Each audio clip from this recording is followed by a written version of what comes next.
Welcome back to Blast R6 Brazil League, where after the summer break, a few things have changed, but a few things have stayed the same as well. Our format has stayed the same. We are still sending 4 teams to the major later this year in Atlanta. And last time around, those teams were FaZe Clan, Team Liquid, Ninjas in Pajamas, and W7M Esports, who eventually won the entire Copenhagen major. The pressure is on though. There's only 5 playdays before we move on to deciders, so if you don't want to make it very difficult for yourself and potentially play last chance qualifiers, you need to step up, you need to perform today. And I'm not the only one that's bringing you this action. My name is Anne. I'm joined by CDEPS, our wonderful analyst for the Brazil League.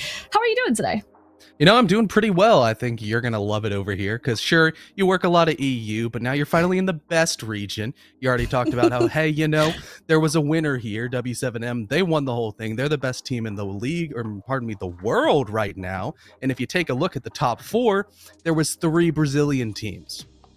Indeed. There was a lot of Brazilian teams at the major. They all did very, very well. And indeed, as you mentioned, W7M currently the best team in the world. We mentioned the format stayed the same. Now, a little refresher if it's gone out of your mind over the summer break, but this is how our league works. We have 10 teams in Brazil League, and the best 6 teams will move on to deciders, which is a modified GSL. From those 6 teams, 1 team will move into phase 1 for the Blast R6 major, and 2 teams will directly qualify to phase 2. Then the bottom 3 teams from deciders will move on to the LCQ, where they face open qualifier teams, open qualifier playoff teams, and then with those teams in LCQ, there's still 1 spot available to make it to the major, but that will make it really, really difficult though for you if you eventually end up in that LCQ. But yes, pressure is on for teams, isn't it?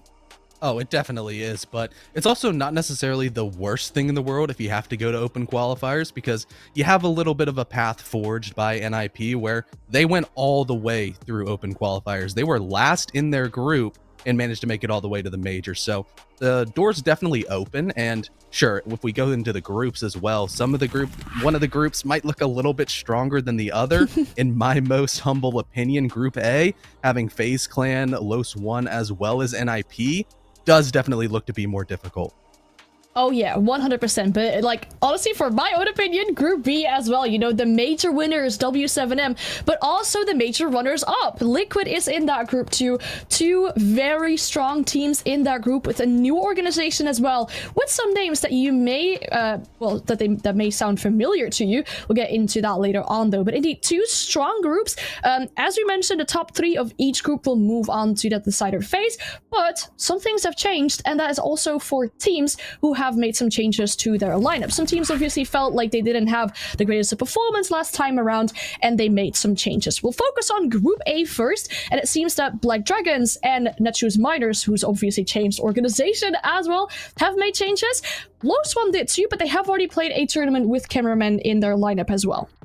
Yeah, I mean, Cameraman, he's been around the block. He's a very strong player and trying to really bring some more elevated structure into this Los One team that, for all intents and purposes, has had international success, but wasn't able to kind of recapture the energy that they showed at SI in the last stage of Brazil. And the expectations for them are definitely high if they want to make the push for the next SI. They need to make Atlanta this year, so they made that necessary change. For the side of Black Dragons, however, they also kind of had a very disappointing stage 1. They were just on the outside looking in. They never really got anything going. So bringing in 2 new players in the form of Ask as well as Loira is going to make them kind of a really big X factor. Loira, he was down in Brazilian T2. He's been around the block on that side, but we don't necessarily know a whole lot about him, and he's going to be looking to really make a name for himself. And Ask as well on that team, obviously a former Liquid player who's attended majors, a lot of experience under his belt as well, joining that team. And indeed, we all know if you don't perform in tier 1, a tier 2 player will come and eventually replace you, which is exactly what happened. But also in Group B, there have been some changes to the rosters to these teams. And now, one that I find particularly interesting is if you look at E1, that's a completely new team. Vivocade made changes as well, mibr too, but looking at E1, Astro came out of the retirement home. That's a good one for sure. Yeah, I mean, E1, they're completely new, just an amalgamation of so many different players. But watching Dodes in the LCQ last stage definitely helped him get this spot because he put up a phenomenal performance on the X Supernova roster and really just kind of showed that, hey, he can perform at the highest level here in Brazil, as well as the rest of his team. Sexy Cake, we know he's great. Raps and Lukid, they did solid enough on their old teams to really make this new roster one to look out for. But overall, if you look at all of the roster changes in Brazil, the one that really strikes my mind is on mibr. mibr had a struggle in the firepower capacity, and now you bring in Fantasy, who was sort of hard carrying LFO and putting up absolute numbers. I'm really excited to see what he's going to bring to the table when he has a lot better of a supporting cast. Oh, for sure. I mean, Fancy's been around the block for a little while. He's shown that he indeed can hard carry all these teams around. You know, obviously a player on the side of E1, Sexy Cake, is someone who's had major experiences as well. Definitely a player that will ring a lot of bells to people, and excited to see him back in regards of that as well. Now, looking at what our matchups are going to be for today, we do have 4 best of ones planned out for today, meaning that W7M and Lost One do not play a game today, but we will start with Black Dragons taking on Miners. After that, it's Liquid taking on E1, the new organization who already have a bit of a tough matchup coming on ahead of them. FaZe versus NIP as our third matchup today, and then we're ending with mibr versus Vivo. Kate, any match that you're really looking forward to in particular? Definitely match 3. I mean, those are 2 rosters that made the major, made top 4 at the major, and have improved just exponentially across the stages. And if their trajectory overall with their improvement continues, these are definitely 2 teams that are going to be in contention, in talks of maybe even taking Atlanta into their back pocket, winning that whole thing. But first, they do have to get there.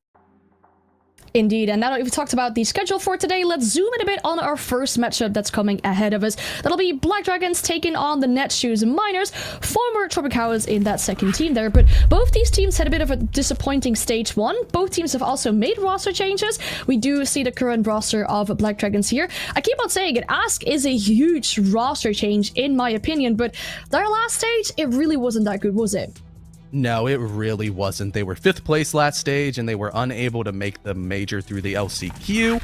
However, kind of on paper, that run looks a lot more mid than it did, especially because Black Dragons in that LCQ bracket did lose to NIP.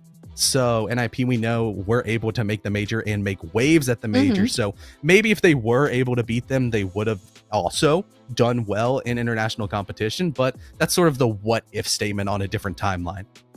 Oh yeah, for sure. I mean, there's also positives for this team, right? I mean, the fact that their stage last time around didn't go that well, they still had one really exciting result. They did take down W7M. They did beat them in that group stage, who, well, we know, eventually went to win the entirety of the Copenhagen Major. So can we say that for this stage, we could be expecting a little bit more from them, especially with these roster changes coming in?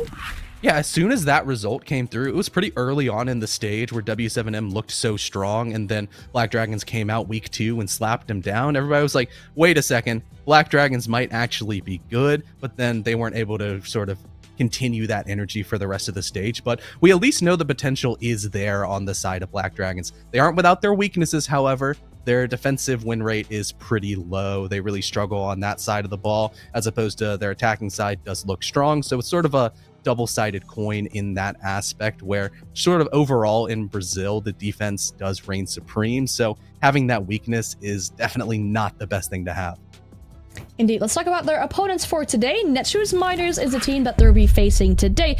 They themselves have also made some roster changes, and even some changes behind the scenes as well. Hellraiser, who was their analyst, is now their coach, and this team as well. They didn't have the greatest stages either, and I mean, it goes for both these teams, right? But if they don't make it to the major right now, their SI run is in jeopardy. Yeah, for Netshoes Miners, it was a really rough last stage. They were tied for 10th with NIP, had to go into open quals, and unfortunately, they didn't even make it out of open quals. They were just immediately beaten by a T2 roster and didn't even make it to LCQ. So with them making 2 roster moves, it's not surprising at all, because something definitely needed to change. Indeed, yeah, and bringing in some new players, obviously having some changes behind that scene as well. You know, having your analyst turn into a coach might change some things in the play style as well. But indeed, at the top you see the players that are staying from stage 1, and the additions in the bottom of your screen. Basetu, who was previously on Black Dragons, their opponent for today, and then Mitty as well coming into this roster. How are you feeling about that one? Yeah, I actually really liked watching mibr play in the LCQ on that Actualizado team. It was sort of him and Sexy Cake just against the world, where both of them were putting up absolute numbers. So even though mibr was a former coach sort of a long time ago and sort of now transitioned into a player, I had a lot of sort of questions of like, hey, is he going to be able to keep up from a mechanical aspect? So sure, his game sense should be good, but he can shoot with the rest of the guys. And overall, I'm really excited to see what he brings to this Netshoes Miners roster. All right, last time around though, for Miners, the victory they got was over Black Dragons, which is their opponent for today. It was a 7-3 score on Clubhouse, and now that they've also taken one of their players, do you feel like they might be able to repeat that today, or would Black Dragons be too strong? You know, I think the trajectory of Black Dragons is definitely looking good, but when you already have a pretty strong history against this team where they've only played against each other 3 times. The first was forever ago in the old Brazilian stage. That was a 7-4 victory for Black Dragons, but in through SI quals as well as stage 1, Netshoes Miners, now ex-Tropicals, they've won 7-3 on Club and 7-3 on Oregon back-to-back. So maybe the playstyles is just something that Black Dragons are going to have to overcome, where it's almost like this Netshoes Miner roster might be their kryptonite. All right, we've got our 2 teams, and talking about map ends as well, you know, we've had some changes to the operator, or so to the map pool. How would you feel like that influences these both 2 teams? You know, honestly, with Brazil, I feel like we're going to have probably a couple of play days under our belt before any of these rosters branch out into the new maps. We saw that last stage, a lot of Oregons, a lot of Villas, a lot of clubs going through. But right now, as we already see, the Clubhouse going down on the side of the Black Dragons ban, I do like that because Clubhouse is kind of one of the maps the Netshoes Miner we're actually strong at. So you're removing a strength from your opponent, where everything else so far is just kind of a perma ban for both of these rosters. Because, you know, Netshoes Miners, they hate Border, they hate Chalet, they hate Cafe. Those maps are not going to be played. It's just sort of a fact of life. And for Black Dragons, they don't like Cafe Sky. And overall, I think their map pool actually got a phenomenal buff because 2 of their weaker maps were Theme Park and Villa, which have been taken out of the pool. So whether they're replaced with these new maps as weaknesses or as strengths is still going to be up in the air because we're going to Bank, a map that both these teams have had success on. It was so close to us getting maybe a Consulate or getting a Nighthaven Labs, but that new territory maybe is just a bit too scary for both of these teams. I mean, they both made some roster changes, right? Miners even took a player from Black Dragons, will potentially have some knowledge on how this team at least used to play during stage 1. Do you feel like that might heavily influence the playstyle or the performance of Miners today? You know, it very well could, because if you look at the historical precedent for Netshoes Miners on this map, both of their attacking and defensive win rate are tied at 43%, which is definitely below average as well. Their entry differential on attack and defense also struggle just a little bit, but they have new players. They have the Black Dragons man Basetto coming in that maybe can bring some strength in towards as well. I think mibr is going to be doing a little bit more of the shot calling and taking a leadership role on this roster, so it could just change so many things. Indeed, for sure. I mean, both these teams, they had a disappointing stage 1. They will look to improve into stage 2. Is there anything specific that you think they need to improve on other than, you know, the fact that they've changed out players?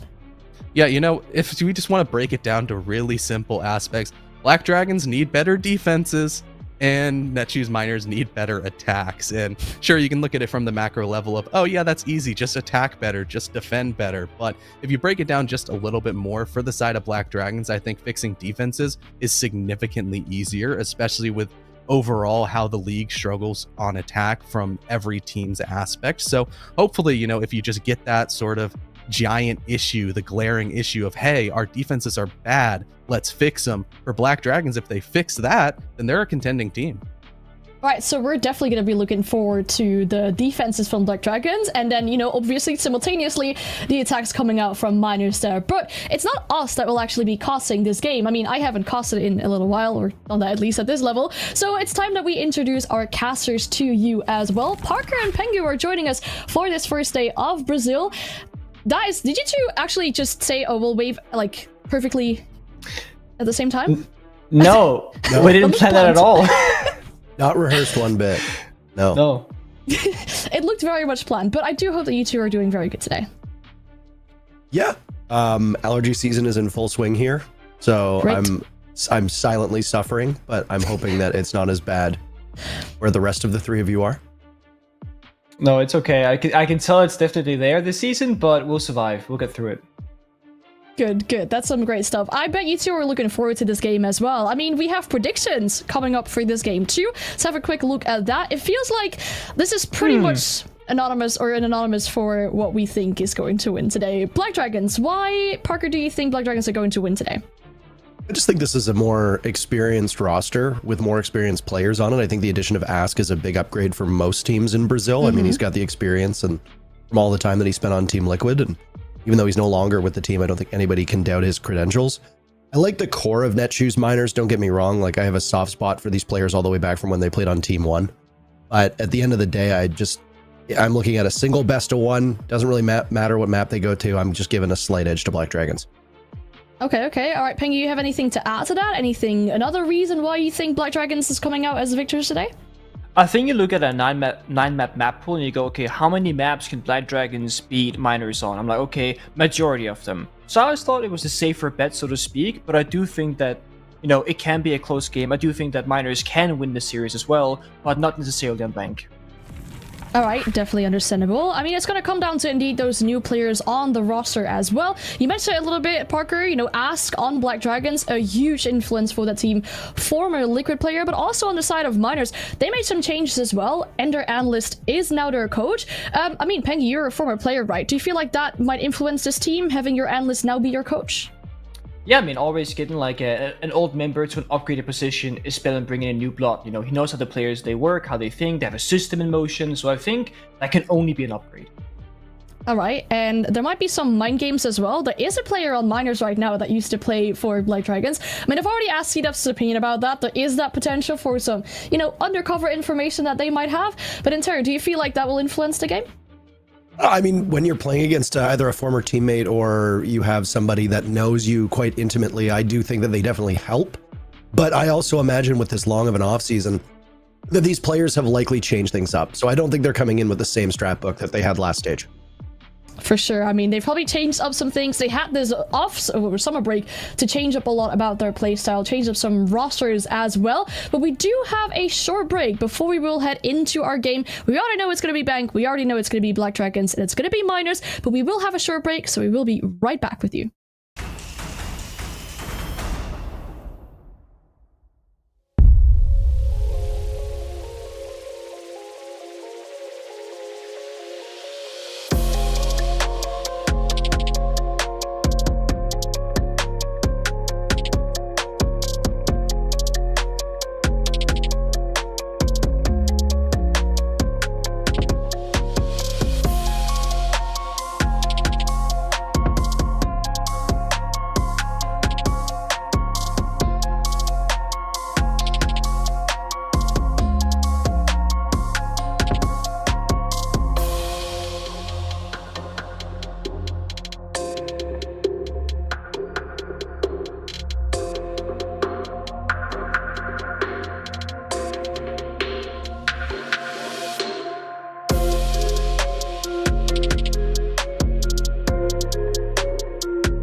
time for our very first matchup here in Brazil.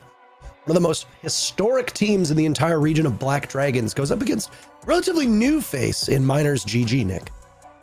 They do, but they might be a new orc, so to speak, but they got some names that you might recognize. You'll see once we get in the server.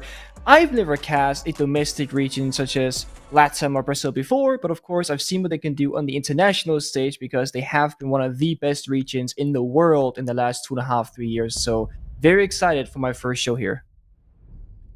This stage, I'm actually going to be covering NA, EU, and Brazil, so it feels like I'm back in the olden days. Mr. International. I know. Not bad. All right, so let's get started with these operator bans. Bank, the most played map in stage 1 in all of Brazil, and would you believe it, that's where we're going to go right off the rip. Now, we get to see what has changed with the meta. So yeah, we might be on the same map, but there's 2 new operators in the map pool this time, Nick. There is, of course, on the defensive side, we got Fenrir, which basically works as kind of like Melusi. There's like entry denial, near side shield, it gives away your location, etc. And on the attack, we got a new soft destroyer of Ram, who has this, drone that drives around and shreds the floor and walls around it and below it. So we'll see how these teams can integrate those operators into their lineup.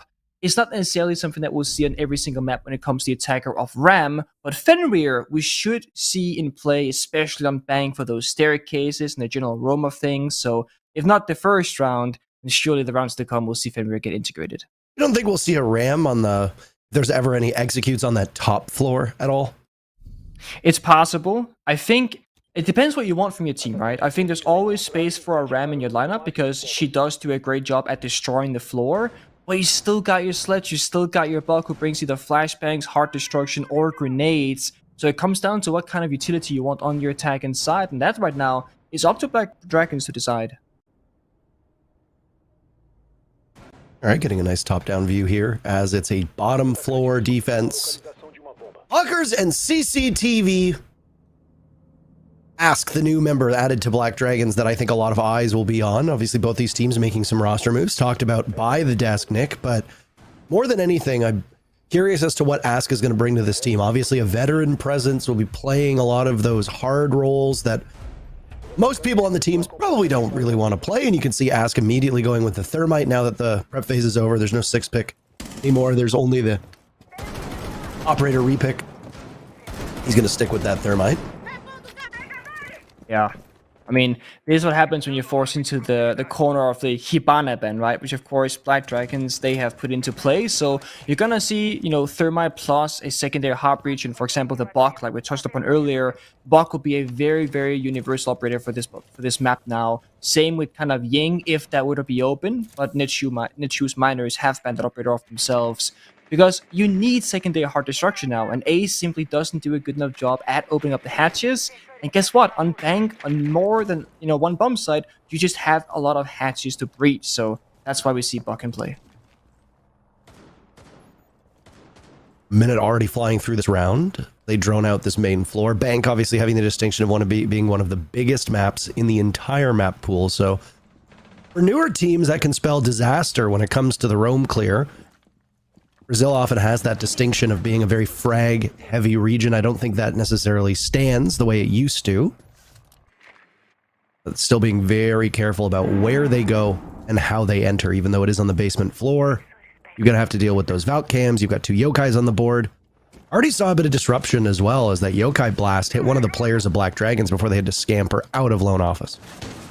It's been a great stall so far. I mean, a half round burned already, and Black Dragons not really making a lot of progress here on the map. They're basically sitting still, holding angles. We see Laura here on the main staircase, just waiting for something to happen. And STK might be stuck on that first floor elevator, but no one's actually threatening him. And look on the attacker lineup, there are no grenades. They have to just fight him with the guns. Patoxy's known, though. Got this Solus trapped, or so he thinks. There's a Despairing Act as hatch goes through the floor, and down goes STK back to the bomb site, wasting about a minute of the time. Excellently done. Still some site construction work being done by defenders of Netshoes Miners. Allows Neskin to have a long range from all the way in towards Vault. I mean, Black Dragons gotta go soon, and they're missing the Ying here, which is crucial, right? Because now they gotta set things up, use their flashbangs, use their smokes. These things just take a lot of time. Stem finally inside of servers can start setting up this execute, but look at that. Toxic Babes comes out. Levi has one more in pocket to go, and there is maybe a yokai left alive. No C4 from Valkyrie though, so Black Dragons, they do have time to plant. Well, now comes the rhythm that we always see from time to time. How is the hard breach with the diffuser going to get in? Live first to fall. Choose Miners gets pick number 1, looking for 4 more as the diffuser goes down in the hands of Ask, and it seems to be successful. Lara fires back. Down goes STK. Patoxy needs to get into action himself. Oh, wait a minute. Suddenly, Levy is there. Take down Ask. 3v3 as the timer continues to burn away. Bit of hesitation as to whether or not they're going to hop on that case. Eskin gone as there's a retake from above. Doesn't matter. The attackers just blocking them out. And not a real surprise. Black Dragons take round number 1. And it looked kind of dark for a moment there because there was just not enough time to make that plan go down successfully if they were to lose their initial entry from Black Dragons. But somehow Thermite just proned through the bomb site, and there was no yokai there for the information. There was no C4 in the pocket of Valkyrie, and the last Toxic Babe that went down from Levi simply just aimed for the default plant position on that destroyable wall instead of the bomb chassis itself. So that meant the bomb went down successfully, and we all know on that basement bomb site, as long as the bomb goes down, it doesn't matter if you die right after it, which is just what happened to Thermite. The second you plant, you get shotgunned, but it's fine. Post-plant 3 versus 3, you got the Ulcer shields, you got the verticality on the side handshakes, you got the roam in control because you cleared the map early in that round. So the moment you successfully plant, the round is basically guaranteed. That's exactly what happened as well. And I like this from Netshoes Miners, where they're gonna change the bomb sites around. They tried basement, it didn't work, although it was close. And now they're just going to go, we're going to do something else. Because now Black Dragons, they know how we roam, they know what we were playing at. If we go back to that same exact bomb site, they will only roam clear us faster than the previous time. So by changing things up and keeping it new and fresh, I think it's actually going to play in favor of Netshoes Miners more than anything else. I like that you pointed out the Ying ban very early on. Obviously, Netshoes Miners doesn't want to deal with this operator for the first 6 rounds. And I mean, hey, if you can manage to slow down Black Dragons, do some serious damage to their entry, and take a key component of what usually aids these executes on bank out of the equation, then Netshoes Miners can hang on, give themselves a big advantage, especially given that, to us at least, this is a team that is still going to be figuring things out more than Black Dragons has to. Yeah.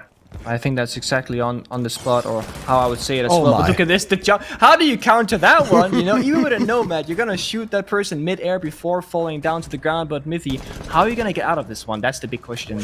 I don't know, but look at that. 2 very quick kills from Black Dragons, answered back by STK, and Netshoes Miners want more. Going upstairs, a potential spawn peak. STK still committed to the roam as logic bombs ring out. I like the way that Netshoes Miners were able to pivot off of what could have been a disastrous series of events. No, absolutely. Trading 2 for 2 in that scenario is so good for the defending team of Netshoes Miners.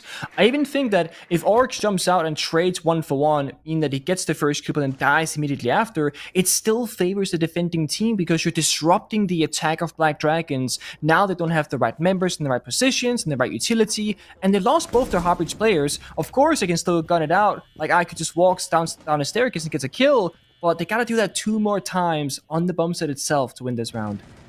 A nice pick. Lyra prepared and waiting for that one, reducing Netshoes Miners just down to 2. 1 minute to go. Mid-round flying by. These teams getting very, very active and aggressive with one another. And now just Levi and Bassetto can sit and wait. They don't need to move a single muscle. And coming upon Black Dragons to get in. Yeah, they got a lot of utility here, right? Both the Thorn Razor Blooms and the Capcan Traps as well. So if Black Dragons walk in the doorway a little bit too quickly, they might just get shut down immediately and no gunplay will be required. So it's a great positioning play here from the Netshoes Miners. Well, they've got some information, and Bassetto getting on the board. This could stop Black Dragons in its path. Levi looks the wrong way. Down he goes to Patoxy. Bassetto will need to clutch out in a 1v2 live, still upright, watching his diffuser goes down. Nitro Cell expended. Patoxy off of the plant. Nice shot by Bassetto, but his luck runs out onto Patoxy. Black Dragons so far flawless through 2 rounds. Yeah, flawless, but it comes down to another close one, both in terms of man count and in terms of time. Black Dragons in that 2 versus 2, just a little bit better at their positioning. They were always playing together, one person below the hatch, one person in that small box, all fighting the same member. Whereas Netshoes Miners, yes, they did have 2 defenders alive, but they were fighting individual angles, not being able to support each other. And we saw them in that early aggression. The Oryx jumped out. Every single member from Netshoes Miners, they made a play around the Oryx, who was in this very front forward position. But that didn't really stick through, because then we saw later in the round, in the 3 versus 3, they had one member roaming inside of that Archives Telos area. He swung a doorway, and it was Laura and the IQ that just got that kill for free. So they did a really good job at putting themselves in a favorable or equal position, but they didn't hold on to it. They basically surrendered it for free, and therefore also lost the round. But they will continue this trend of just trying things out. Go downstairs in basement, now go open, or then go open area. And they've played those, first 2 rounds relatively aggressive. On the basement one, they were roaming inside the first floor, and on that open area bomb site, they were everywhere across the map. Now they're playing top floor CEO, and look at this, they're playing the Mira, they're playing the Valkyrie again, so 3 C4s, there's plant deny, verticality, etc. And they're going to be a little bit more compartmentalized and near the bomb site itself, which might favor them because they can just assist each other this time, hopefully.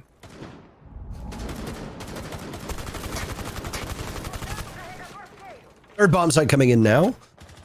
Very close, Black Dragons got getting the diffuser down in round number 2. So objective play so far for the attacking team is working out quite well.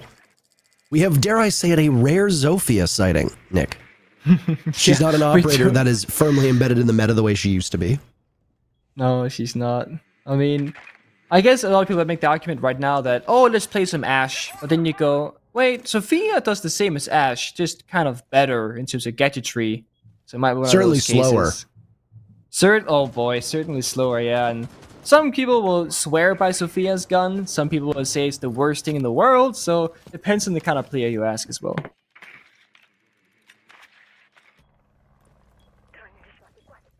Wonder why we're not seeing a Solus past that first round, because even though she didn't have exactly the impact that you'd want, how extensive this drone work has been from Black Dragons. They're being very methodical on these clears, getting a lot of information. I think that the Solus would actually be a major benefit to thwart Black Dragons on their entry. Certainly might give them some information as that C4 from STK not being particularly useful, thrown out towards the window, doing a tiny bit of damage to Patoxy. Actually is an impressive 3-0, but I mean, a Nitro cell, usually you want to do more than just 10 damage with it. Yeah, you certainly do. I mean, you got 2 more tries in your spare pocket if you don't go for it, but I think you're right. I think dropping the Legion here for Solus would be phenomenal, because Black Dragons, they do have good side intel. They still have 6 drones alive as well, so unless Warden of SKT can make a huge play here in the middle of the bomb site, I don't know how they're going to hold on to it, because as time is ticking down, Black Dragons are closing in. They're getting those P's in the right positions. The drone intel, Heartbeat's gone out from Ask as well. They got window repels. It's a matter of when they want to go. STK right now, the main guy to stop this push. I really like STK's position in this spot by the bomb chassis. Only real worry is if he loses some of that coverage more towards the wall, which seems to be the ace of Ask's job. STK's got the 1.5 though, and he sees one march on in. The safety of that reinforcement will actually work against him. Oh no, STK peaks. 4th kill from Patoxy. As Black Dragons are mopping the floor with Netshoes Miners. All of them down, and well, in the previous round, I'd said that they'd done it flawlessly. How about a flawless round on top of the fact that they're undefeated on their attacks? Not a single kill from Netshoes Miners that round. Black Dragons complete the cycle as they're 3-0. Oh boy, I mean, that is a perfect round. That is just a matter of Black Dragons recognize that they are so close to getting exactly what they want. It's just that, guys, 20 more seconds. I know the time is low, but it's gonna pay off, don't worry. The big thing they were doing that we did not see directly on our screen was they were actually droning the downstairs area where those C4s could have been a problem. And once they knew the downstairs area was clear and they had taken like semi-control over it, that's when you saw Ash just kind of sprint into the breach and get to that singular reinforced wall between the sides it's the perfect plant spot, the one area where he's safe. And STK, didn't have that C4 available because he used it earlier in the round, and the C4 that was available wasn't in a good enough of a position to actually get the kill or injure onto the planter. And then we see those rappel positions come into play, right? STK is fighting 2 people rappelling upside down on the windows. You're not gonna win that gunfight back to back. That's just not gonna happen. So a completely perfect round for Black Dragons, locking next to miners out the bomb site entirely, and they did so pretty quickly, as it was just a matter of like when they wanted to execute.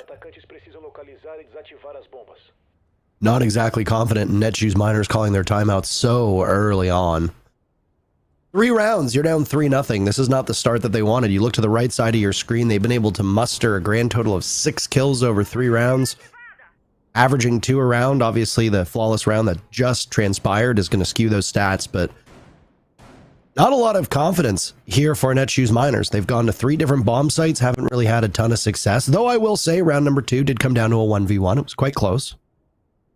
Yeah, I mean, it's not all bad, and I will say, calling a timeout in the 3rd round is not a very confidence-inspiring situation, but I actually am a very big fan of the fact that they recognize that there are some major glaring issues here, and, coaching staff, or a player perhaps who might have said that he wanted to talk about something, they have recognized this, they've not spoken about it, and I wouldn't be surprised if we see a slight change up in pace or style from Netshoes Miners. The aggression in round number 2 and that open air defense is the most successful they've had, or most successful round that they've had so far. So seeing STK getting very offensive, using that solo schedule that you mentioned, Parker, the 9 drones looking for a jump out with Neskin right below him also supporting, I think that's the right play. The question now comes down to execution, because if they fail the roam here and both members die, then they're playing 3 versus 5 on the side, and that's not great. Not one bit, but look at that. Old habits die hard for these teams. And it's STK to go for the jump out this time around. Run the Solus, but instead throw your life away, get a pick. Down goes the IQ, down goes the buck. You mentioned earlier that trading out the Oryx on defense is a boon, but what about this play from the Solus? I like it just because there was 2-for-1 trade, because once again, when STK aggressed out the window, another member also aggressed elsewhere on the map of Mythi, I believe. So they do find 2 kills for the Solus. They've shot down, look at the drone count, there's 2 drones left in this round. So I would say that STK on Solus, he did his job either by killing drones himself or relaying that information to teammates. And now look at Black Dragons, they know open area is clear, but that's really it. And now they only have 2 thermite charges left to decide on which hatches to breach, which walls to breach. But there are good news here, because we just saw on servers, there's a soft wall, the A hatch already opened up, so it's not the end of the world to only have 2 hard breaching gadgets left. It just means that you're a bit more limited, and you cannot apply pressure on every single area of the map, so there's no threat on that backside for Netshoes Miners. Talked about that dance. It'll be harder to do that when you're down in numbers, especially with live being down to 50 HP. Still 3 toxic canisters remain. Yokai's might be in place here, but Asuka's just going to go for it. This is very brazen. It's around those toxic canisters. Gas gets tossed out. Levi using 2 of them very quickly. The Yokai's might be up, but Basetto is not. Toxie, yet to die so far in this match. Through 3 rounds. That's a pretty impressive tally, and we'll continue on through Garage looking for more kills at the 5-0 that he is. Live taking down Levi, so it's a team effort, and now it's Midi's chance, rather, to shoulder off some damage inside of red. Any peek, Neskin will drop, has a read, walks right into Live, great coverage, and Patoxy goes 6-0 through 4 rounds. Again, great numbers, and right now, Black Dragons are absolutely annihilating Netshoes Miners. I mean, this is disaster. Again, Netshoes Miners, they take the time out to recognize the issue. They make a massive play in the early stages of that round. But then it just takes one tiny boy of Patoxia and Twitch TMR to walk in garage and pick up 3 kills in quick succession. And the biggest thing is not the kills that he got. It's the map control that he enabled for his team. When Patoxia takes garage control, he stops the members of Netshoes Miners to play inside the red hall between the base and bomb sites. That's where you throw your toxic base from. It's where you throw your C4 from. So it enables Black Dragons to start the plant, to pick up some kills, and all of a sudden, that thing I said earlier, where there's not pressure everywhere on the map from Black Dragons, they don't have any backstabbing potential, well, that was a lie, because Patoxy did exactly that by taking garage control, and because he was successful, it enabled the round to be won. And now this is the point of frustration for Netshoes Miners, because you did the right play, it didn't work out, you lose some small gunfights, you make some small mistakes, but they have a massive consequence. It's frustrating, right? You got a 2-for-1 trade, second round in a row, bomb site was comfortable, the enemy couldn't plant, but you still lose the round. So I like the dog pick here. You know, just get a good gun, try and go for some gun kills, because strategically, Netshoes Miners are so far behind Black Dragons, and if they keep trying that same kind of style, they're not gonna win. No, I don't even know what you do here at this point. I mean, take your time out, but then you run a very similar strategy that you did before. Same style of plant denial around this locker CCTV bomb site down below. That's pretty standard stuff when you look at a typical bank match. But I mean, do you start to play your own game? What goes on here? I'm curious. I don't see any positive signs for Netshoes Miners at the moment in this match. That's why I think the dog is phenomenal play. Just play for yourself, right? Just like literally try and take some engagements and take some gunfights. Like we saw last round, the early jump out, the double kill, the 2-for-1 trade, but do it as your main strategy. Don't do it to get ahead and then default to the default stuff. Do it to get ahead and then keep doing it to stay ahead. Oh, nice first pick for Netshoes Miners, but it's immediately traded back by somebody whose name we haven't been saying very much, and that's Loira. Playing good utility work. Live with the secondary in hand, that SMG-11. By the way, he's in the bomb site, just in case anybody's curious right now. Holding on to the diffuser inside of open area. Now goes Basetto. Stemp, another name we haven't said very much, on Ram. Just guarding against it. Neskin in trouble in admin office right now. He has a soft panel that he can fire through, but it's just him and STK. And STK still has those two steel pistols, but I don't know if they can reach towards the Valkyrie. Nice shot by Neskin as diffuser goes down. Another successful objective for Black Dragons. Underlying numbers so far have been absolutely great, and this is a relatively winnable position for Netshoes Miners, mirroring the last time that we saw an open area play, and look at that. It's all up to Ask. Newest member of Black Dragons, brought in with tons of experience. Timer working right now, still going down. Neskin has been dropped, but STK has those stims. Almost at the 7-second mark. That is what he needs to watch. No real time. Not on it. Wow. Nicely played by Ask, getting the final 2 picks, even though the timer had already given Black Dragons the round. 5-0 as BD is storming their way towards a perfect game. There are two things that I want to talk about right now, and they are complete opposites.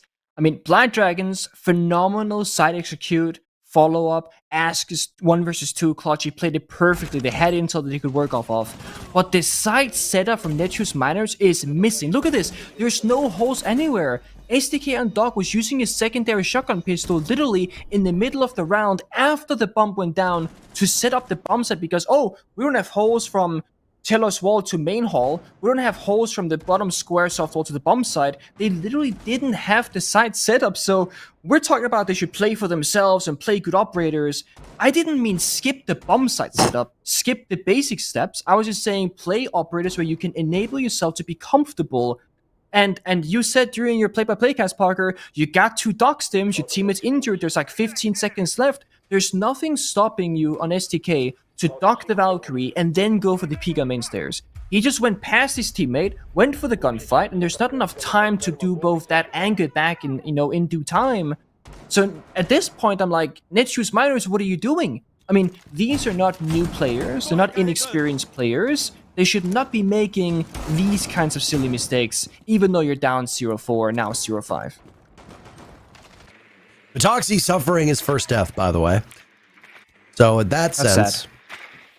Nobody perfect any longer, but talked about it back at the tail end of round number 3 when the timeout was taken by Miners. Obviously, you don't want to rip it that early on. Open area, though, seemingly being the most confident bomb site for this team. I'm actually a bit surprised they haven't played it with more frequency, given that. Instead, they've stuck to the same 3-site rotation. Not unusual for Bank. Teller's Archives on that first floor doesn't tend to get a lot of play at this level. The odd man out, if you want to call it that. If you want to assign a gender to a bomb site, it would be the odd man out, is what I'd say. That's a fair point, fair case. It's this round though, no IQ. It's an upgrade that Black Dragons have brought out 2 rounds so far out of 6, but you're dealing both with the Valkyrie and the Echo, so if you don't drone out every corner of the map, you might be losing to intel and a C4 from below from either Valkyrie or the Mira. But again, Black Dragons very slow, very methodical. When it comes to the strength of these two teams, Black Dragons are significantly stronger on their attack than that of their defense. So if you're Netshoes Miners, you know, you're waiting for side swap, but you want to get there with at least 1 round to your name. And with how things are starting off from Laura, Oh my. well, you're starting this off in the 4 versus 5 if you're Netshoes Miners. Yeah, it seemed to be in a bit of a hurry on Black Dragons to get us towards the very next game. Very courteous of them. Right now has been led on the side of Black Dragons by Patoxy and Live. I feel like those are the 2 names that we see the most. Even though the kills are relatively even, a lot of these early kills or the cut and thrust kills are coming from support staff. Only 3 players left, and oh my goodness, Diffuser going down. Ask might be successful. Seto on the jump out, denying a flawless round, dying after picking off 2. A valiant effort, but ultimately in vain, as Black Dragons wins the remaining gunfight with that Diffuser down, and it is a perfect 6-0 for BD. They have just decided to speed through this matchup, single round away from a perfect victory. Yeah, and at this point, I mean, there's not a whole lot of fight left in Netshoes Miners. I mean, they give up important areas, janitors, square, the bomb site, and what happens? Well, Black Dragons, they start planting, and then Netshoes Miners, they have no choice but to sprint through the bomb site, hoping that Black Dragons will literally whiff every single shot in their magazine. And it's surprising to me because when you're playing the Valkyrie and you're playing the Echo, we don't see a whole lot of vertical presence from Netshoes Miners. So it's almost like they're saying, okay, let's play the intel, play 2 C4s, but we've not seen a single C4 kill. We've not seen a single attempt at fighting from downstairs with that information. They're just running, on the bomb site itself, running around, looking for possibilities or things that they can do. And they obviously did not work out, as we can tell from the scoreline. We also didn't see a lot of Fenrir being played from Netshoes Miners. In the first... yeah, exactly. 0 Fenrir play. In the very first round from Black Dragons, Ask is already on this operator. So this could also be as simple as Black Dragons have a better grasp at the meta at hand, or at the very least are more decisive about how they want to approach the current meta of the game and what operators they think are strong. Because most operators are similar, with the exception of that Fenrir. Yeah. You called the Fenrir pick right at the very beginning, saying, oh, he's very strong on this map. We probably won't see a lot of Ram. Well, guess who we'd seen but not seen? Yeah, we'd seen Ram. We hadn't seen Ask on Fenrir yet. First round. That's true. Fenrir gets brought out right away by Ask. Unsurprising. Yeah, it really is. Let's see how Netshoes will deal with this. If they're gonna be quick about it, be methodical, because they're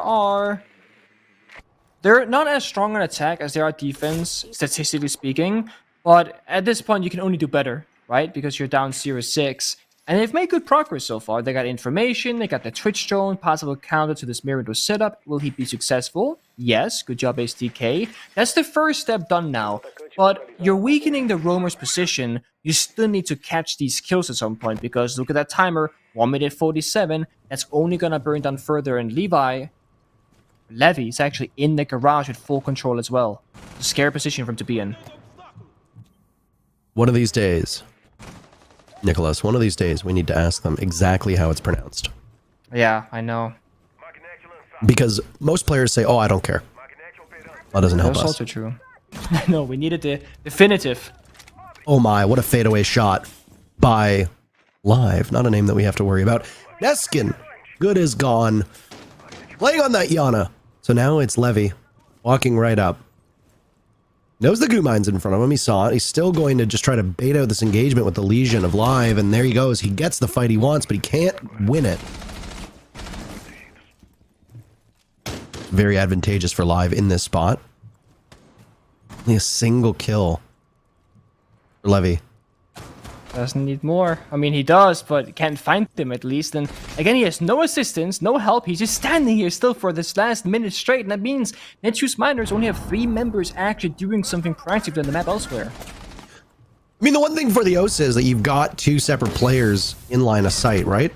Unless you get swung upon by 3 players who you thought that you were looking after. Beseda, nearsighted, but getting the diffuser down. They have all the information. 1 pick for Netshoes Miners, and is that all she wrote? There's Midi losing the gunfight at the very end. An anticlimactic finish as Ask gets the final kill of the round. A perfect 7-0 for Black Dragons. My, that was a fast match. 30 minutes, start to finish. My. Yeah, that is very quick indeed. That final round, I mean, they're trying to plant inside the Finmir gadget with no actual plant core because Buck went down the main stairs and SDK of Twitch hit the lobby hedge flank as well. So very puzzling round to end things off, but it was consistent for Netshoes Miners because they looked kind of lost from the very beginning to the very end. Yeah, I mean, a bit of a disappointing result for a team that picked up a new org, came in, obviously made some roster changes. The hope is that they're going to be able to compete, and they couldn't even compete against Black Dragons, let alone competing against some of the top teams in the region who they'll be facing off with later on in this stage. Not an ideal beginning for Netshoes Miners, but the good news is that there's only up to go. Yeah, that means that maybe next game, get a couple of rounds, and of course, constant improvement, very important. You can look at this game and you can learn so much because there are just so many small mistakes all over the place. And if you sit down with your coach and your support staff and your players and go, that's a problem, we gotta fix this, you can actually improve at a significant rate because there's so much to work upon. Like my great granddaddy always used to say, you can't jump out of a basement window. So in this case, you can't go farther down than Netshoes Miners already did. That's a direct quote, actually. You can call him yourself and actually ask him. He'll tell you that. That's incredible. And he's right. That's the thing. He is right. So it's a useful quote at this one as well. Don't patronize me. I swear. It's a real quote. We have a break ready for you. We got 3 more matches. I know that it might seem a little bit early. Will the other 3 matches go as quickly? We don't know. We'll find out after this break.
a start of our league. Welcome back to Brazil League Stage 2, and we started our first playday with a blast. A 7-0 for Black Dragons. Really, really convincing today. Yeah, they looked so dang good, and initially when I saw the operator bans of, hey, there's no Ying on Bank, who's a very execute-intensive operator that really helps facilitate getting the bomb down and getting in the bomb site, maybe Black Dragons are going to struggle on attack. But no, that didn't happen at all. They just steamrolled. They got so many plants down. They looked so dang good. And Netshoes Miners were just unable to make any adjustments on their intel side to stop what Black Dragons were doing. And then for defense for them as well, right, for Black Dragons, you talked about how their defensive win rate isn't the greatest. Well, you know, they started the league with a 100% defensive win rate. It might be because they just have played one defensive round only, but did it also look better in your opinion as well? Yeah, I mean, a basement defense on Bank is definitely the easiest one to do on the entire map, but overall, the way and just the overall structure of their defense did look sound. It looked solid. They were incorporating the Fenrir gadgets to stop off just the random walk-ins of certain players that really plagued them last stage, so hopefully it is on the up and up for them. Indeed, it may spin a little bit of a team diff in this one, but if you look at the cost as well for these players, for example, Ask, he's got 100% cost. Wouldn't be surprised if he's our MVP for the day as well. The way he got away with these plants, if you see on the top right of your screen as well, in these certain positions where it just looked like miners did not know where the plant was going down, and then therefore didn't have the right way of dealing with it with their utility. So often that we see, for example, smoke canisters just completely landing to the wrong spots where the plant wasn't even going down, in fact. So that was really, really well played by Ask.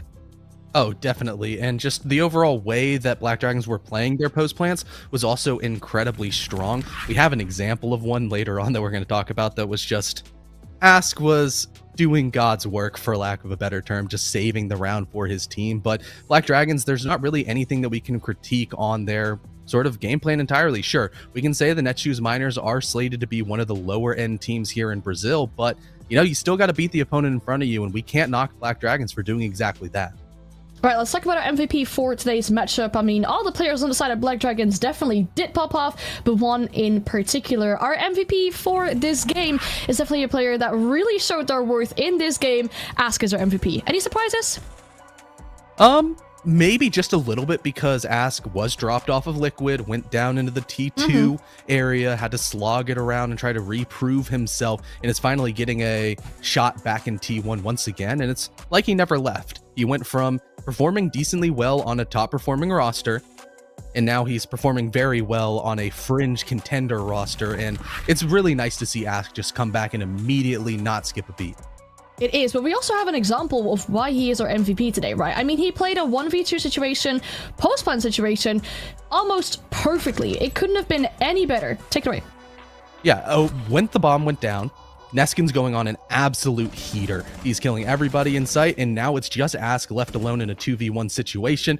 It's a hard position for Netshoes Miners to be in, but when you have a player that goes down, you have a Doc with a stim pistol, and you see the Doc run over to where the down teammate is, you would expect him to use the stim pistol, wouldn't you? Yeah, you would, but that's unfortunately not what's going to happen here. And Ask as well, he goes down to the marble stairs just far enough to make sure that he's wasting enough time to really taunt that player to, you know, fight or look up that gunfight or push him, and that eventually leads to them not having enough time to go for the counter defuse. So very well played by Ask, indeed a beautiful 1v2 there. And then their attacks were great, but also their defenses were great, but it maybe was a bit of a team difference in that regards. What do Netshoes Miners need to improve if they don't want to face any more 07s in the next few playdays? Well, we already touched on it briefly, but the information game of where the bomb is going down and just overall stopping executes, that was just the hardest thing that they could do. Sure, Bank is one of the maps that if the bomb goes down, it is incredibly hard to retake. So for Netshoes Miners to make those adjustments, they need to bolster up the mid round, making sure that the execute phase isn't going to be so easy. In the early round, they actually did well. They won the entry engagements overall. Sure, a couple of jump outs here and there, but their roam game wasn't too bad, but it was just that final 45 seconds that they really need to just take a step back and be like, hey, why are we giving them so much space? Why are we allowing them to get into the bomb site? Why are we not knowing where the bombs go down? And if they fix those issues, hopefully we could see a different sort of resurgence to Miners. Hopefully. I mean, after this attempted speed run of Black Dragons, we do have a little bit of a break going in. But then after that, we will be back with a really exciting game. It is Liquid. It is our new organization, E1. So don't go anywhere. We'll be right back after a short break.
Welcome back to Brazil League for our second game of the day. Liquid versus E1, a new organization, but Liquid. We keep saying it, right? Always the bridesmaid, never the bride.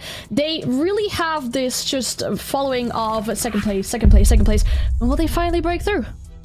Maybe. We don't know if Copenhagen was Neskin Palu's final chance to lift a trophy. Hopefully not, but when Liquid was second place in stage 1 and also got a second place Copenhagen finish, it just brings up the, hey, do they know how to take the final step? With everything that you can talk about with this roster, it's mainly positive. They have a top tier defensive win rate percentage and conversion off of that. Their attacks, they're above average in every single facet, whether that be their overall win percentage, their entry percentage, as well as the conversion on those entry picks. So there's not really anything, if you look at Liquid, that you say, hey, they need to fix this. It makes it hard because they're just so incredibly close to getting those first place finishes that you don't know what's going to push them over the edge. Indeed, and then they also had a really good time in their own group last stage, right? They did win their group, they lost Copenhagen to W7M, they've had some difficult time to, qualifying to off-season tournaments after getting reverse sweeped, but then they didn't really change anything about their roster either, right? Yeah, I mean, if it ain't broke, don't fix it. If you kind of take a second place roster and make some moves, it's going to make things more difficult, especially when you're led by somebody like Nesk, who was so incredibly good and even showed that his elevated skills from stage 1 of Brazil can go even further up above. The main thing that I want to focus here on is his entry numbers, wow. Where in stage 1, those are kind of underperforming for his kind of what you would expect out of him at 6 and 13, not the best. All of a sudden, he turns that up once again, manages to go plus 13 across the entirety of the Copenhagen Major, and that kills per round is almost unheard of. Almost 1 kill averaging here as he dropped 148 in just a few weeks. That is really impressive indeed, that entry stat. That's something that you really got to look forward to in regards to this player really being that main spearhead for the team to push in and to, clear out the building, get the entry on the board. But then, for example, for their opponents as well, right? We mentioned that on Liquid, there's really big names. Just, as you mentioned, players that might have potentially just had their last shot at winning that major trophy. But then for their opponents as well, E1, they've got some really big names on that team too. Yeah, and they're all new names because this roster is completely new. It's just kind of dropped out of nowhere. Astro out of the retirement home, Dodez out of T2, Lucan and Raps coming out of last stage on LFO and other rosters, and then Sexy Cake once again coming out of technically T2 off of last chance qualifiers. But if you look across the board, all these names do seem familiar. It's a nice amalgamation of so many different play styles. It's going to be a really seemingly random mosh pit that we don't necessarily know what to expect coming out of them. And for them to immediately have to go against Liquid is the biggest trial by fire I have ever seen. Definitely, yeah. I mean, if you mentioned that there's lots of different play styles on this team, then there's probably also lots of question marks around this team, right? We don't really know how the performance is going to be. We don't really know how they're going to be coming out of the books for this first matchup. And then indeed, as you mentioned, Liquid, that's not the easiest of matchups to begin with either. Yeah, I mean, the only thing I can kind of think about is that if you think about LFO last stage, it's kind of almost the same formula of how this E1 roster was kind of comprised. It's two old heads. You got Sexy Cake and Astro. You got two strong players like Dodez as well as Lucid coming in, and maybe a new player thrown in that hopefully is led by the experience that we would have to say Sexy Cake and Astro definitely lead the way on. So the formula has been tried, but it didn't necessarily get the best results last stage on LFO, and hopefully E1 can really spin things just that little bit more and make it look better. Right, now there's probably lots of question marks about, for example, E1's map pool as well, right? I mean, Liquid, we are maybe a little bit more familiar, but what are we expecting in regards of a matchup or a map for these two teams? You know, Liquid should be in the driver's seat, all things considered, because we don't necessarily know what E1 want. And if they're a new team, I would like to think maybe they've already focused in on the new maps, but as Liquid immediately take down Consulate, not necessarily the biggest surprise in the world as E1 actually take down Labs. A lot of the sort of struggles that we saw in the map pool department on the side of Liquid are kind of removed, as Villa was decently banned away, as well as Theme Park, where maybe Theme Park was one of their better maps, but it has left the pool. And now as things go, like I said earlier, that, hey, Brazil's probably going to take a little bit to really branch out. We're going to see a lot of Oregons, and that's exactly what we're getting here. Okay, but then I'm looking at the starting side, right? Oregon can be really much, well, favored for a certain starting side, defense in this case. Liquid starting out on defense. Do you think we might just get another 7-0 here, or is that too excited? It's very possible, especially because if you look at Liquid, Oregon's their best map, currently rocking a 7-1 record. It's going to be difficult, and a 68% defensive record, that's also going to be very hard for E1 to immediately have to fight against, especially if they give up the opening pick. Probably the biggest thing about Liquid is on their defensive side, their overall conversion, if they get that opening pick, is 80%. That's huge. 4 out of 5 rounds that they get the opening kill, they win. And if you look towards Oregon in particular, that number goes up even further. It's 100%. They have not lost a defensive round that they've gotten the opening kill in. Okay, so you'd say the main mission for E1 is to shut down Nesk as soon as they see him?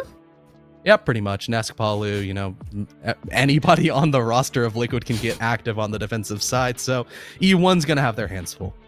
Alright, for sure. Well, these two gentlemen have had a really short break, but it's time to bring back Parker and Pengu, though, into our camera setup here as we have them. Anything you did in this little really short break that you had after that very quick map? No, I just went and got some water. That was it. Which probably helps with your voice, I'd imagine, right now. Wasn't a lot of yelling in the first game, though. No. Indeed, indeed. But then the second game, you know, there's really big names on both teams. Would you expect there'll be lots of yelling in this game? I mean, C-Dabber just broke out some stats, and listening to that, I'm thinking it's going to be a one-sided matchup, but I'll give E1 the benefit of the doubt and say it's going to be a good one. Oh, poor E1. It's only the coin flip that really had faith in them in regards to winning this matchup. I think the majority of us feel like this is going to be a very dominant match for Liquid. And Pengu, you've already mentioned it in our green room during the break, right? The fact that they start on defense is a really big favor for them too. No, it really is. I mean, I think like Trial by Fire, you know, for E1 going against Liquid, I'm like, great, they get Oregon. Very basic map, anyone can play it. E1's in a 50-50 position. And then C-Dab is like, oh yeah, Liquid's this like so good on this. You know, they have a 100% conversion rate on Oregon if they get the opening kill on defense. And I'm like, E1, you're done for, right? So I was like, they had hope. And now that hope is destroyed immediately after. Indeed. Well, let's see if E1 have that little favor of the coin flip or if it's Liquid's chances of getting this matchup as a victory. We will have a short break though, but when we will be back, we do have Liquid taking on E1 on Oregon.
Well, map number 1 was very, very fast between Black Dragons and Miners. What about E1 versus Team Liquid? Our desk seems to think that given the way that Team Liquid plays on this map, it might be a quick one. Nick, you said you agreed. Is there any chance whatsoever that we're all wrong? There's always a chance, and that's the beauty about Siege. It has so much depth and so many micro decisions you gotta make constantly throughout a round. And E1, they might be a new team, a new org in this space, but the players' names, they are veterans, and they come from many different teams. So if they can combine their shared knowledge and come up with a playstyle that fits them, I think they actually have potential to be a very good team. When you have Astro, Lukid, Rap, 60K, Dodes. Dodes is the only person who I don't really know, and that might be the same for some viewers out there. But they have 4 very big names in this roster. So if a team could do it from the start, it might just be them. I was going to say, there was a period of time where Lukid was incredibly hyped up Yes. as this superstar to be, etc., and obviously didn't seem to hit that potential. At least not yet. There's still plenty of time. But as for the rest of this team, I mean, Astro is usually consistently among the best players in the region. We know that Raps is solid. Sexy Cake has suffered through consistency issues. He actually used to be on that Team Liquid roster way back in the day. True. He's a winner with the team. But I mean, at the same time, he plays oftentimes those flex roles where you don't have the same consistency that I think you need on like entry or something like that. What is the Cats? Oh, so that is The hell is Sandbox that? Sandbox Gaming's new pilot program skin comes with a phenomenal cat background. If you want a cat in game, Sandbox is your team to support. It's in the store right now. You could have very easily rhymed there. If cat banners are your game, Sandbox is the name. That is true, but I'm no salesman, so I don't need to work that way. We don't get paid by Sandbox. That's true. However, we could be if they wanna, it's always a chance. Oh my god, first Dark Zero now Sandbox. Give it a rest. We are currently looking for employment, Parker, on my side of the ocean, and anything is appreciated. We are literally working a job right now where we are being paid. Why being limited by one job when you have multiple? The economy's expensive these days. The grocery market shops like trips alone, it's making me broke. I thought grocery prices in Canada were bad, and then we spent that 1 month in Denmark. Yep. I went to the grocery store there, and I was like, oh, okay. Yeah. Yep. All right, let's get things underway, Nick. Anything outside of the ordinary that you see on either side at the moment? Operator bans are Ying Solus for Team Liquid, Yana Kaid for E1. Kaid being a ban on Oregon is not really a surprise. The Ying ban also not really a surprise. The Yana and the Solus are not operators we see banned on this map every day, though. No, I mean, the Ana ban is very clearly a target ban towards Liquid, towards Nest, to try and shut him down. And we kind of saw his statistics when the analyst was talking about the teams, and there's a good reason why Ana is banned here, right? That is his operator. I will say one big surprise, though, might not be the current operators in play, but more so how efficiently E1 are playing. As we said, new team, they just got together under the same banner, but they have fully roam cleared Oregon against Team Liquid in about 45 to 50 seconds. That is an impressive pace to have. Of course, Astro on the Amaru, that speeds things up, but it's the drone network that really has enabled them to do this. Dodes is playing Nook. We don't see that much Nook these days with the changes to her gadget. She's no longer silent when walking around. She does make a bit of noise. And that small changes, for some reason, made a lot of players no longer play her as often. But she still has those 2 frag grenades, and they're going to be very valuable on this basement clear. This is the second time that you and I have personally seen a Hibana with that Supernova shotgun. We witnessed it when we casted NAL a couple days ago. That's right. See if these changes carry over from region to region. As you mentioned, Dodes on that Nook. Now walking down the locker stairs inside a freezer. Grenade goes out. Doesn't actually catch the bulletproof camera, which is quite fascinating. There goes Hibana, first death on the side of E1. Dodes on the board for E1, but Team Liquid so far holding the advantage. Down goes Astro to resets, and the defense are almost perfect. Oh my god. This is like when C-Dub said that when Liquid gets the opening kill, they have a 100% chance to win the round. They looked like they were in full control the entire time. In E1, they were going down staircases. They were, the first nade missed the bulletproof. The second one did clear it eventually. But then Liquid, they do like a 3-2-1 let's swing together, and they just pick up kill after kill after kill. It is very impressive to watch. Whenever you think of LATAM, of Brazil as a region, Liquid is a team that historically you will always know and remember. Same goes for the OG FaZe lineup, etc., where they've been around for so long, phenomenal players, and they have such a unique playstyle that they pretty much have always held on to. Because if you look at Liquid, in the current year of Siege, and you backtrack 5 years in time, you will still see elements of that same playstyle, the Nesk aggressive entry. And he's had different droners and different support players around him, etc., and the game changes. But some things, like how Nesk and Liquid they play around him, hasn't changed. And their success, while it has been varied, sometimes amazing, sometimes less amazing, they've had a resurgence recently, getting second at the Copenhagen Major, losing to W7M, and getting second at the Jönköping Major, losing 2-3 in map score to BDS. They have had a phenomenal last 6 months of Siege. Are you just ignoring SI as well? Also, you said 6 months. Yeah, time goes by really fast these days. It's much more than when the Jönköping Major was 10 months ago. Sorry, I think you should look at the calendar, and I was like, we're in September right now. No, they've had a great 10 months. SI, they're always doing great, Parker. That's the thing about them. A very consistent team. Unfortunately, that consistency doesn't mean winning.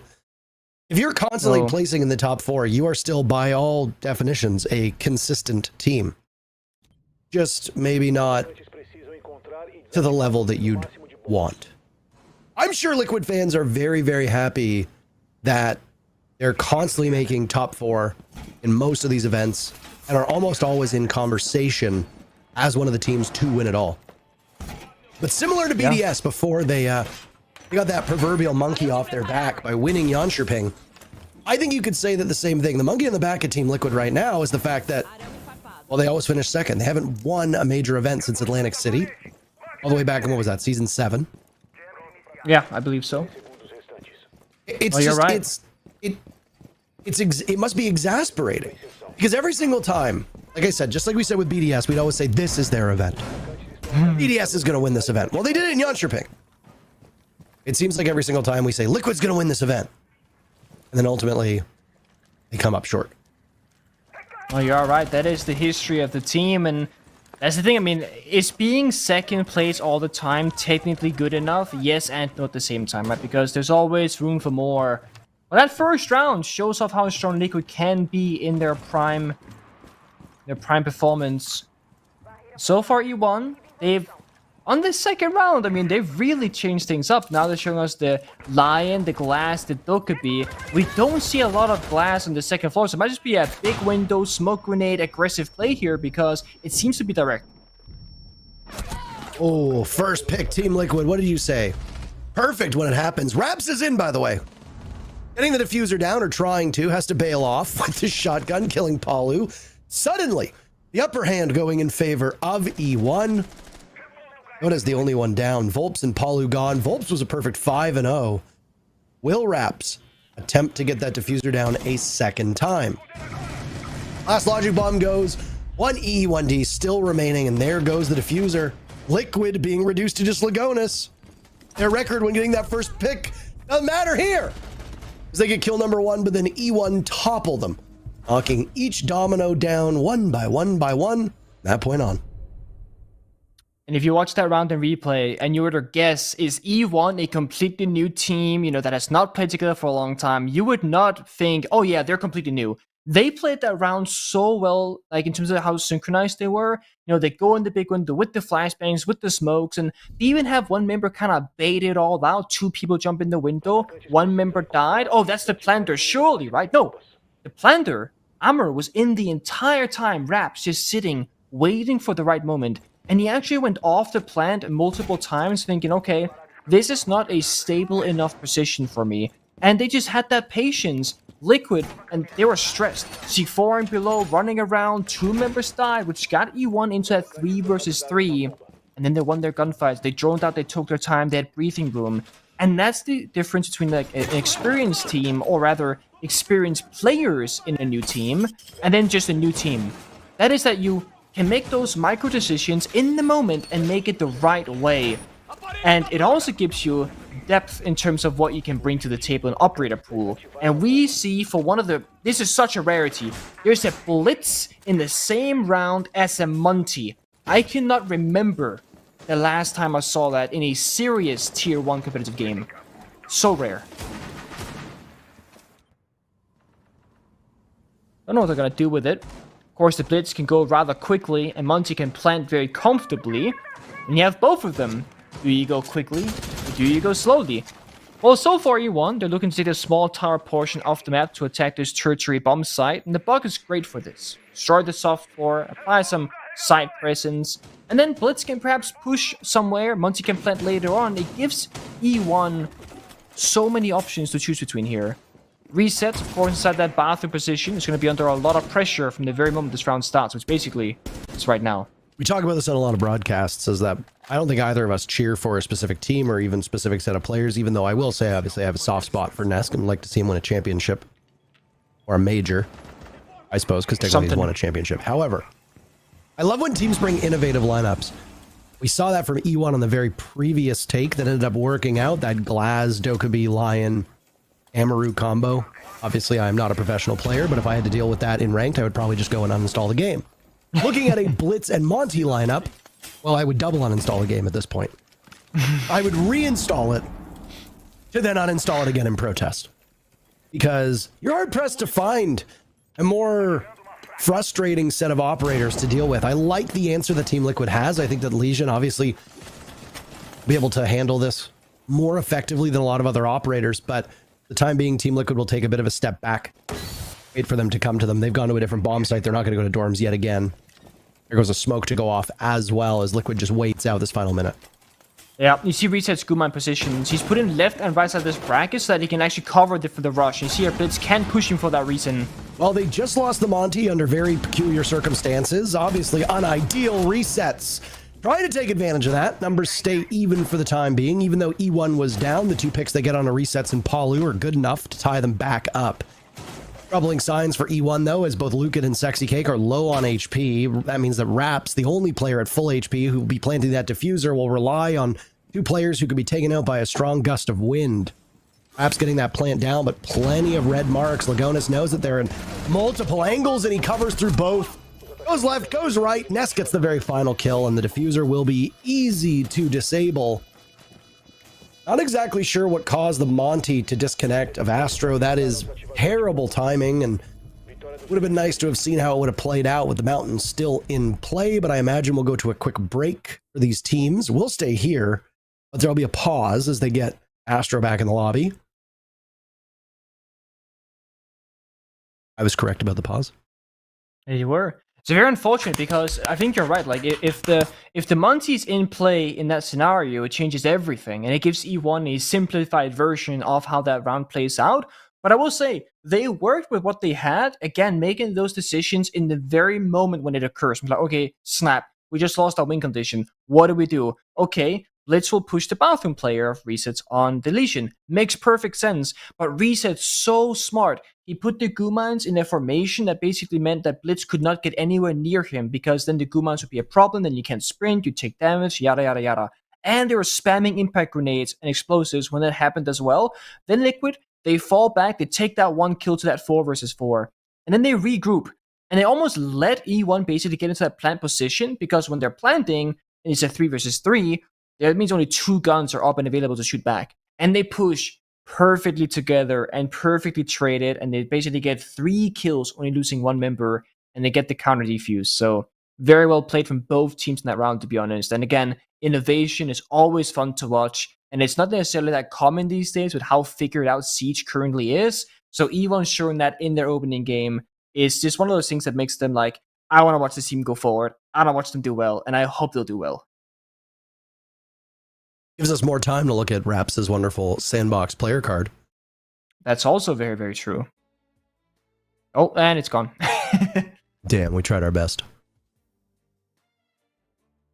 I am unbelievably envious of Brazil's setup, by the way. I was going to say the same thing. It's looking very nice over there. Mm-hmm. They even have chairs that say Siege on it. I mean, the highest level you can play at in Siege is always going to be a LAN event. And playing, on LAN as they are right now for your weekly domestic tournament, that is every player's dream. It's cool. You're together in person. You're playing 0 ping. You're playing, perfect hit reg, netcode, etc. And I guess it just feels a lot more like we're doing this for a living together as a full team instead of being at home, boot up your PC when it's time, and then play online. This is the dream right here, and they're living it. Especially Sexy Cake, so comfortable in that chair, fully reclined at that point. Yeah, enjoying the break. No Also real nice update seeing as him to what's back. going on with E1 and why we are waiting, but it's never a good sign when a player's headset is off. Astro is not wired in. Just waiting patiently. So I think I saw Nesk had a family photo next to him, actually, above his mousepad. It did look like it. Yeah, he's been very vocal about how much his family means to him throughout this journey, and he's a father these days, so he's playing for more than just himself as well. He's got a whole family to take care of. I always love seeing the support back and forth from family members, and of course the players giving back to that support as well. Resets had about 3 books in front of him, it looked like, or Oh yeah, a whole bunch of notepads. he's studying for a degree while playing Pro League right now. It's Mid-game. that's very impressive. Yeah, he's going to become a doctor and a lawyer, and he's also beating E1 at the same time. Not Genius of a just man. not just one, a doctor and a lawyer.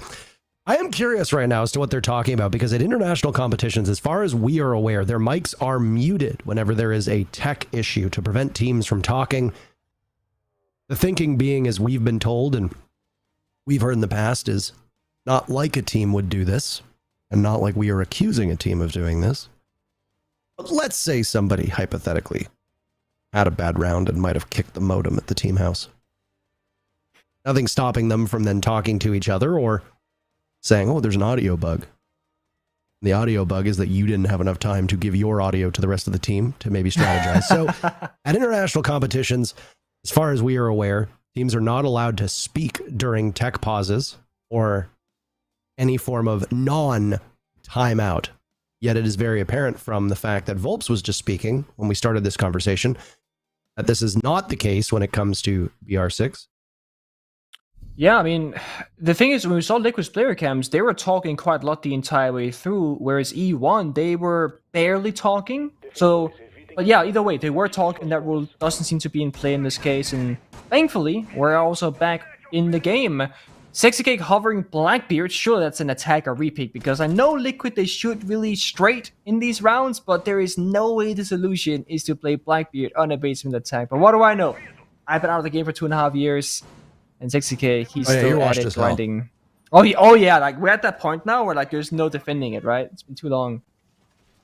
But I could still mop the floor once in a while. No, probably not. Not quite. Not quite. And he's also stick. Oh, there it is. Back to Blitz. That's what we love to see. Now, it used to be when we saw Blitz on the basement attack, it's always that immediately off the rip blue rush. But nowadays, a lot of teams, they opt for like a delayed rush, where you will still spawn there, you'll kill the default camps, you'll take tower, but then you can just at any moment in the round, when you feel like it, Blitz can just, out of nowhere, rush into blue. And that's the benefit. Blitz doesn't require any real setup. Sure, destroy the Fenrir gadget or a goo mine or a piece of barbed wire, that's, it slows you down as Blitz, that's bad. But the benefit is just that when E1 they are ready to execute, Blitz can single-handedly push one area of the map, usually that's blue. But it's not going to be from the very beginning of the round, it'll be a delayed push, as I mentioned earlier. We saw on NA the other day this same thing where a Blitz just ran in through blue and got a plant down quite quickly in blue, or at least tried to get a plant down quite quickly. I think the defenders ended up winning it, swatting away at whatever the attackers wanted to send their way. Usually we Very slow. see- Look at this focus on freezer stairs, by the way. Yeah, the one prone, one standing, holding together. I mean, usually defenders will peek up the staircases and try and kill some drones and, buy some time. Liquid are playing extremely passive here. Like, not a single head peek, they're not contesting staircase. I mean, they're holding bottom freezer, but they're not peeking up the staircase at all. And E1 they've lost 6 drones despite Liquid playing so slowly. We see SXK setting it up, waiting for his teammates to, say, we're ready, it's time to go. And he spent the entire round outside the building, gets to make his first move. Flores being an incredibly powerful operator on this map, especially on this bomb site. You can clear out most of blue. We don't see Ram get brought for a lot of these blue takes, though. Just the Flores is fine, providing he goes unbanned. Yeah, that's not always the case. Lots of teams leave him. lots of teams leave him unbanned, and they get to play around him. In this case, a Flores ban would have been really nice by E1, but instead they take out the Yana again, as you talked about, from the counter perspective of removing a favorable operator from Nesk. Yeah, and of course they start attack as well, E1 that is, so they want to get that YouTube clear, I think, for their sake, and it's been a very slow round for them. Very slow. They haven't pushed that go button yet, but we are nearing that last 30 seconds, so time is up. The next set of utilities should be the go push here, and Texicake, he is actually pushed through. Oh my, Nesk sees one drop pill, looks towards blue, E1 clobbering Liquid on this entry point. Lagonis and resets, last two alive. Lagonis about to go down, resets in a 1v4. Hair strips out of Dodez, but the hallway is his undoing. Fighting 5v5 at full strength. E1 proving that they can hang with Liquid. These assumptions that this might be a close match so far, or a blowout so far, not exactly coming to pass. This is a close match, 2-2 through 4 rounds, and somehow we have lost Astro again. Oh, Astro. I will say, though, it seemed like E1's delayed push is actually what might have won them the round. Nesk was in such a good position out of that blue area, or blue tarps rather, to watch both the blue walk in, the tower stairs walk down, and that meeting hatch drop. But Sexykid had pushed in way earlier than his team. He was in that smoke inside of elbow, taking damage, and Nesk was holding the hatch. Crucial position. But then he was like, wait a second, is that a blitz inside of elbow? And he goes to flick the blitz the same time that two members of E1, they drop the hatch, and Nesk gets shut down. And he was basically the pillar of that entire formation. He was playing in the middle of everything. And when he died, there's no backstepping pressure from Liquid. And then E1 just win out in their individual gunfights because there's so much pressure coming from so many different positions. Elbow, meeting hatch drop, big hallway. And Liquid actually looked outmatched in that round, with a slight reasoning being that simple timing that happened from Sexykake, setting up that great way to start off that execute, essentially. Well, we are now on a tech pause, and it seems to be maybe a longer tech pause, as Astro had gotten up off of the chair. Things getting sorted out, figured out. Always these pro players and their tech issues. Why can't they just stop making issues, huh? I have no idea. How dare they? Don't know if those are parents of any of the players on Team Liquid or not.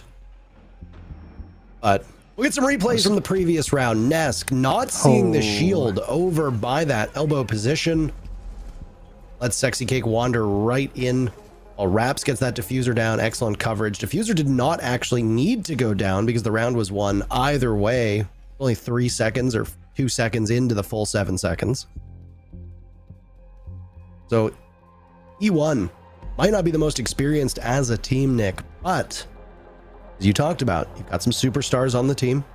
Luke at a high ceiling. We know how good Astro can be. Dota is a bit of a question mark. Raps has performed at high levels before. So has Sexykake. Played against this team. Used to be on this team back in the day. And as much as we want to talk about Liquid struggles internationally, they've had significant struggles domestically in the past. It seemed like they were able to get over that hump, though. They won BR6 recently. They have been very, very dominant in Brazil. Maybe somewhat in the shadow of W7M internationally. I don't know if you'd agree with that, but from my perspective, W7M tends to get more praise than Liquid, despite the fact that Liquid statistically has a better international record over the last 3 events. Obviously, the big caveat to that is that W7M have won an event, whereas Liquid have only finished second. Yeah, I also think like recency bias in the sense that, you know, you've heard the name Liquid for so many years, and you know they've gotten the results that they have. You've only known of W7M's existence for like a year and a bit, and they've already like made such a big name, gotten to grand finals, and won something on top of it.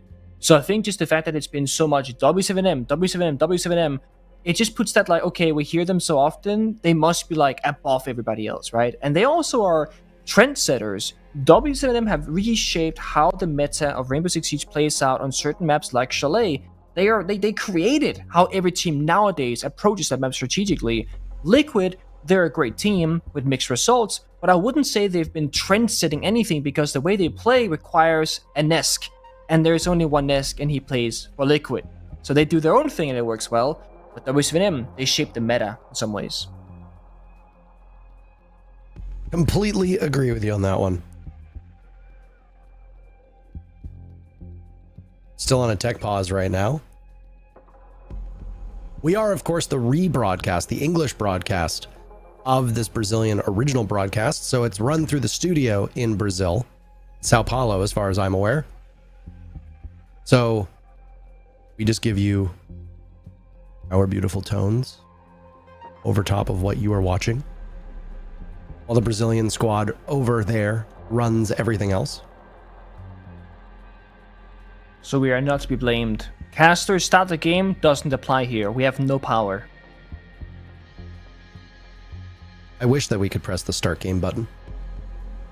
Just start like right now while they're in that 4 versus 5 and they go, what's this? And like, time's up, we gotta go. You only get 2 minutes between each round. Too bad if you're not back in time. That'd be something. That, I'm assuming that's an admin, or is that the coach of E1 in the back? Looks very much like Sexy Cake. I was gonna say, I thought It looks like two Cake Sexy for a Cakes. second. It does. I believe that's a coach given the enormous strat book. But yeah, it does look like there's 2 Sexy Cakes on one team. There's too much sexy for one team. You know, Sexy Cake used to have very long, luxurious hair. And I was like, oh my god. So this has happened on 2 separate occasions, right? First one was with Michael, with Kickstar, where I seen him from behind. I'm like, oh, there's a female pro player. This is amazing. I didn't know that. And you talk to them, you're like, oh wait, there's actually a guy. And I remember this happened recently with Rin from Damwon Kia.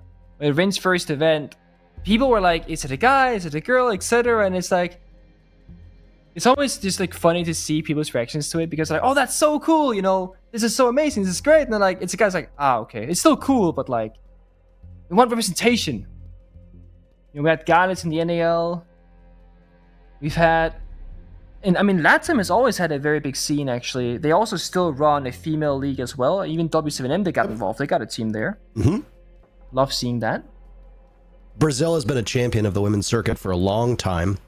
Yeah. And it's not just that they have a women's circuit. It's that they have, as you pointed out, big organizations that are sponsoring the women who are competing at that level. And it gets good viewership, you know, and I've seen a couple of the LAN events that they've competed at as well, and the crowd size is very impressive. You know, I was going to say something about when you started to talk about Michael. Sexy K cut off all of his hair. I might be one of a tiny number of people on Earth who have seen Kickstar with short hair. Wait, as in like a photo of him? Yes, he had a photo from before he started growing his hair okay. long. I think he was like 16 or 17 years old. And he had a very normal, quote unquote, very normal, bit of short hair. Yeah, He looked I good. was gonna say He looked great. I actually encouraged him to go back to that at one point, but he felt that the long hair was too much a part of his brand, and well, I can't argue with him. I was gonna say it certainly was, and it definitely set him apart. But I don't think there's like a very public image of him without the long hair. Not that I can recall, at least. So that's very interesting information. Because he always had that ever since I met him. Always. As far as I'm aware, the image was not public. It was just on his phone. Yeah. We were out one night in Poland, and we were talking about it, and he's like, I've been thinking about cutting my hair. And I was like, well, why? And he's like, it's just a pain to deal with.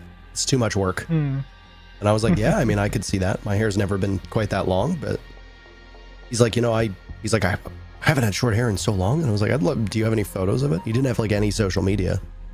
He's like, yeah, actually I do. Hold on a second. He pulled up a photo on his phone. He was younger, obviously, so he didn't look exactly the same. Again, he was like 15, 16. But I mean, Michael always did look young. Even when he was 23, he still looked like he was 15 years old. Getting ID when he's out, probably. Yeah. Remember Kanto, when Kanto first joined Pro League, Kanto looked like a baby. He did, and then ever since he could, he's been growing out the beard or keeping it, you know, significant at least. But every now and again, like once every 3 years or so, he'll cut it. And he still looks like 14 when he shaves the beard off. And he always goes, nah, I can't do this. I'm getting ID'd every single time I go to the store. Like, I look like a baby. I can't do this anymore. And he grows it back out. Forever young, that man looks. I've never really been afflicted with that disease. In fact, I remember I shaved my beard. When was it? I was casting. I remember that. I shaved it off. I think it was actually right before the Rio finals. I was totally clean shaven, and people were like, how do you look like you aged 15 years without the beard? Oh, God. I was like, I don't know. 15. Anyway, we're back in action after that lengthy tech pause. Again, we don't know what the issues were. Thank you so much for standing by. For those of you that are on a tight schedule, you can thank the Miners BD matchup for getting us ahead of schedule.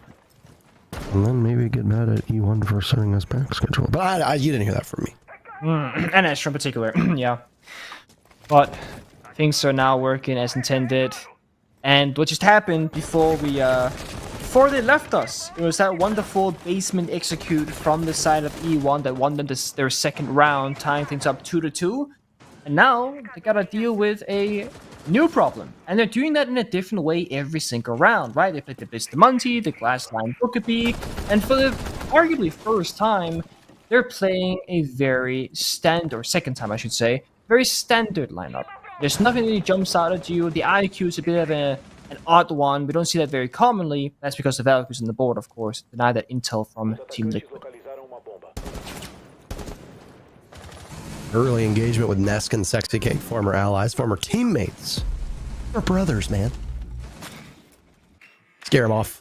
Nesk from meeting, as it's another attempt at that dorm's bomb site upstairs. Team Liquid, win or lose, seem to be adhering to the same site rotation. The first 3 sites were laundry dorms, then that dining meeting hall bomb site. Laundry downstairs for the 4th site.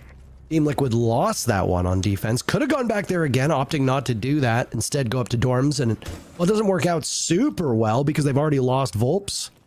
Liquid down by 1 with half the round to go. Yeah, and this is exactly what E1 they want. That early advantage, get some map presence, and they still have so much time to work with as well, as they got half the round to go. Unfortunately, Astra has dropped, so it's down to a 4 versus 4. They traded effectively, but still in a decent position. Got the Harbish Live of Raps, got the Fusion in hand, 1 Selma to go still. But Liquid, of course, with this being their bomb site, they can hold on strong. It's E1's job to pick this apart. Look at watching this window. They have lost Astro again. I don't really know what is going on, but that computer appears to need an exorcism of sorts. Last attempt that we saw from E1 on this bomb site was very, very successful. It was the first round they won. If you recall, they did it with the Glaz, Dokkaebi, Lion, Amaru combo. A lot more ordinary this time around, but Lion still being a fixture on this team. Now goes reset. Sexy Cake. What appears to be inside a trophy, and Liquid is just falling by the wayside. Good lord, they don't even need Astro. E1 can win these 4v5s, and even when they went down 4v5 in round number 3, it was still a very, very close round. Yeah, we might have undersold this squad, Nick. Yeah, I mean, that's only going to solidify the fact that we got a game on our hands. And, you know, that's the thing. Oregon, it is a scary map to go to. But if Liquid is so good at it, you know, Liquid would be happy to just say, yeah, let's do it. But that might have been a mistake. Defense on Oregon so far, 2-3. Not a great start for Liquid. Not one bit.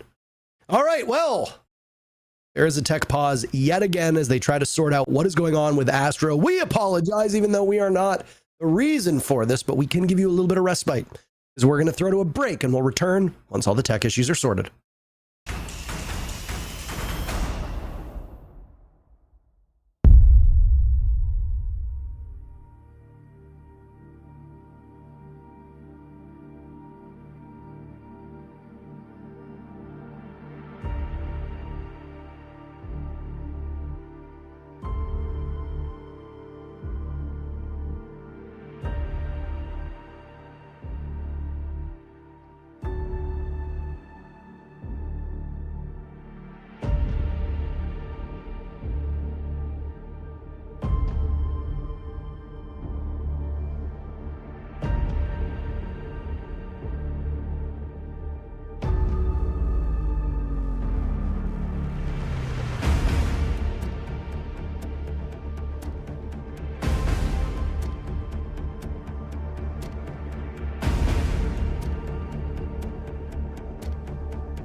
Hello, everybody. Welcome back. We're in game. Yay. Woo! Can we get some claps in the Did chat, it. please? Hold on. We are Any in game, clappers? locked and loaded. Astro, hopefully, has sorted out. Otherwise, no, he has. That's it. He's gonna do that. He has. Done deal. Boom. Fixed. What happened before the Fingers break? crossed, by the way, that Finger this, and that this has toes. solved it. And toes. Okay. It was a upstairs attack from E1, and they got the opening kill. Then Astro disconnected. They were back to a 4 versus 4, but they won in an incredible late round execute, pretty much flawlessly in that case. Where they did very well together, they got the kills, etc. Liquid didn't really have a fighting chance in that round. And Liquid are now swapping things around a lot in terms of operators. They're going from stuff like the Mirror, you know, playing utility on hard walls to stop E1 from going somewhere, to playing more trap-oriented operators like the Lesion, the Thorn, the Finbear, saying, okay, E1, you can come into this space, but if you do so, you will be negatively affected by it, by our gadgetry. So Liquid are trying to take the fight to E1 now and match them.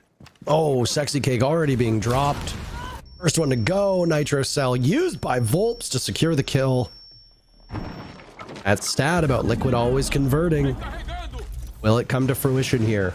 E1 having a bit of staying power. They've got a Fink on the board, and all that boost seems to work, at least for Lukid, who takes the cameras and pulverizes the Legion of Nesk, who's roaming by these back stairs. Another attempt at Laundry's supply, where Liquid has gone 50-50 so far on this bomb site. They will suffer an unfortunate blow to Palu, their top 2 players statistically in Nesk and Palu, no longer available for the remaining 2 minutes. A very brisk pace, but there's a reason why you pick up Volts. That's so he can get a big pick. Luke at a second as well. Advantage goes back in favor of E1. These blows coming in very quick. Resets has been downed as well, so it's all up to Lagonis in a 1v3. Fenrir is the last player standing, is something we've seen before. Oda's almost getting that diffuser down, doing so successfully. Not much available in the post plant from the operators remaining on E1, so it's just going to be a slugfest between them. Lagonis with very limited information coming up on the case. He looks over towards box and gets shredded by Dodes, who got the diffuser down and then gets the final kill for added measure. Maybe not the result that we were expecting, but a welcomed one nonetheless. A 4-2 first half for the brand new team of E1. Yeah, and dude, I mean, they look so good here. And I will say it's almost, I mean, it is rather a big surprise to me to see that Liquid, they're playing kind of like on two different paces right now. They got that aggressive three-man front line of like Volps, Paolo, and Ness, doing great work on the roam game, seeking gunfights. But then Resets and Lagonis, they're actually playing relatively far back. We saw two members of Liquid flanking that big tower staircase with just Lagonis on the bomb side. And while that flank was going on, Lagonis was just sitting in a corner holding an angle instead of pushing up, attacking from the front and the back at the same time. It seems like Liquid, they have one win condition in their mind, but not everyone is committing to it. Whereas E1, they say, guys, this is the plan, and everyone just follows through with it. They did a lobby to big tower roam clear, and they did the hammer and the anvil, right? The lobby guys were pushing the roamers back towards the big tower, and then Liquid and the Lion were inside of big tower, and they were just waiting, and then this just went boom. When they connected, they got those 2 kills, and they immediately hit the bomb site, knowing that the roam is still active, so the bomb site is very much weakened, and it just looks like it is so practiced and so rehearsed from E1, but it isn't. Because they simply haven't been a team for long enough to truly get that down, I don't believe. So, very impressive start for them against Liquid and Oregon, but that's their attacks. Now we gotta watch how they set up their defenses, and of course, if they can push back against Liquid's attacks.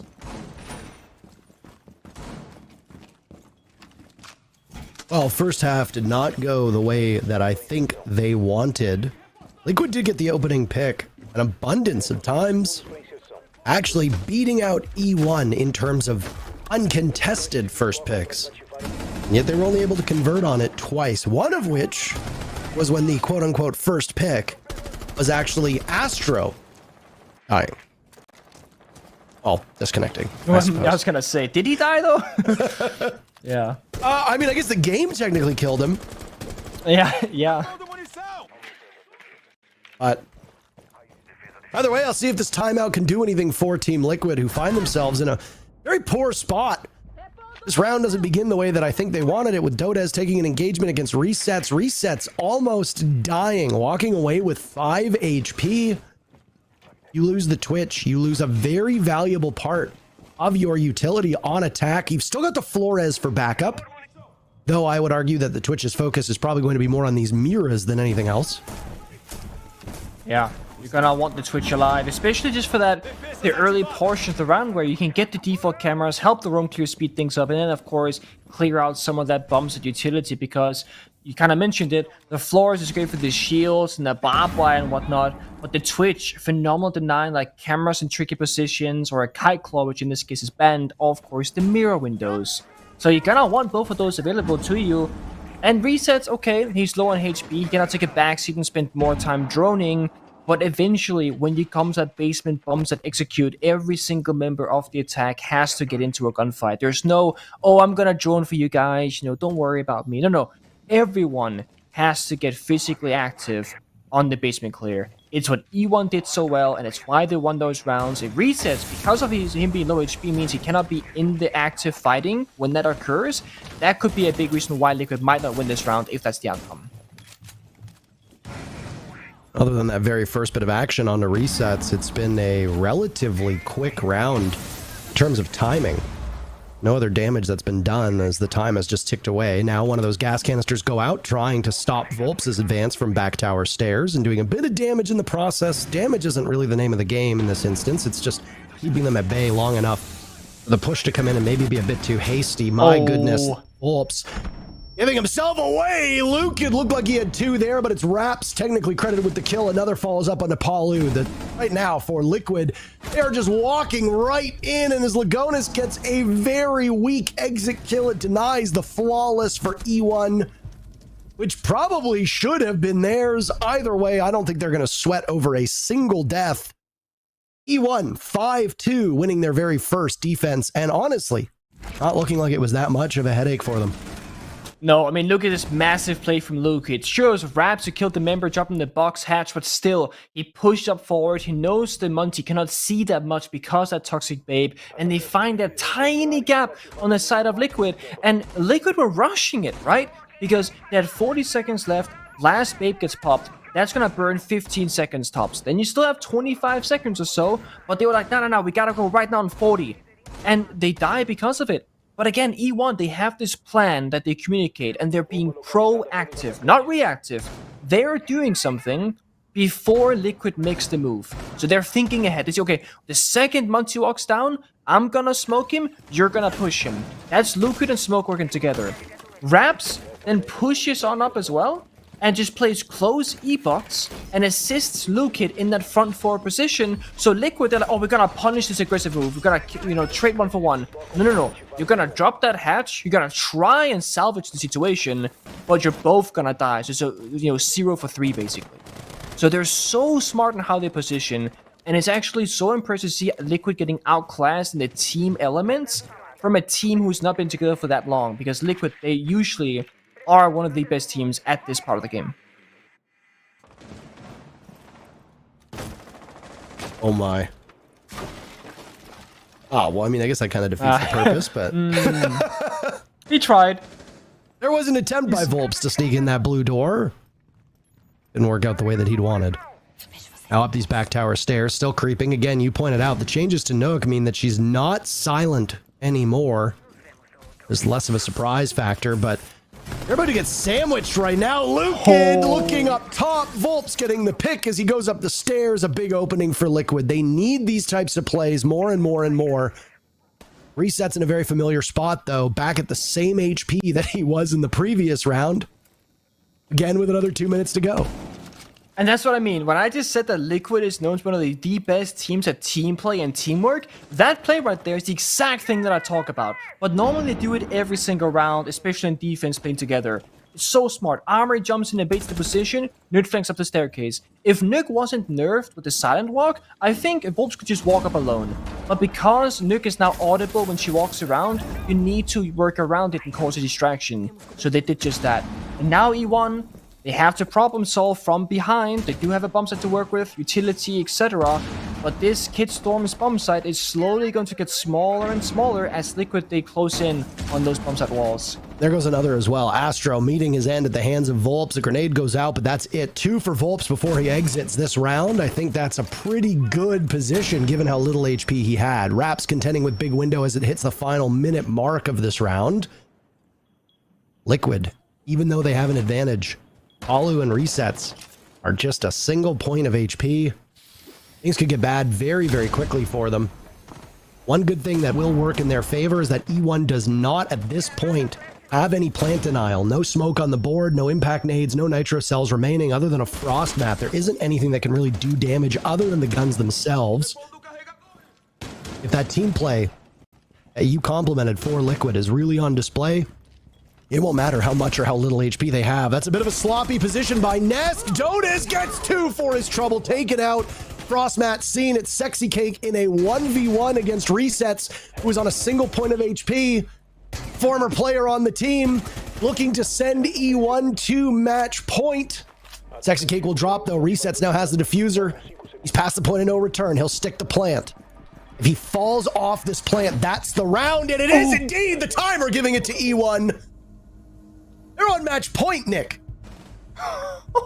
And it comes down to the 0 seconds. I mean, they played so well back in the 4. If you see it, every single time it goes from like a 2v2 to a 1v1, both the attacking and defensive teams, they're just making this instantaneous decision. Okay, I'm gonna go for the push. Okay, I get the kill, immediate hatch drop, got that bulletproof cam, conveying information to the last defender alive. And it's so beautiful how these rounds are going because it's just they're limit testing each other. It's never really one-sided for the most part. Sure, we've seen basically 2 flawless rounds play out, 1 from each team, but we're coming down to these.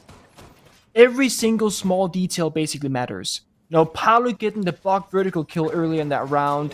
The member of E1 checking attic and Reset's not swinging, so he didn't get the kill. Like, there's so many small moments that can really just turn it one way or the other. But it's E1 coming out ahead more often than not. They've done it on the primary bomb side of basement. They went upstairs, that secondary Kid Storm's bedroom. And now they're going tertiary to get that trifecta 3-0 and then basically seal it in a 7-2 fashion if they can do it. And Liquid, usually when they start struggling in a game, we always talk about them as an emotional team, right?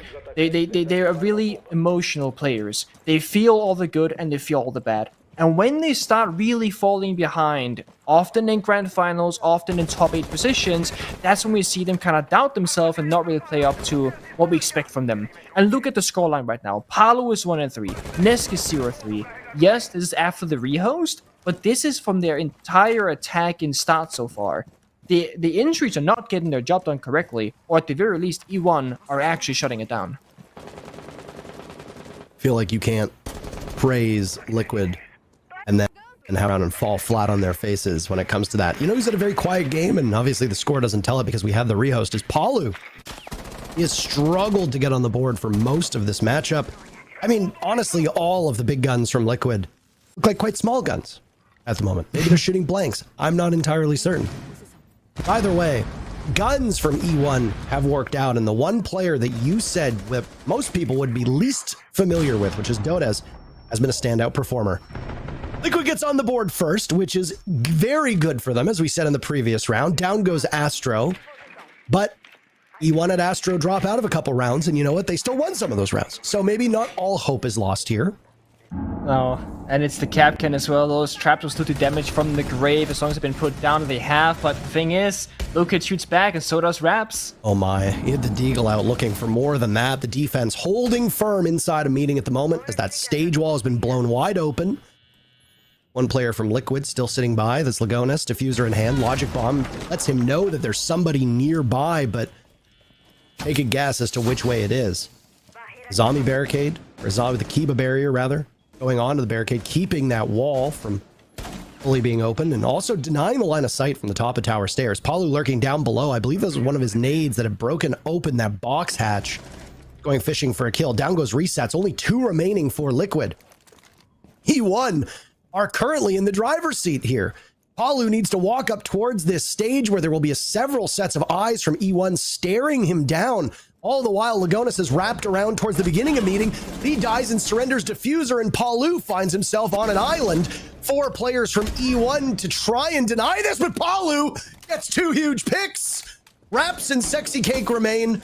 Can Palu pull this one off? 30 seconds. Nobody from E1 is going to move a muscle here. Sadly, Raps giving himself away. Just testing the reflexes of Palu still on this stage. Both members of E1 swing. Nobody hits Palu. He'll come back in towards stage. Sees the head of Raps. And again, just trying to buy time, doing some damage to Sexy Cake. Raps wasting this clock down, and it's a team effort. But E1 get it done. Holy smokes, Nick. 6 rounds in a row. So 7-2 impressive. over Team Liquid, a result that almost none of us thought possible even an hour ago. No, if this goes somewhere in a close, it would have been an overtime close game, not a 7-2 in favor of E1. It came down to the wire. Powell fighting for his life and for his team's life. But the teamwork from E1 is so impressive and so phenomenal. I mean, this is a brand new team. We've seen this in a couple regions now. Squads come in with very minimal experience, and you know what? They catch you by surprise. If we are to be in the TDM meta as deeply as we believe, then, hey, the teams that TDM the most win the most. And in that case, Liquid, a team that is usually known for its firepower, really weren't able to get things going at all during that match. E1 were better on defense and better on attack. They were, and it's such a big surprise because they just haven't had a lot of time to work together on this, and I'm so curious to see where E1 will be 1 month from now, maybe at the next major, who knows. And Liquid, they're still in that old struggle where good days and bad days, but they've had so much time as a unit, they shouldn't be having bad days anymore to this extent. I will say, just as an outside spectator who hasn't casted Brazil for a number of years, the one thing about this region is that it has so many good teams. Yeah, it's pretty obvious that there are good teams and bad teams in Brazil, but when a team is good, you know it. They've got W7M, they've got FaZe, they've got Liquid. On a lot of days, NIP is another really, really good team. mibr is a good team. Lost One is a good team. So E1, yeah, you beat Team Liquid, but you've still got a lot more to go through before you can begin to consider a spot at the Atlanta Major. Oh, yeah. I don't know if you have anything else to add. That's it for our second matchup. We've got 2 more to go. halfway there. Hope you're doing well on time. We got a break ready for you. Be back in a couple minutes.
E1 take down Liquid in a dominating 7-2 scoreline. That's not really something we were expecting. Liquid, a strong team with some very well-known players on their team, but then E1, they've got some big names too, and they're able to get it done too. Yeah, it's really surprising because we were on the record saying, you know, we don't know a whole lot about E1. They're just like a mosh pit. They're a big X factor. What's going to happen? Apparently, what's going to happen is this random group of players comes together and beats one of the most fabled rosters in all of R6 esports and do it quite handedly. This was not just, oh, they squeaked it out 7-5. This was, they were in the driver's seat from start to beginning, and they started on the worst side of Oregon. Indeed, that's something we discussed during that pre-show as well. You know, Liquid on Oregon, they're on the defensive half. That should be an easy advantage for them. But then still, E1 finished out their own attacking half in a 4-2 score. That's not something we see often in Oregon. Yeah, and it's just still mind-boggling to me of how much of a struggle Liquid were having on their defensive roam game, where I was just saying so much of, hey, if they get the opening pick on the defensive side, they're able to convert it so often. But overall, they didn't really get the opening pick that much. A majority of their entries were on the attacking side, where E1, sure, on their defense, they gave a little bit, but when they were still stuck in on site, they dug their boots into the ground and were able to hold on to the bomb site so incredibly properly. And even on their attacking side for E1, getting 2 plants down on Oregon is no easy feat. No, and indeed, if you look at the stats from Liquid, it shows that Wolves was the only player to actually go positive post-rehost. 4 of their players were also on a breadstick for the remainder of that game, or post our final rehost in that case, and the cost just being miles higher on the side of E1 as well. Both Rups and Liquid, a cost of 89%, so they've been really helpful in towards winning their team these rounds. Yeah, I mean, everybody just looked so good on the side of E1, where you can even say Astro, oh, he's 1-4. He only died 4 times. That's just impressive in on itself. If you're only giving 4 kills and opportunities for the opposing team, while you're still most likely having some sort of calling capability for your roster, then you are bringing a lot to the table. And even only 1 kill, I mean, we've seen some superior IGLs not drop great stats, but still be looked on fondly. For sure, and we talked about how there's really big names on the side of E1, but one particularly has been the MVP for today, and that player has to be Raps in this case. He was super influential in that final round as well. The way he peeked around that keeper barrier, if I was on the other side, I would have just been super frustrated trying to play against that, but really a great impact in this game. Yeah, I mean, you were saying it was literally like playing whack-a-mole in that final clutch where both players were on the Kiba barricades, just head pops up, head pops up. There's nothing that Palu could do. If you gave Palu a series of 1v1s, maybe he would have been able to really string it together, but really well played by E1 and Raps in particular, where this roster that you might see like, hey, they're new people and they're playing together, they might be making some major mistakes, being overconfident. They really just looked clean and concise. They were disciplined and played great Siege today. They definitely did. Some good time wasting on their own defense as well. Really just a lot of good and solid points coming from E1 today. Now, obviously, it'll be in the future to see whether Liquid can come back from this or whether E1 continue this good streak of momentum. But for us, there's something to continue as well, because we are halfway through our day so far, and our third matchup, which is coming right after this, is going to be really exciting. It is FaZe versus NIP, a match with 2 teams that attended the most recent Copenhagen Major. So that is indeed to be a promising, good game. Don't go anywhere, we'll be right back.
Welcome back to Blaster 6 Brazil League for our third game of the day, and this is supposed to be a very promising one.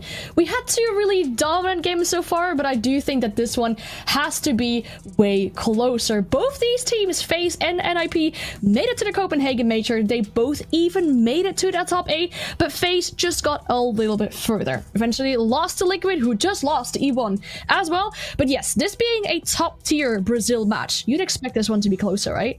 Oh, I've been excited for this game pretty much ever since the schedule came out. I'm like, oh yeah, this is the game of the day for sure. I mean, NIP, they looked so drastically different from stage 1 to the major. As soon as they kind of like had their wake up moment of, hey, we're going into open quals, and then they go to LCQ, and they go to phase 1 of the major, then phase 2, then phase 3 of the major. They just looked better every single game. And hopefully with this long off season, they just kind of continue that momentum. Definitely, and for FaZe themselves, they were the winners last time around of Brazil Stage 1, and now they've made one change, which is their coach. Coach Rafael, who was a coach for Furia before, has now entered this roster and will be helping this team with all their strats, with everything coming up there. And at Copenhagen, they had really good time management. I'm so sorry for my words there, especially against slower teams like Virtus Pro, but you would say with a new coach, that maybe changes up a bit for their playstyle? It might, but I think FaZe overall, this group of 5 players already kind of has solved the formula, and they're seeing that, hey, we know how to play domestically, where they're able to just take the entirety of the stage in and looked pretty dang good while doing it, transitioning as well into the international stage. So I always like to say, if it ain't broke, don't fix it. Sure, the coach might bring a couple of new ideas, but I don't necessarily think we're going to see anything drastic come out. So they've had really good success internationally, also quite a lot of success domestically. There's maybe a bit of a difference, I would say, in regards to stats for one player specifically. On the side of FaZe, that would be Handy. Has he had much changes in regards to his stats from Brazil League to Copenhagen?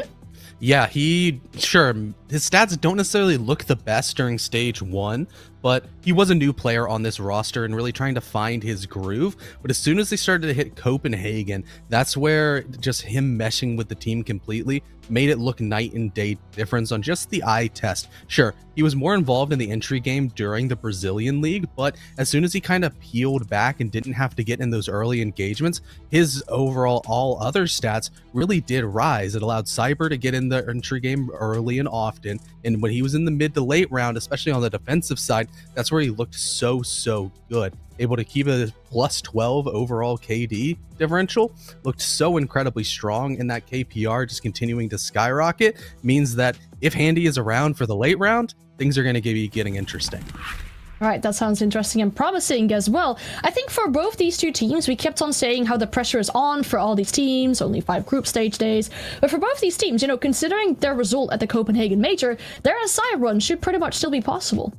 Oh, yeah, it's not only very possible, it almost feels like it should be almost kind of confirmed if they don't just, crash and burn, somehow implode and choke out once again and just do really poorly here. Then they'll probably punch their ticket in towards SI, which they really wouldn't have to travel that far away because we will be going to Brazil for that final tournament. So they might get the home crowd buffed, but hopefully, all things considered, both of these rosters, while they are continuing to improve, are going to continue that trajectory because NIP have just been so incredibly fun to watch with that improvement. Every time you can single out of hey, their attacks look kind of bad.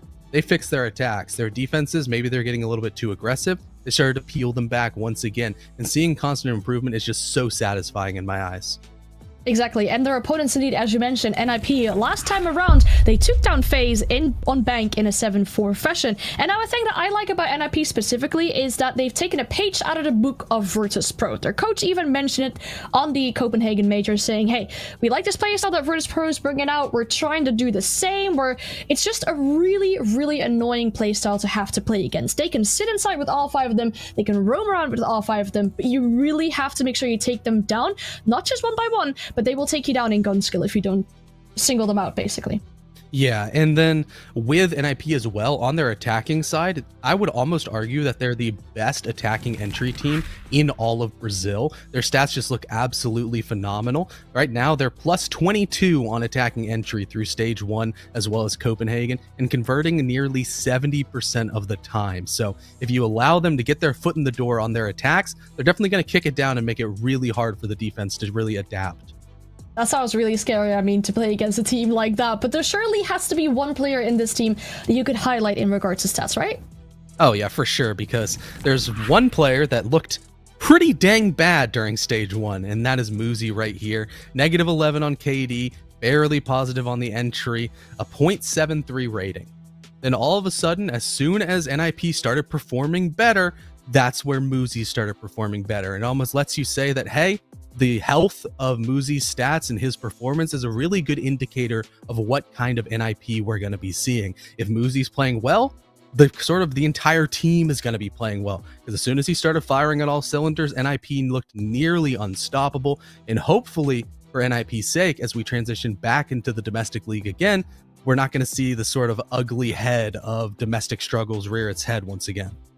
Yeah, I mean, if you look at these stats specifically, it's a major glow up for Muzi, but it also resembles how bad they started out their Brazil League. They finished last in their own group last stage and then still somehow made it to the major. So I think for NIP, the main pitfall could potentially be to have another slow start to the Brazil stage and then have to have that really difficult way of making it through the major through potential LCQs, for example. And when you fall into that pit, really, it's a very risky part because there's so many teams in there and only one that will make it to the major eventually.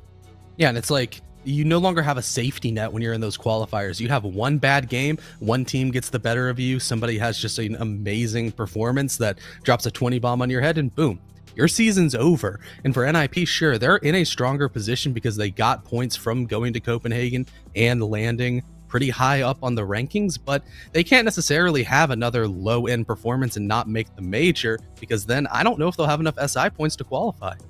Indeed, that's a very scary prospect potentially, but if we talk map pool specifically, we'll have map bans in a bit as well, but map pool, that's kind of helped these two teams, right? The changes that came to the map pool with Villa and Theme Park being taken out, because wasn't that the permaban for both these teams? Yep, FaZe did not like Villa at all. It got removed. As soon as their auto ban Villa got removed, you would think that the rest of their map pool should prosper. As well as for NIP, they didn't like Theme Park. Guess what? That map is gone too. Both these rosters still have an affinity towards certain maps not wanting to go, mainly having the overlap map be border, which almost feels like a game of chicken between both of these rosters of who's gonna ban it. As soon as the border ban goes down, it's sort of relinquishing the driver's seat of the map ban phase. So seeing it last all the way through the end of this map ban phase does not surprise me. And that does leave it up to a 50-50 of Skyscraper and Consulate. You either get a new map that we know nothing about for either of these rosters, or for NIP, you're going to be going against arguably the greatest Skyscraper team in the world. So I think going for the unknown factor of Consulate might have been a smart move. Indeed, yeah, and we had the pleasure of seeing Consulate a little bit during the EUL as well, and the analyst there said, well, some are going to be very favorite for its, I think, the defensive side. It turned out to be your super attacker favorite, so there's a lot of surprises and a lot of unknowns still with this map. Yes, it's been in the map pool but, like, a few years ago, but when it's been reintroduced after the rework, it does really seem like it's been played out completely different as it was a few years ago. Though, if we talk about NIP and their potential slow playstyle, do you feel a map the size of Concert would benefit that playstyle or kind of hinder it?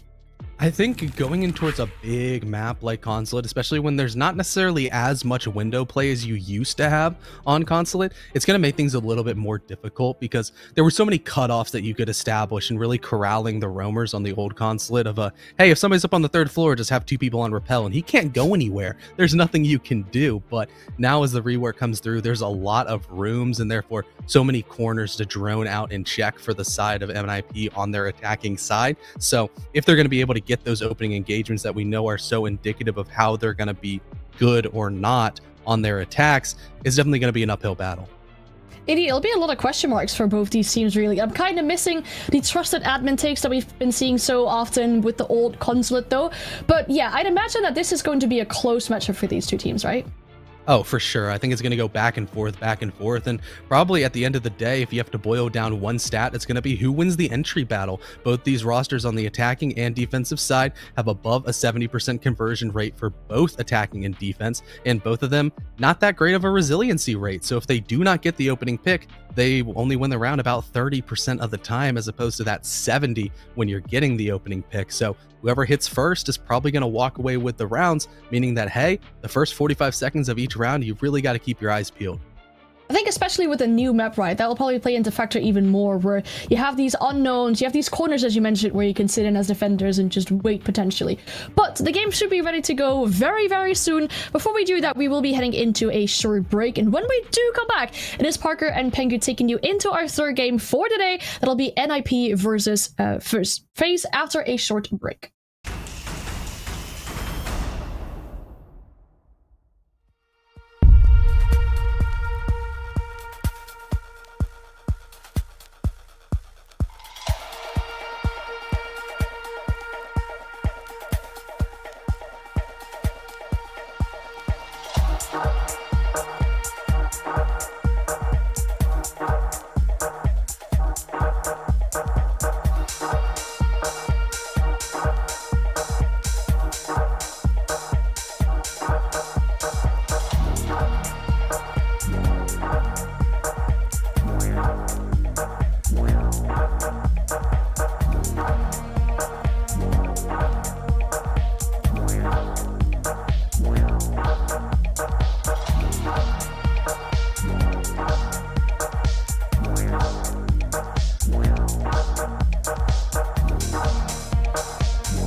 It's time! Map number 3, technically also match number 3. Isn't it funny how that works? We got two of the most storied franchises in all of Rainbow Six Esports, FaZe Clan versus Ninjas in Pajamas. And look at that first ban. Damn, that's gonna set the tone. A multi-target banner right out of the gates. I mean, Connor C. Dapper on the analyst has kind of spoke about it. I could really see this map go either way. It's new territory for both teams. We haven't seen much of it yet in this current season. Obviously, this is the first day of Brazil, so first time it's been playing out here. But NIP's playstyle being really aggressive, really lethal on the entries. I could really see them do well here, starting on the attacking side, which seemed to be the better starting side from the little concept that we have seen so far. But this really comes down to who has read this map better in the short time span it's been available to them. It feels like they just expanded Consulate. They gave it a steady diet, and they had to let the belt out a little bit. You know, not quite as thin as she used to be. She's a bit of a bigger map now, as they've added a bunch more rooms too. Yeah, you will hear everybody say that there are so many rooms that you call somebody out somewhere, and then you're like, okay, I'll get there, in 4 seconds. But you gotta go through like room after room after room, and then you arrive at the location. The general thing about Consulate Rework is that it's much less open. So imagine you could see through the entire bomb set from a window repel on the previous version of the map. Well, now you will see it just a couple of meters ahead of you, and that's really it. You have to get in the map, you have to get active, and it really will be a matter of being able to drone in your entries and the entries winning their gunfights, because that's the only quote-unquote easy way through the map. And I think it's why the multi-ban is such a phenomenal choice here, because that's the easiest way to walk in, because multi can just extend the shield. Absolutely correct. Oh, remember when we went through callouts with the casters and you looked at prep room upstairs? Yeah. I was going to say, so we obviously do a bit of boot camping as well, especially when a new map is added to the map pool. We like to go through and try to get our callouts down. I know for those of you that are watching in English, you might not see in the bottom right-hand corner any words that make sense to you unless you speak Portuguese. The map still remains very similar to the spirit of Consulate. There haven't been a ton of changes, but again, they've just added a lot more rooms. As you pointed out, it's more close quarters now. Those long sight lines that you used to see, especially on the top floor around long desk going all the way into what some people called that little lobby area, front desk, etc. Those don't really exist anymore. Similar to the basement now, you've got that entire lockers component around the back. You can't look into projector the way you did because there's this little meeting room right here that has a bunch of tables in it. Now being opened up by the Selmas right away. This is a very pivotal part of the map, and you basically need to crack this wall open in order to get in and get a good look at that same projector bomb site that was in there before, that meeting room. Yeah. It's not. It is not like a small box that leads to the bomb site though, so you don't get like direct access, but you still need it nonetheless. Dokkaebi, another phenomenal roam clearing operator, of course, no surprise seeing that being played out. And FaZe Clan, they're playing in a CEO meeting bomb site, and they've only really chosen a couple of rooms that they care about. Of course, the bomb site itself, the room between it, and then just like the single room below of piano originally, and then that admin prep area. And the way that NIP are dealing with it is they're kind of striking from all of the various areas, right? Spiral staircase, bottom yellow stairs. You see Pino inside of admin already, and it's keeping FaZe Clan guessing as to where this attack will actually be coming from, because they're not playing Valkyrie. They have no real intel besides those mirror windows. It's Cyber in the admin hallway, not too far away from vending. Top of Spiral, there's a line of sight that could potentially catch this Mira down. A lot of angles here to worry about. Pino concerned with possibly being sighted. There's on admin stairs. Wizard catches Cyber. First pick between these two teams. Comes with a minute left. I don't know if Cyber was anticipating that many players all over him, but hey, what can you do at this point? Good value from the utility here of Psycho, who gets not just a bulletproof camera, but also a read on the defender. Sitting and waiting as Pino marches up and should get an easy pick. There you go, on to Handy, who was marked earlier as the Brava got that information. The clutch drone proving to be quite invaluable. Now it's KDS next in line of sight, pops up, couldn't hit water if he fell out of a boat. Down he goes to Cons. Souls in a 1v4. One of the best support players in the world, clutch more often than not, but this is a very big ask of him. 4 players and the diffuser now running against him, and he is in serious trouble. As flashbangs go, he gets swung by Pino. The first round goes to the Ninjas. And a classic showcasing from NIP as well, right? They get in aggressively, they get in quickly, and they're just in the right positions, and they're so lethal in those duels that when they're presented to them, they win them literally every single time in that round. And the way that the round played out for that CEO defense is very similar to how a Chalet bar defense kind of worked out, where defenders, they have one stronghold. On Chalet is that top blue staircase and mezzanine position with the double shields, and on this particular round for Consulate, it's that top of Visa stairs where Cyber and Miro was playing, and prep room. And the second that big area fell, the defenders don't really have any favorable positions left, at least not for FaZe Clan in the previous round.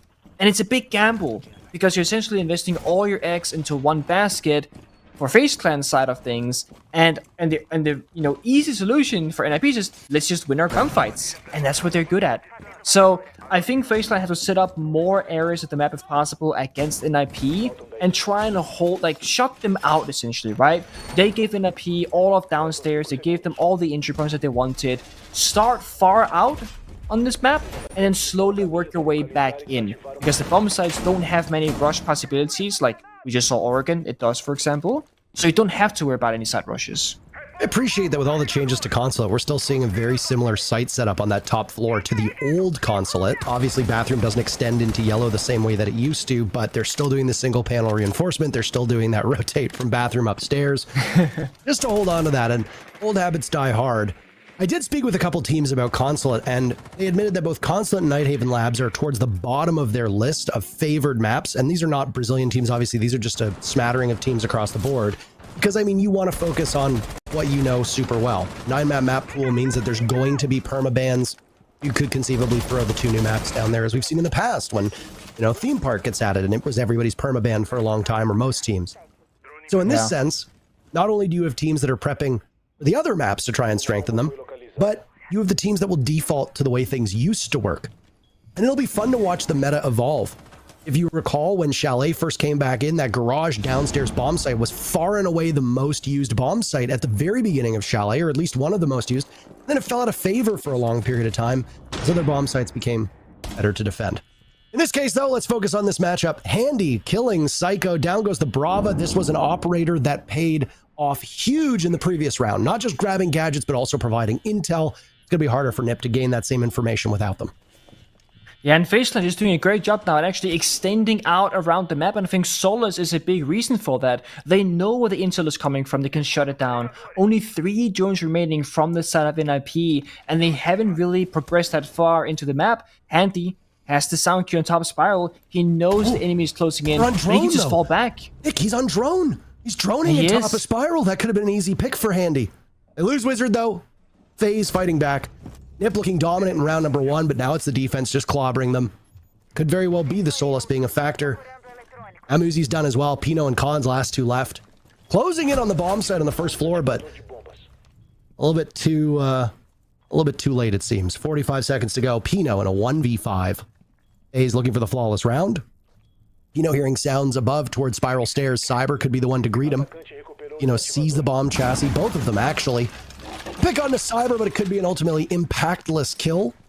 Is there an opportunity for a second? Flashbang goes out. Pino gets killed by KDS either way. Sitting in piano, too many players to take stock of. FaZe fights back. And that's exactly it, like the long line of sight that we saw on piano, one of the longest in the map currently. And on the first floor of Consulate, there are just so many different soft walls in that lobby area where we just saw Pino die in, and it's hard to deal with. But the biggest worry here is just simply the information game for the attack inside. In the first round, NIP had like 7 drones alive by the time the round was over. And in the round that we just witnessed, they had 3 drones left when there was 4 attackers alive still. And you can tell they're walking around completely blind, dry peeking angles, checking it with their guns, etc. But there's just so much to worry about. The map has gotten bigger. It's huge now. There are so many different corners and positions, and players don't know this map all that well yet. You're going to die to angles that you either didn't know existed or simply forgot about because, again, you're lacking experience. And you said it, Parker, where, you know, teams will take a long time to pick up the new maps because it's a 9-map pool. And sure, some will say, okay, Theme and Villa out, that means we're going to learn Consulate Nighthaven.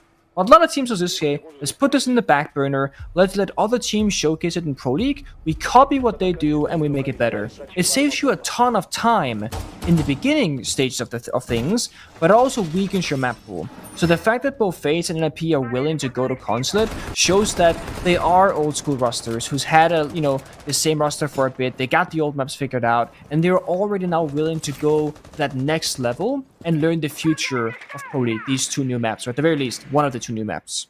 You and I didn't have the benefit of casting that Nighthaven matchup. It was casted over on NAL by Stokes and Lynx. Who, by the way, it's nice to have Sam back, but more than anything, it's been nice to listen to Lynx's growth as a caster. Flynn is also back, but nobody really cares about that. Anyway, it's a garage hold all the way down on the very lowest floor. Are you gonna do that thing where you call basement? It's first a basement. Floor? Okay, we agree this time. Yeah. Okay, good, because there is an actual basement to this map. It's not a kitchen like cafe. You don't get to call the first floor cafe a basement. That's not how it works, Buster. No, I've been trying very hard, sir, to work on that. We do see Ram in action, though. Before the gadget gets utilized, you gotta get that roam clear through and through, and this is a classic basement hold, right? You know, you're roaming somewhere on the first floor and you fall back eventually. The attackers, they go top floor and they clear you top down, very much like Cafe, for example. So we can kind of recognize this from other maps. And it makes sense so far. The biggest adversary on these maps as an attacking team is going to be the clock. It's a lot of map to go through, a lot of drone work, and you already see now more than half the round has already been burnt down clockwise, and NIP just now reached the floor above the bomb side. But you got a ramp. Look at the efficiency and the value of the gadgetry. The entire floor inside piano will be gone in 5 seconds. And over in one of the newer rooms that was added, that art room with the frames and paintings and all that, which is a closet. However, there are a number of closets present on this map, so you can't all call them that. Same as you want to call something office. Well, guess what? There's multiple offices. Which one is it? There are so many. On the newly expanded yellow stairs that wraps around and allows for different engagements to happen. Saw one going down from that main lobby. You've also got Psycho now itching for a fight, looking into garage. A bit safer to play for the attackers, and this is one of the longer sight lines as well, especially since there's been some openings in the wall. Psycho losing out on that vision. Far enough away, but can't really do too much about it. Nip right now seemingly stalling out as they are not getting any closer to the bomb site, but hold on a moment. Down goes Vita King. An answer back as KDS gets off the board. Nip regaining the advantage with Cons taking all of these fights on his own. Got a supporting cast around him now as well, as there are 3 players from Nip watching as that diffuser comes down. Yokai in position, but ultimately it misses. The pillars used to be as a Yokai, and the Ash stays as Handy swings in. He has pings. Nip simply has too many players to account for. Answer back after surrendering that previous round to FaZe, and Nip will regain the lead. It looked like NIP just couldn't break through that initial hold on the breach in the yellow door, but Khan somehow finds his way in, and once that happens, everyone just follow up, and that's really what opened up the round for them. As you saw, it's very difficult to plant on the basement bomb site, because a lot of the cover that used to be the cars, well, they're not really there. There's a red car now, but it's up against the wall, so it doesn't provide you any real cover from the bomb site itself. You have to go in deep now and plant by that yellow pillar exactly where Cons could find himself. But then, of course, you have to get some kills first. Or have some smoke grenades or a Munty, which in this case is banned out. So great problem solving for NIP. It's very evident so far that they have been preparing for this matchup without the Munty available, because they don't seem to be clutching on it or needing it. They have answers without him. For those of you that are wondering why we have a top down here, and I'm assuming that what we are seeing, which is the top down of these maps, is the same thing that you at home are seeing. It's because I would imagine that these are round replays and player cameras from the Brazilian broadcast, and since we have the English rebroadcast of it, that we are just seeing what the observer sees, as opposed to the player cams. It's not available to us, as that's being done out of their studio in Brazil. Either way, it allows you to get a good view of the outlines, the operators, and what they're choosing to defend. In this particular case, this auxiliary room didn't really prove to be too hard to pierce last time. 4 Ninjas in Pajamas, they use the ace to get it open very quickly. This time around, Sens in the hands of Wizard use one of those secondary hard breach gadgets to blow it open and now gain greater access to Projector. This won't be an easy fight, though. This is the bomb site, of course. And no surprise, FaZe Clan are going to be investing quite heavily in it. Yeah, the similar side setup, but a very different operator lineup from NIP. The Sense, the Gridlock, and the Blitz, as well as the Amaru. I mean, this is not going to be the same kind of execute whatsoever, just looking at this from the operator point of view at least. They can push anywhere with the Blitz, they can fake a rush with Gridlock and Sense, they can fly in the window with the Amaru. Currently, Gridlock is the diffuser carry, so no plant rush is going to occur as of yet at least. NIP seems to be just setting up. They spent 6 drones already, but nobody's really inside the building, so they're purely scouting for intel. Oh, and they're going to go for it, Nick. Immediately, everybody is dying. Only 4 players left with half of the round to go. Sens still in play. Musi still with 2 of those Ash charges. 1 of the roller smoke gadgets from Sens still on the board, but a Warden and a Wamai could spell some trouble here. 2 of the best suited operators actually for FaZe Clan still upright. Not exactly like you can account for who gets into those first few engagements, especially if your roamers are the Frost, or I would imagine not the Smoke and the Mira. But having Yeah. Handy and KDS on those two operators as the last two remaining is definitely a huge plus given what Nip has to work with. Nip looking for their second round in a row. Draw even at that first half. It'll be 3-1. They can't lose. They can only tie. Wanting to prove to be successful as they were on this bomb site before. Wizard is downed. Oh no. Nick. The frost mat. No. He messed up. It's all up to Muzi now. Is Wizard retrievable? 30 seconds to go. Muzi moving very slowly. Spotted by FaZe Clan. And we have an even game. 2 rounds apiece for FaZe Clan and Nip.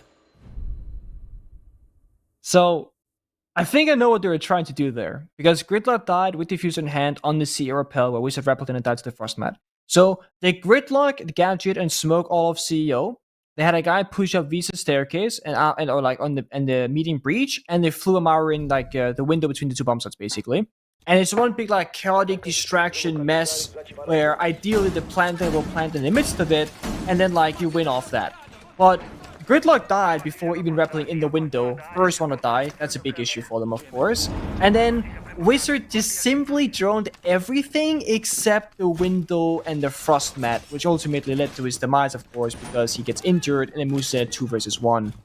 But NIP were in a great position to just like fly in the window, assuming the frost trap was shot, and just plant off the rip. But they didn't trust themselves, right? They had to rejoin everything, escort Musi in, and then go. And it gave FaZe enough time, essentially, to figure out, hey, these last 2 members, there's no way they're on the admin side of things, because then they would be making noise, we'd be in a gunfight with them, etc. They're nowhere to be found. They had to be halfway across the map, and they were. So you saw FaZe reposition for a CEO take, and they actually got primed and ready for it. NIP had a great execute, but then stalled out after, and basically made their own odds even worse. I'm seeing a rush strat though for a new map because you don't really know what's to come. The setup was like, what are they gonna do? Well, out of nowhere, they just fly on in. New maps and new rosters alongside a new meta-altering operator are basically all you can ask for. And while I don't think Fenrir and Ram are totally meta-altering, they have both very much had their place so far in all of the games we've seen across all regions. E1 versus Team Liquid has been one of the most surprising match results I think that we've had so far. I mean, but in NA, we've had Wildcard, surprising, and then you had Black Dragons 7-0ing in our very first matchup of the day. It's true. Unpredictability comes from best of ones as well, especially with a new map pool. If it's the same 9 maps, then yeah, there might be some standardization there between teams. But when you're still learning 2 new maps, you go to Nighthaven, you go to Consulate, you got a new roster. There's a lot of variables that can't be accounted for. I'd imagine that's hard to prep for if you're an experienced team. Oh, I mean, it certainly is, and it's why it's been missed getting new maps in, because it just kind of elevates the skill of a little bit. Just like fighting with an SMG-11, it requires a lot of skill to win a long-range gunfight. And well, Cyber learns that the hard way, as Pino is full HP taking him down. That's a crucial kill because that is Solace. But the damage has been done. Look at the drones top right. 1 singular drone left for NIP. If FaZe Clan are smart about this, they can just hide up in corners like we see from Capcan of KDS and get rewarded for it. Nice trade. Muzi dies ultimately to the impact grenade thrown out by Handy, but not before Handy falls as well. If Nip continues to trade out, they will win just simply based on numbers. Only 1 drone remaining, as you pointed out, means that Cyber's job as Solus has been very, very good so far. Can't really knock that one. My God. Nitro Cell waiting to be ripped by Vidaking, but Psycho says not today. Now it's KDS to take the head off of Khan's, looking for a second, but Wizard just cuts right through him. Souls again in a 1v3 this time. Odds are a little bit better. These teams have traded blows for first bloods. They've traded blows throughout the round. They've traded rounds as well. Souls doing immense damage to Pino, who now falls off. Psycho's been down. Now Pino too! There's ice in this man's veins. No utility remaining for Wizard whatsoever. A mini EMP. There goes Pino. Still marks aplenty. Down goes Psycho. Souls in the 1v3 as we talked about. He can do some serious work. Trying to open up a line of sight to catch Wizard. Diffuser almost done. The Dokkaebi gets away with it, but it's Souls through the hatch. eliminating Wizard. FaZe Clan win it. There's just something magical about this Souls fella, I gotta say. FaZe Clan take 2 rounds in a row and they take their first lead of the match. That's not supposed to happen. I mean, this is prime Consulate from back in the day. You got that top 4 control, you got a good intel on the bottom side, and all you need is a good bit of decision making there, and there is almost no better player in these kinds of clutches than Souls. Ever since his rise to tier 1 in Brazil, he's been phenomenal. When he first joined, everyone said this is the Bride of LATAM, but very quickly people realized, no, this is Souls. He is an individual, this is him doing it for the first time, being his own, and he's not really slowed down since joining the league. And that 1 versus 3 clutch is monumental for this matchup. It's round by round to one team then to the other. In FaZe Clan, they get 2 in a row. They find some momentum on the defensive side. And it's going to now bother NIP about this intel, right? And you see it immediately. Moose is on IQ now. Why? Because it just lost a round single-handedly to a Valkyrie camera on the bomb site, spotting out the opponents with Souls above.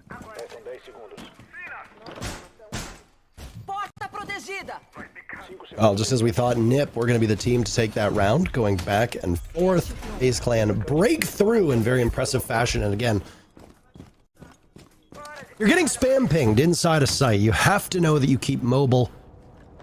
Once the position of Souls was realized by NIP, it didn't really seem like they were so interested in taking care of him. There wasn't a second attempt to get that diffuser down. Instead, it was just a scramble to try and get away from the pings.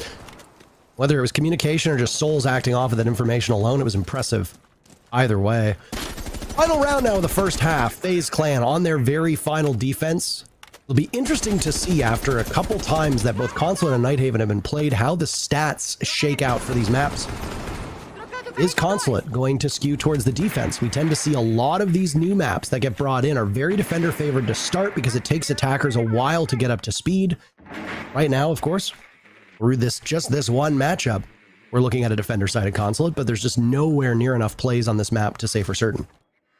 Yeah, we need a bigger sample size, of course. Different playstyles will come with different results, but NIP, they've done a good job at, I think, just trying to figure out what actually is the meta of Consulate, because they've done a very slow first round, a very fast third round, and now they're doing the phantom pressure round. Psycho has been on the roof of the map, opening up every single window and door imaginable, just saying, hey FaZe, we're over here. Hey FaZe, we're over here. Be afraid of these areas of the map.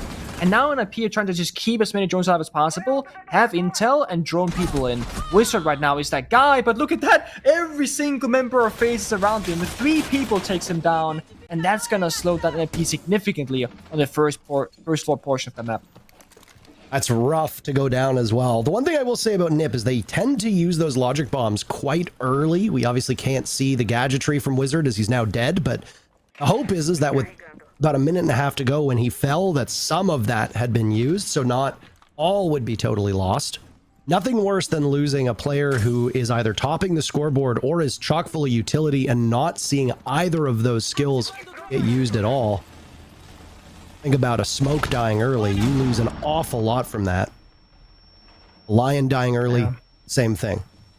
Yokobi obviously brings a lot of utility. Not anymore. 2 smokes still in the hands of Pino's Ram, so you've got some secondary gadgetry working well. Down goes Cyber to Pino. Speak of the devil. Pino still in this position, looking at all that's been destroyed with that boogie drone. But if there's anybody who can strike on the flank, it's handy right now. Positioned on yellow. He could very quickly move towards lobby. Oh my. You just keep saying their names, Nick. Keep going. Who's next? Souls is next. Okay, Pino and Psycho. Who's to go? Pino. There we go. I said it first. Psycho, now it's your turn. Goodbye. Wow. I believe just the term that was used before is walking into their bullets. In this instance, Ninjas in Pajamas weren't walking. They were running. FaZe Clan takes the first half, 4-2. It looked like it would be quite even between these squads, but FaZe really have leveled up and achieved something greater in that first half. I mean, they're just simply low on time. I think FaZe has done such a great job at shutting down the drone economy from Ninjas in Pajamas, where they're forced to walk around blind. And we saw it Handy. There was no intel he was about to flank yellow stairs, and he gets 2 kills because of it. And before that even happened, FaZe Clan's roam game was highly successful. And sure, right now the scoreline is 4-2. It seems to be a defender-sided consulate, at least for the first half.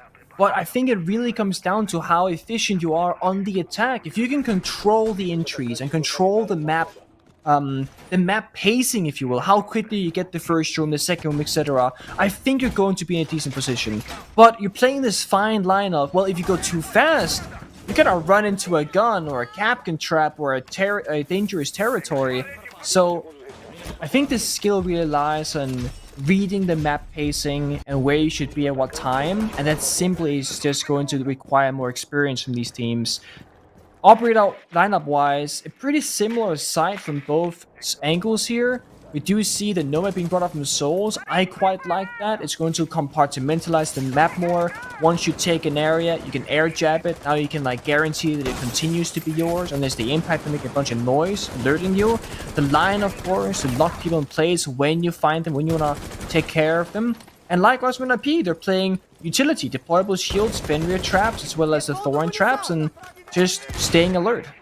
I was going to ask you on this map where there's lots of close quarters fighting, smaller rooms, why we haven't seen more Gridlock, why we haven't seen more Grim or Nomad, because they seem like they would get a lot of value. Is it just simply a lack of necessity? Is it because we are in such a frag heavy meta? Answer that after we talk about Wizard dying early again. He's not on Dokkaebi, obviously they swapped sides, but Fenrir dying, you're going to have gadgets that persist. Hopefully those dread mines have been opened up so that even if one of the attackers wander in with Fenrir dead, you're still getting some value.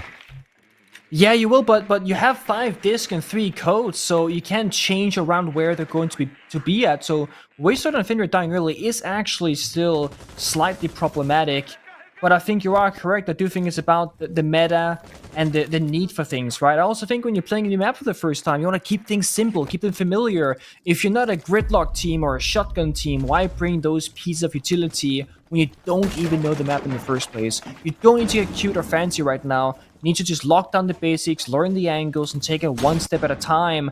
And so far, FaZe Clan, look at their pacing. They're actually making pretty good progress here compared to that of NIP. FaZe Clan obviously showing a level of confidence that their fans are probably excited with. KDS confidently dying. Maybe not what they want. Down goes Pino, so FaZe Clan regain that advantage. Psycho could put it back to a 3v3, but he gets knocked over, and they know that there's one by Spiral. Psycho now fighting by this long desk, winning his engagement against Souls, and then trying to pre-fire towards the hallway, but not getting anything for it. Hans is sitting on site. A second air jab is found by Psycho, who's knocked over yet again. More information just pouring out for FaZe Clan to take advantage of.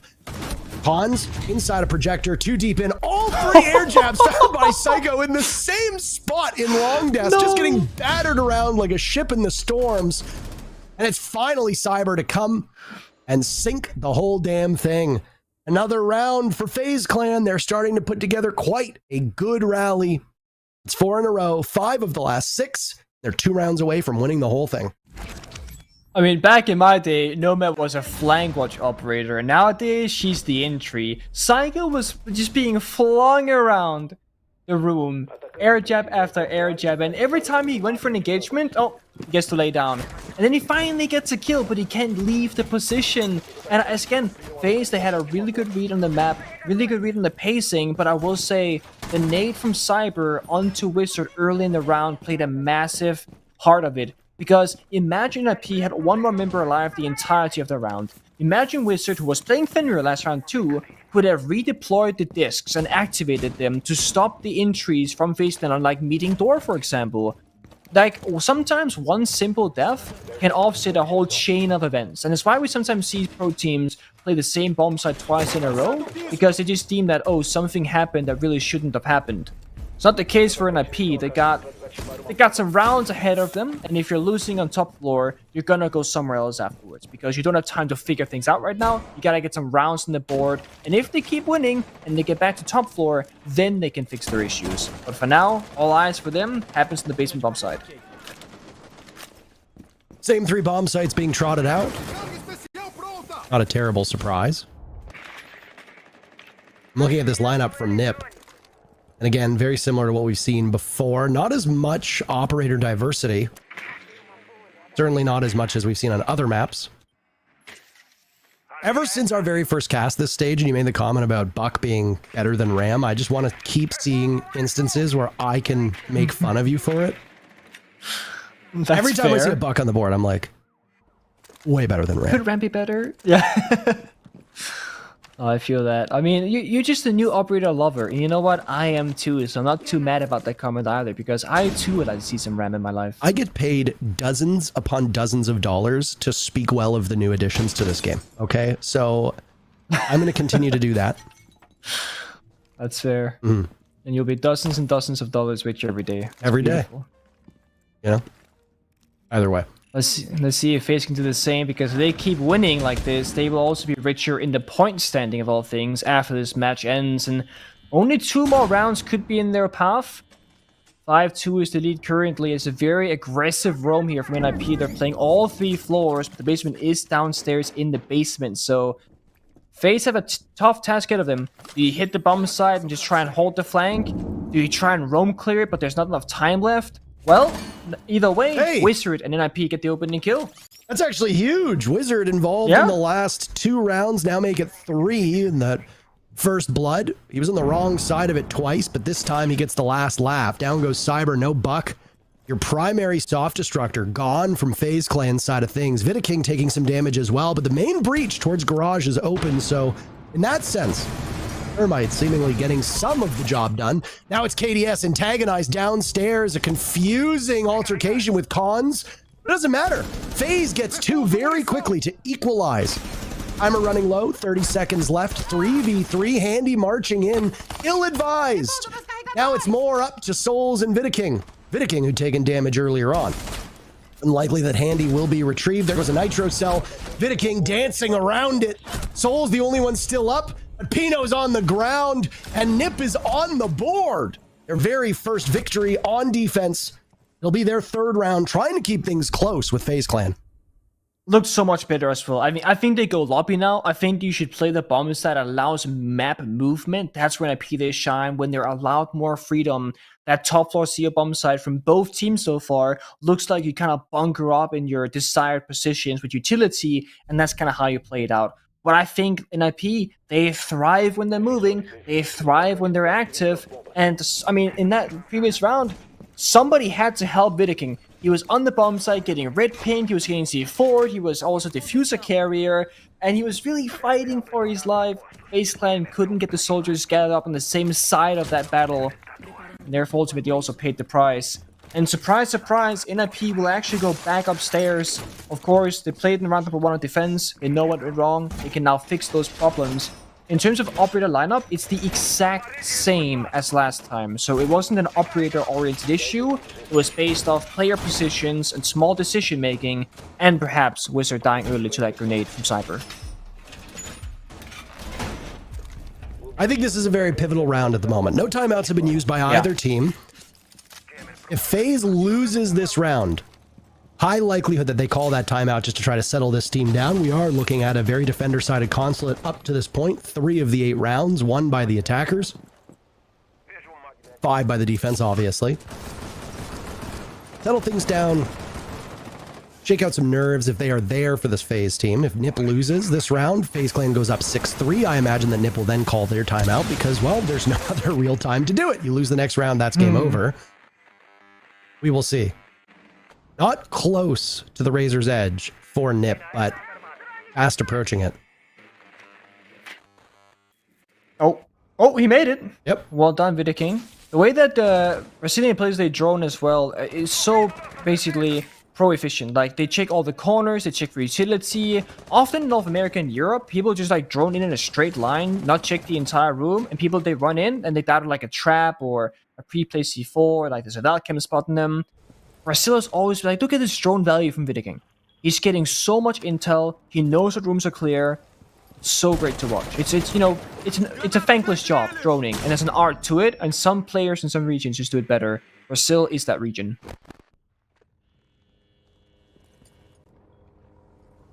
What are you waiting on here? There's nobody in there. Out go the flashes. Patience.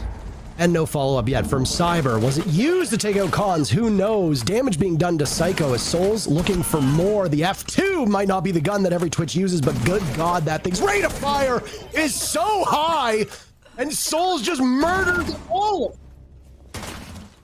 Wizard answers back on the King, but Souls is still upright, as is Cyber. A 2v2 that could send FaZe to match point. They've only got Musi to find now as Wizard is gone. Souls a 4K. And to get them all. I bet FaZe Clan doesn't really care one bit, but nope. No ace whatsoever. Musi takes down Souls, leaving Musi and Cyber in a 1v1, both at full HP. Similar stat lines as well. Cyber does not have the diffuser, just picks it up, so now he can guide it in. Musi hears it. Good patience from the Jaeger, and he gets the kill! Nip, good lord! That's experience from Musi. I don't know if he was read by his teammates or what, but he makes it work in FaZe Clan. A bit sloppy towards the final end of that series. Not what you want. No timeouts either, I was wrong. You're so right about the round playing out though. I mean, when you look at that round, it is so incredibly close, down to 1v1. But look at it in reality, that is Souls picking up 4 disgusting kills that leads to FaZe coming into that 1 versus 1. And they had a massive flaw in their attack. The plant position, CEO was completely clear. They had the cross, they had the cover, they had CEO repel. But the plant is going down inside of that window between the 2 bomb sites, and usually you will try and bait somewhere and then get a plant for free. It almost seemed as if FaZe Clan were trying to plant so that they could bait people in the building, like Souls getting those kills because the enemy is looking in the wrong direction. But the issue is, well, NIP weren't. They killed the planter, they're all fighting back towards Souls. He was just a better player in those gunfights. But the issue is, then the bomb was in an unmaterial position. The default camera hadn't been shot by either the Twitch drone or any player. So the moment Souls went to kill the default when he got pinged, that's when Musi swung in on 1. So NIP played so well off the tiny bit of intel that they had, and it made a huge difference in that round. 5-4. NIP starting to look a lot more alive on their defense. They seemed much more comfortable on their second attempt at the top floor hold. Well, we talked about it being a crucial round. It quite could be. To the turning point, the NIP, who have now seemingly found a second life in this match, and all it took was them going on to the more favorable side here of Consulate. I do appreciate that NIP is keeping things very, very similar on these defensive lineups. FaZe Clan's attacking lineup looks very similar to what we saw from NIP, so it seems like either things have settled for Consulate or these teams just like to play it very evenly. I'd imagine that in a best-of-1 situation, getting to this point, these teams have an idea of how to tackle it. Also, all 4 bomb sites have now been played. Yay! Oh, that's true. Yay, we love that. Cyber did miss drone. Maybe they figure it out now. Didn't see the member of Cons downstairs before, but look at this again. Verticality is so important here, but no, it's Wizard gets an opening kill onto Handy. Again involved. NIP now getting 3 first picks in a row, but this one doesn't really yield all that much. Down goes Wizard after that pick. 3 and 6 to 8 and 9. Wizard having a much better second half than he did at the start. There's a member that was picked up after we saw the decline of Ninjas in Pajamas, and that old core of Kamikaze Psycho and Julio went by the wayside. Down goes Psycho to Cyber. FaZe Clan with just a little bit over a minute to go. There's 3 players to find. They hold the diffuser. And they almost suffer a loss to Cyber as Pino is from above playing those openings. That was a very similar spot that Souls played. KDS flattens Cons. Now it's Pino to the rescue. Or so NIP hopes. They've started streaking, but now that momentum could evaporate. As King is just a second away from getting the diffuser down. Clock will run against Musi and Pino. Known as being the dynamic duo, a duo has now become just a single player as Pino is gone, and now Musi follows both of them into the same grave. FaZe Clan now on match point.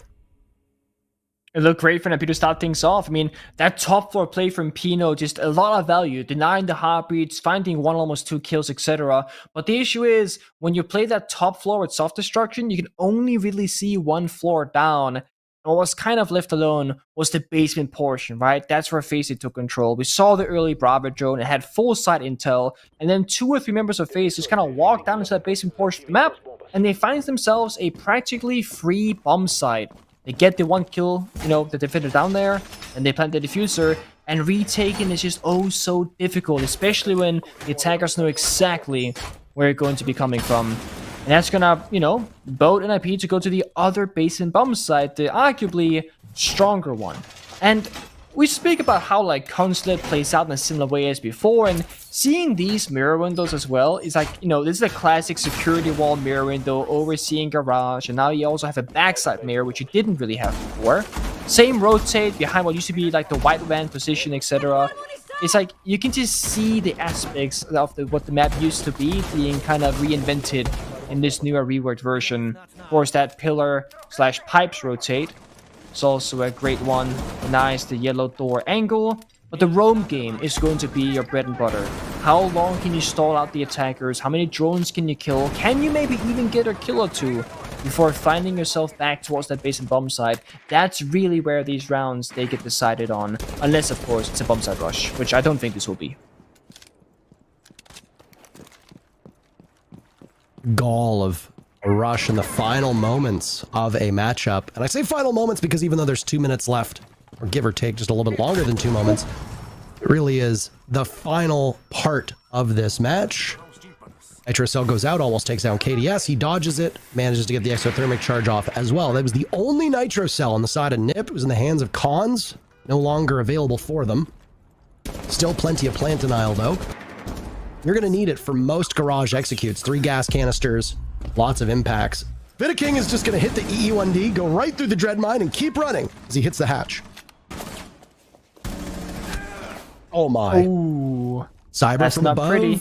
Looking to clear out. Psycho should be able to secure. Yes, he does. Wizard is up there as well. Nip very adeptly reading into this take from FaZe Clan, coming from Visa. Nip's going to take the fire right to FaZe Clan. Bring it to their front door. Or maybe not. Wizard gets droned out in the hallway. Back he goes. Watching the rotate. Just playing off of where this roam might be coming from. Not a lot of intel for Nip at the moment.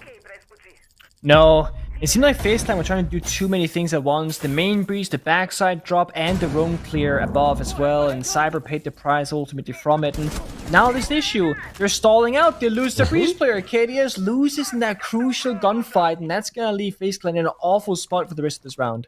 This match might be far from over. It's FaZe Clan now with the 3 players up against the 5. Nip looking for a flawless end to this.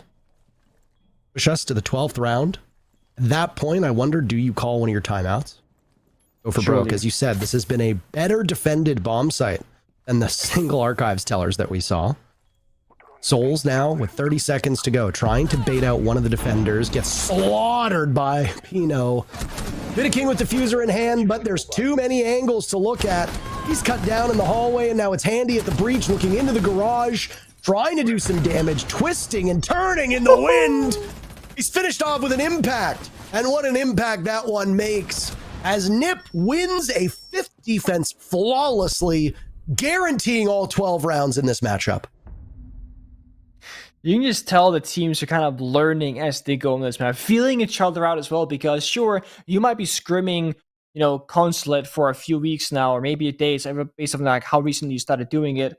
But you can tell that the first couple of rounds that we saw from both teams, and then how they're playing out now, there's been a change. Where they're entering the building, how their drones are going in, and also the end result of these rounds are becoming much, much closer to execution-styled rounds. The first 2 rounds are basically a TDM. It was all out for kills, trading each other, walking, etc. And now it's the attackers trying to get into the bomb side, trying to establish a plant, and not really contesting with the roam. Because FaZe could very well just last round have sent, 3-4 guys top floor, the Dokkaebi, the Block, etc., and chase the roamers of NIP. They could even play a Jackal because it's open and available if you want to, but instead they try and say, okay, let's make it simple. Let's walk in Visa and just attack the basement bomb site. And it sounds so easy and so simple, and that's the issue with Siege. When it's really simple, it usually isn't very good because the game is so complex and And there are so many layers to how defenses are set up, so many pieces of utility and gadgetry and intel. And right now, I think FaZe are a bit starved on operators. You know, they want to play the IQ, they want to play the Thatcher now, they want to play Heartbreacher, now they're playing the Capital, they still want to play the Nomad. They're like, we need 7 operators to counter an IP, and we can only really choose 5. Let's see if this one is the one. They still just need one more round at 6-5. One final victory for FaZe avoids overtime. But if you're an IP fan, that's exactly where you want to go into OT. One thing that we really haven't focused on, because there's been so much going on in these rounds, is the observation blocker tool that's been brought by NiP almost every single round. And they've been using it quite heavily on their offsite players, as you tend to see. I don't really know if it's stopping FaZe Clan's advances, because they've only won 1 of the 4 rounds that I've really noticed that tool being brought. But certainly, if FaZe Clan, as you saw in the very first round of this defense, looked so much more certain of themselves on the attack, an observation blocker can be great for even just keeping a single roamer safe. And as we've seen in previous matchups, you have to use a lot of utility just to get rid of a single tool. And it's not just the utility that you're losing out on after you get rid of it, but it's also the time. There's a lot of time investment used to ensure that you can see things that up until that tool was brought in, you could see quite clear as day. Cyber hitting the barbed wire. Down he goes to Wizard again. Wizard involved in the last 5 first bloods. Oh. But now 3 for him, getting the kill instead of being the one to lose to it. Bit King dead to Wizard again, who is just performing magic at the top of these stairs. NiP up 5v3. 1 minute to go, looking to send us to overtime. FaZe Clan really not doing well on their attacks. Again, showing off how good defensively Consulate is. Yeah, I mean, Wizard putting on such a good showcase in this round, just holding down the fort that he needs to, but look at this, FaZe Clan, they got one more go in them. They get a pick, but down goes Handy. More work for Souls and KDS. Diffuser in the hands of KDS. Creeping around the corners, trying to find anything. But nobody's really giving themselves away. Now it's KDS's turn. Inching in, but it's a close range angle from Pino, who gets the last 2. We're going to overtime. 2 more rounds guaranteed between these teams. FaZe Clan looked like they had it put away back in round number 6. And then in round number 7, they did even better. But no, NiP said, you got the map working for us this time. We'll take it from here. 4 rounds on defense for FaZe in the first half. 4 rounds on defense for Ninjas in Pajamas, including 5 first bloods and a flawless round. Dare I say it, I think NiP looked better on defense than FaZe looked on defense. And for NiP fans, they'll be going on to defense for 2 of these 3 overtime rounds, and that bodes very well for their chances. Yeah, I would say that NIP is definitely looked like the more improved team over the course of this match. And I know it's a weird thing to say that, oh, they look like they've improved from round 1 to round 12, but I genuinely believe NIP came in a bit shaky into Consulate, and now definitely found their stride, found their comfortability in the map, and how they want to approach it in terms of like tactical approach, whether they play like when to play offensive, when to play passive. And we've seen Wizard getting first blooded so many times in these rounds, and in the second half, that stopped, and he is finding those kills instead, holding on to crucial parts of the map. And we see FaZe then being like, oh, let's play Capital, let's fire out these, strong positions, let's flashbang and nomad air jab stuff. No. Wizard go shoot, Wizard go kill, Wizard holds tight onto the areas that are needed. And I really think that the big momentum shift right now is that NIP are in the driver's seat. It's all about FaZe Clan trying to counter and combat what NIP are doing, which is the complete opposite just a couple of rounds ago. And we talk about how the operators are tricky for FaZe Clan. They are attacker re-peeking every single operator right now. They were hovering Shield, they were hovering the Ammo, they were hovering Kali, but they keep changing it around. They've attacker picked like 2 or 3 times on all 5 operators. They don't know what to play and they don't know what to pick because nothing is really working. The only constant is that they keep bringing Thermite as a hard breacher. Okay, fair enough. And then they bring like soft breach, and that's really it. Everything is changing. They went from having 4 grenades to having 0 grenades just in the span of 1 single round. So, bit of a troublesome position for FaZe. Let's see if they roam clear this time with the basement hold, or if they simply just try and walk into the map again, which did not work last time.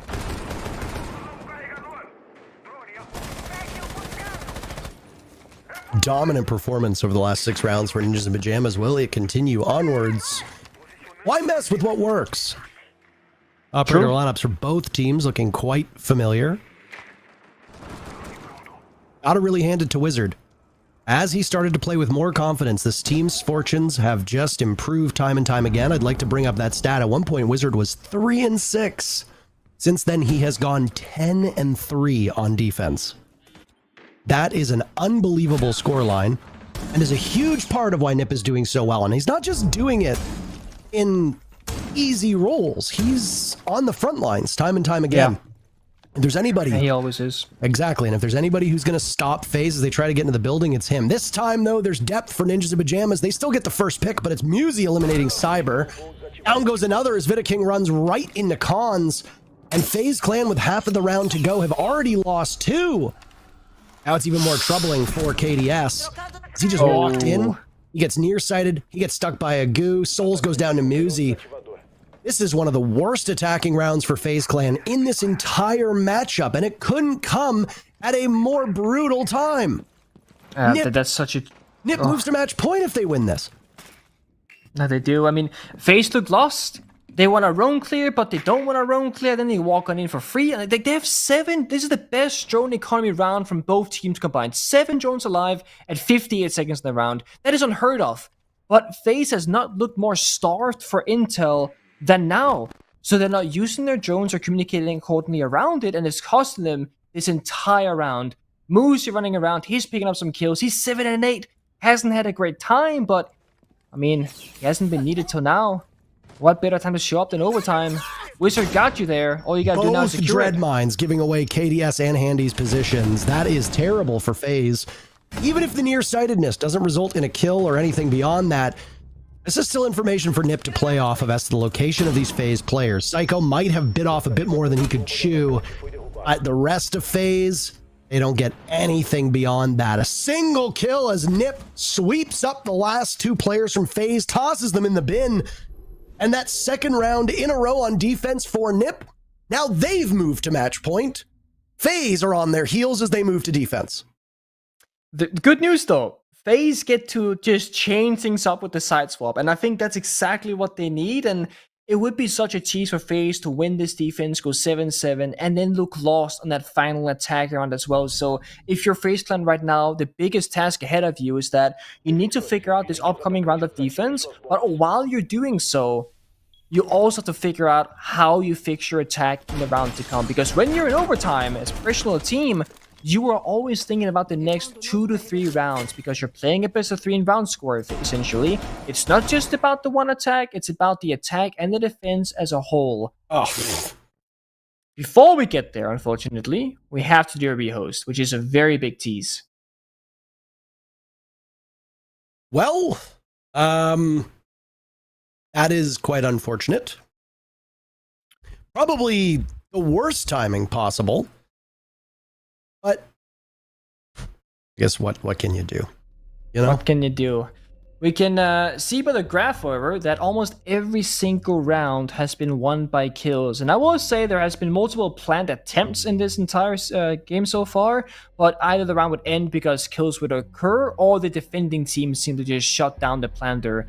We saw multiple 2v2 and 3v3s where the plant was trying to get down, like the Souls 1v3 clutch, like the Musi clutch 1v1 top floor as well. But kills has been the name of the game, and it's just hard to find a safe spot in the bomb site on Consulate, to be honest, to plant.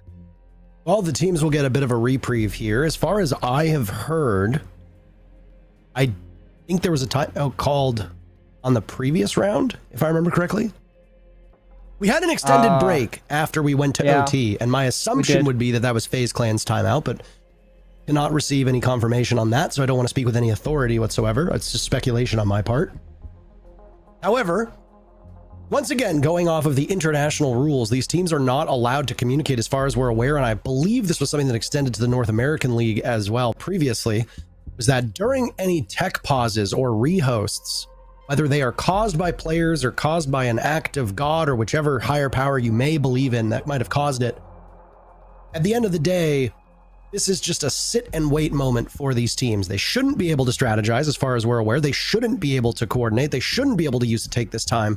They shouldn't be able to use this time to get themselves settled for what comes next. I will say it is a bit of a bummer if you're ninjas in pajamas, because right now it seems like they have all of the confidence and motivation. Rainbow Six is a game where there is no actual mechanic that gives you an advantage depending on how you do. There's no economy system, there's no card system, there's no catch-up mechanics for the losers. If you're winning in Rainbow Six, all of that motivation and all of that momentum is going to be solely in your head. You're going to be playing well, your opponents might be demoralized. You're going to have all the confidence and moxie to keep that going. Any type of pause between rounds means that momentum slowly reduces, because you're sitting, you're waiting, there might be frustration that sets in from the fact that you're now sitting and waiting for things that are outside of your control. The one thing that seems to be quite standard with all the best teams, and I'm sure you can probably speak with this, is that when these hurdles are thrown your way, how you handle them is what ultimately sets you apart from good to great. Because if you can roll with it and keep your mental in a good place despite these speed bumps, then you're going to be better suited to close out the matchup on your terms. That is very correct. I mean, when this happens, NIP can react in two different ways. They can go, what is this crash? That's annoying. Hey, should we protest? What's the issue? Like, should they, like, whatever? Or you can go, okay, guys, we're gonna, relax. It's whatever. We go next. Like, we just sit there, because the players might not or should not be able to communicate with each other directly, but you as an individual, you have time, of course, to think of a plan, to figure out, okay, this is a problem, this is a solution, this is what we can do. And in times like these, where there's an unfortunate, delay or tech issue or crash or whatever, there has been many great ideas that have, come out from that, where an IGL or a smart player will sit there and go, okay, in this round, we couldn't, take this part of the map. We couldn't clear this position. What if we do this instead? Because it's the only real time from when the game starts till it ends, where you actually have freedom to sit down and just calmly think. Because the second the game starts on 0-0, you're thinking this round, the next round, attack, defense, strats, angles, callouts. It's always flying. Brain is just going at it. So if we see something change, like KDS playing pulls, I mean, I know he picked that before the round started as well, but it's like these are the small things that can change both in OT and also how you approach this when you have some downtime to think about it.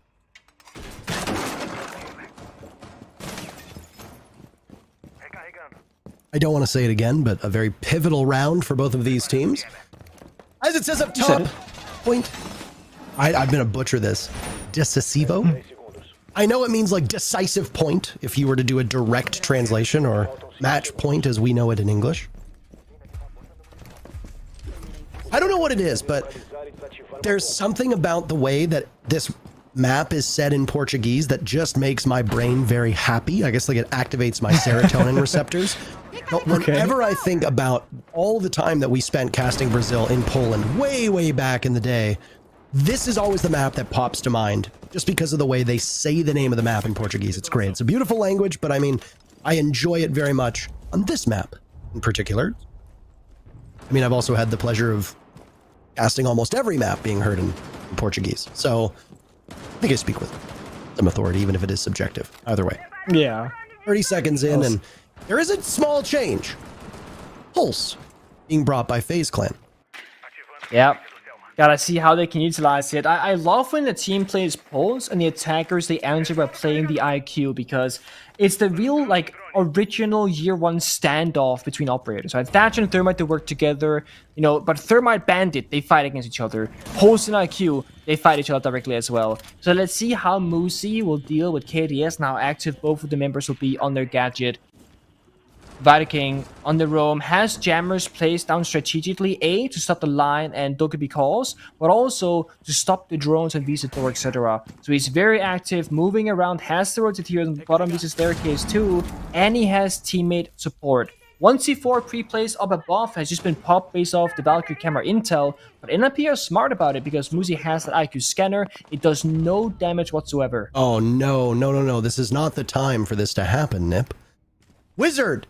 Again, involved in the very first contact. This is 6 rounds in a row that he's been involved in first blood. He's 3 for 3 now, though, as that's his 3rd death.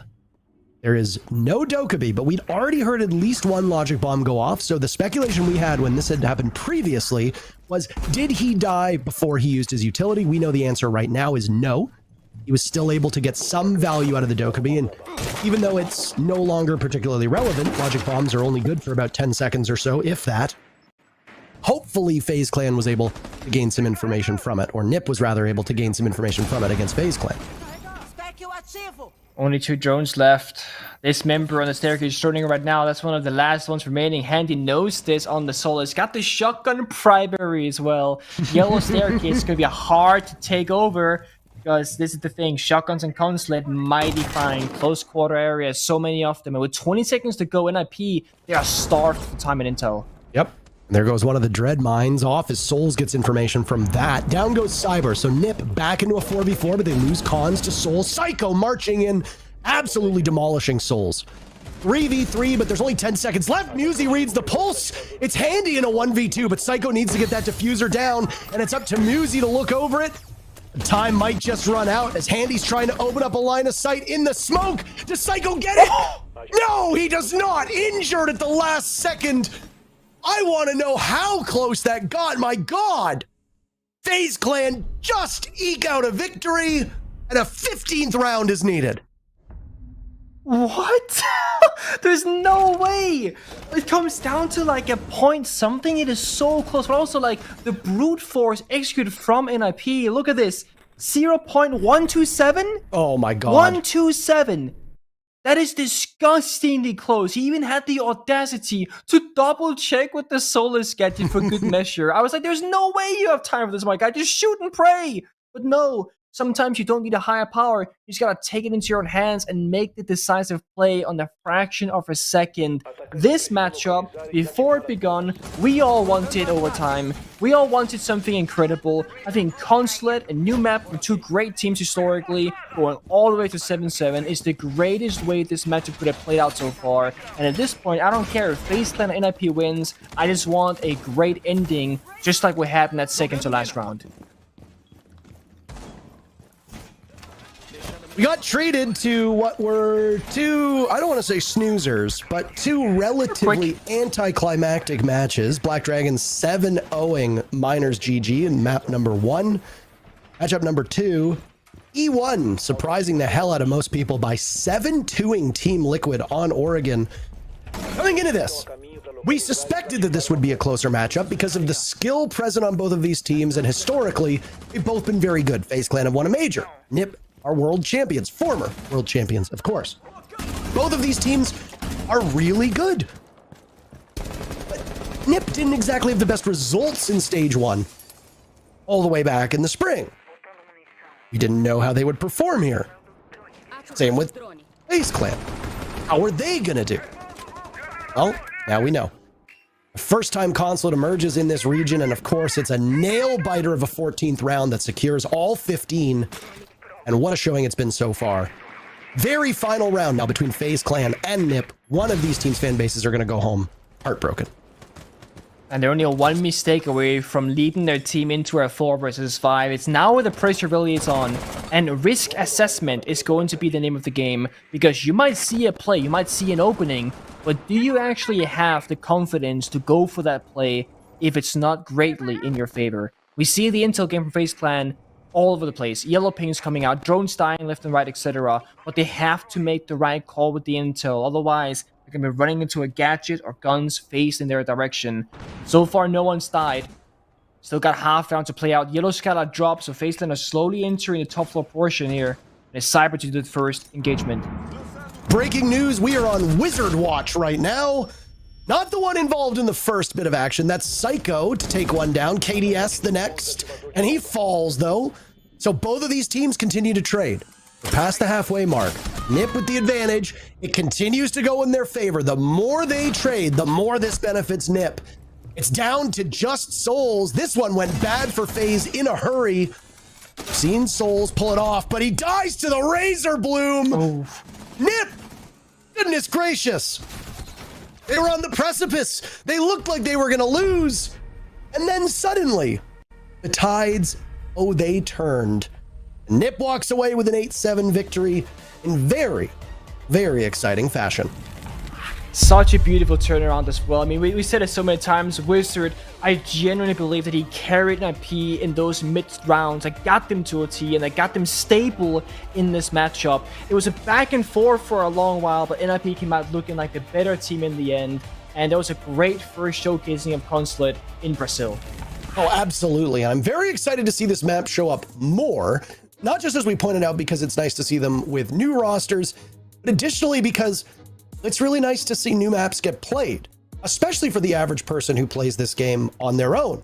If you are a pro league enjoyer and you watch Consulate, well, guess what? Now you have ideas that you yourself can bring your ranked, quick match, casual squad, whatever names they're calling them these days. I don't know what they're called because they keep changing the names on me. Reminds me of that old Simpsons line where it's like, I used to be with it, but then they changed what it was. So I don't know. Either way, NIP walking away with an 8-7 victory over FaZe Clan. It was very hard fought, but a win's a win. I'm sure they're very happy for it. We've got one more match to go. We don't want to hold you from it. We'll be back after this break.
It took a full overtime, but NIP do win 8-7 over FaZe on our new map Consulate, or at least a newly added map to the map pool as it has been reworked. A full overtime on Consulate, and it was pretty much defender favored. Yeah, I mean, a 4-2 defensive half for both these teams, then all 3 rounds of overtime. going the way of defenders is a stark contrast to what we saw in EUL just this week, where it was pretty much an attacker-sided showdown. And I think one of the factors we could really look at was the proper utilization of traps on the defensive side for both of these teams. There was so much Thorn play, so much Legion, a little bit of Fenrir thrown in the mix, and when Frost. you kind of have, yes, I almost forgot the Frost. There was the Frostmat kill that we almost can't forget about. But if you think about how the bomb sites were being played, it was very, very bunker heavy in this entire matchup. So if you got some vertical pressure as an attacker, cool. You can move some people around inside the bomb site, but you still got to push in the bomb site. You got to walk into Fenrir, Dreadnoughts, and you got to do all this fun, awful, horrible stuff that just didn't work out. Indeed, you talk about verticals. Yeah, NIP did a lot with Ram on their own attacks, where they had these verticals established above the site, for example, but it did not work out that well on attacks, as defense were the majority of the rounds were won. Now, the entries were also on the favor of NIP, and on our pre-show, you talked about entry conversion for both these teams. How did that work out? You know, I was crunching the numbers a little bit just to try to stroke my own ego and be like, hey, was I right? In this round, 12 of the 15 rounds ended up being converted properly. So that's an 80%. I said that both these teams were about at a 70, so the math checks out. And that meant that the opening kill was incredibly important to get, and NIP got it more often than not and were able to win the game because of it. Indeed, that sounds very good. Now, looking at these player statistics as well, there's a few players that were really consistent in this game. It turns out that for NIP, Wizard had a great time on the KD for entry as well, really being that spearhead for his team. And on the other side, it was a few players that were struggling more with that entry. As you mentioned, entry being more favored by these NIP players. Cost, I think, in general, higher on the side of NIP too. There were some really good clutch moments. Souls had a great clutch. Muzi had a great clutch as well, but the majority of these were also on defense.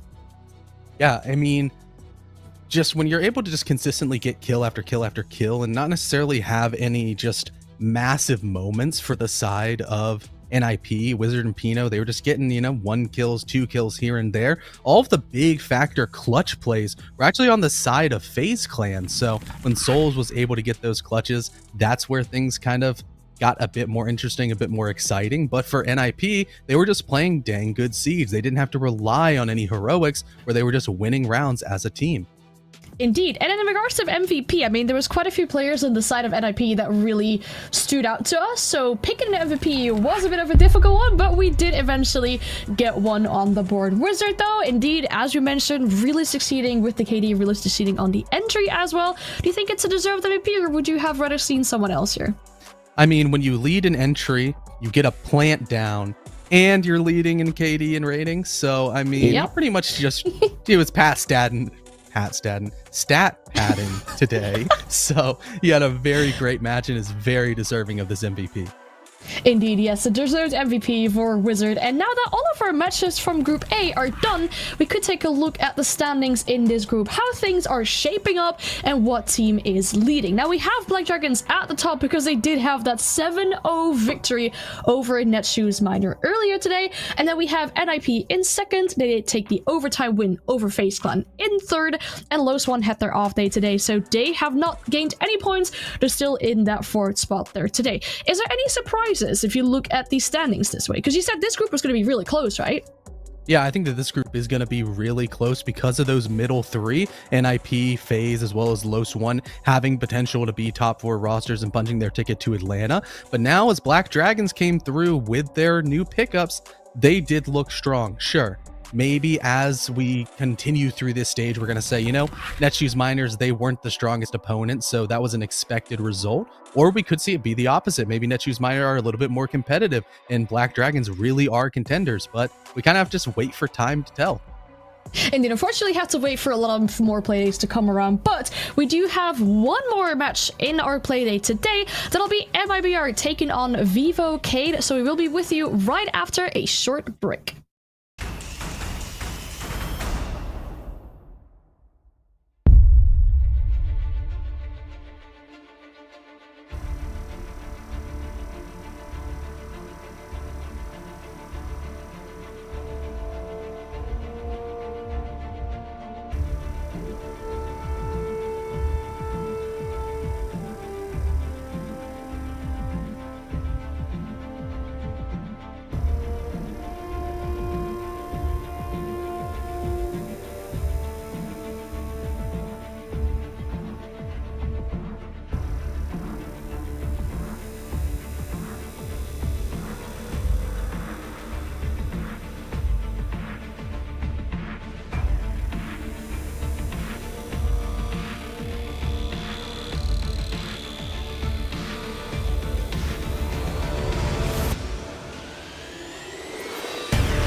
Welcome back to Blast, our 6th Brazil League, where we're ready for our final matchup of the day between mibr and Vivo Kid. Well, both these teams were unable to make it to the Copenhagen Major last time around. mibr just got a little bit closer than Keystars eventually got. But with both these teams making some roster changes, do you feel like either of these teams has the potential to make it to the Major in Atlanta this time around? I'm actually surprisingly riding very high on mibr because they were a slightly fringe roster, just barely on the outside, and I really like the pickups that they've gone through. So hopefully just mibr blossoms into this dark horse kind of upset factor that really could come into fruition as a true contender here this stage. I think especially for mibr, when you talk about their pickups, there's something really exciting for this matchup specifically that they've done in regards of pickups, because they have picked up Rare, who was previously playing for Magic Squad. That squad now is Vivo Cade, so he's playing against his old team to start off stage 2 in Brazil. That probably has to be a certain different type of match on a personal level, but they've also picked up Fantasy, a player who I've seen for many years now actually, and was always really impressed by. Yeah, just a raw mechanical capability for Fantasy is arguably the top of the region. Just from a pure fragging standpoint, people did always throw Fantasy's name into the hat of being one of the best players that Brazil had to offer, and especially when he was able to just really bring LFO all of the success almost single-handedly. Sure, LFO didn't have the most success last stage, but all the success that they did have was because Fantasy was dropping 20 bombs and looking pretty dang good while doing it. You can make the arguments of, hey, his supporting cast wasn't that great.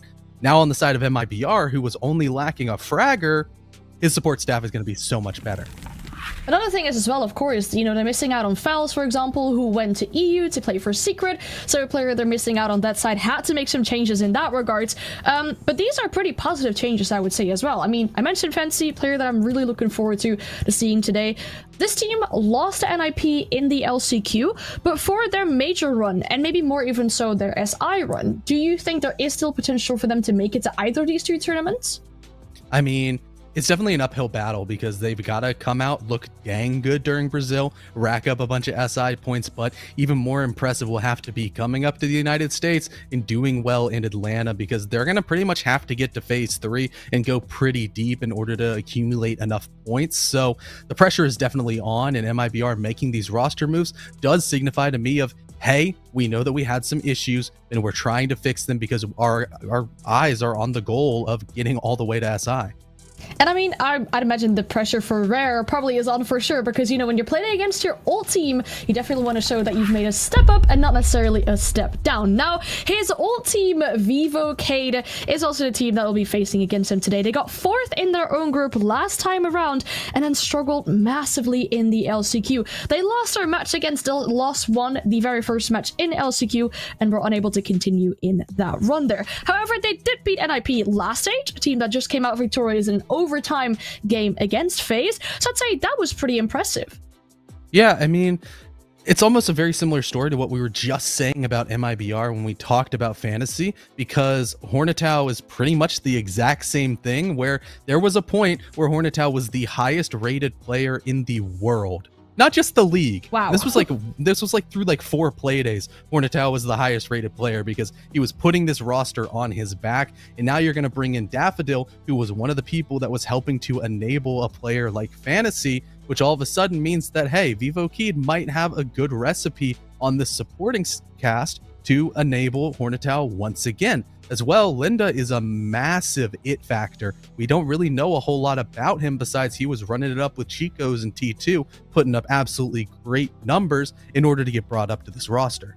It's so exciting to see a player from tier 2 making that step up to tier 1 as well. The pressure is on, but also for the tier 1 player as well. You know, if you don't perform, you get replaced by a tier 2 player, and that is Lenda doing in this case though. Did you say that Hornetau is probably the player to look forward to, or to look out for rather, with this roster? Oh, for sure. I mean, with Hornetau, it's going to be, hey, does he show up? Yes. Then Keystars have a pretty dang good chance of winning, or at least being competitive. If he's not firing on all cylinders, he's not doing well, it means that probably this roster's not doing great. All right, we've already had one of our 2 new map additions to the map pool played out today. Do you feel like we might get a bit of Consort or Nighthaven? I might just be on severe copium for this one because I just want to see those new maps we played. Or do you think we'll go towards the more trusty maps that we've had on the map pool for a little longer? Surprisingly enough, it might just happen here because both of these rosters got a... Yeah, I was going to say both of them got a buff to their map pool because the auto bans for MIBR were Clubhouse, Villa, with their next biggest ban being Theme Park. So 2 of their top 3 worst maps being removed, as well as for Vivo Keyed, it was Theme Park auto ban, Villa auto ban.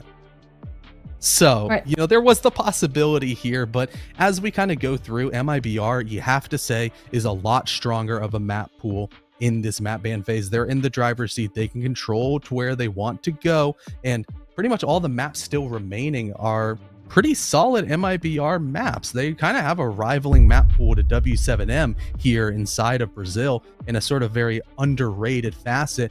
And as we go towards Chalet, it's a great map for MIBR, and also not surprising for the side of Vito Keys because they've never banned it either.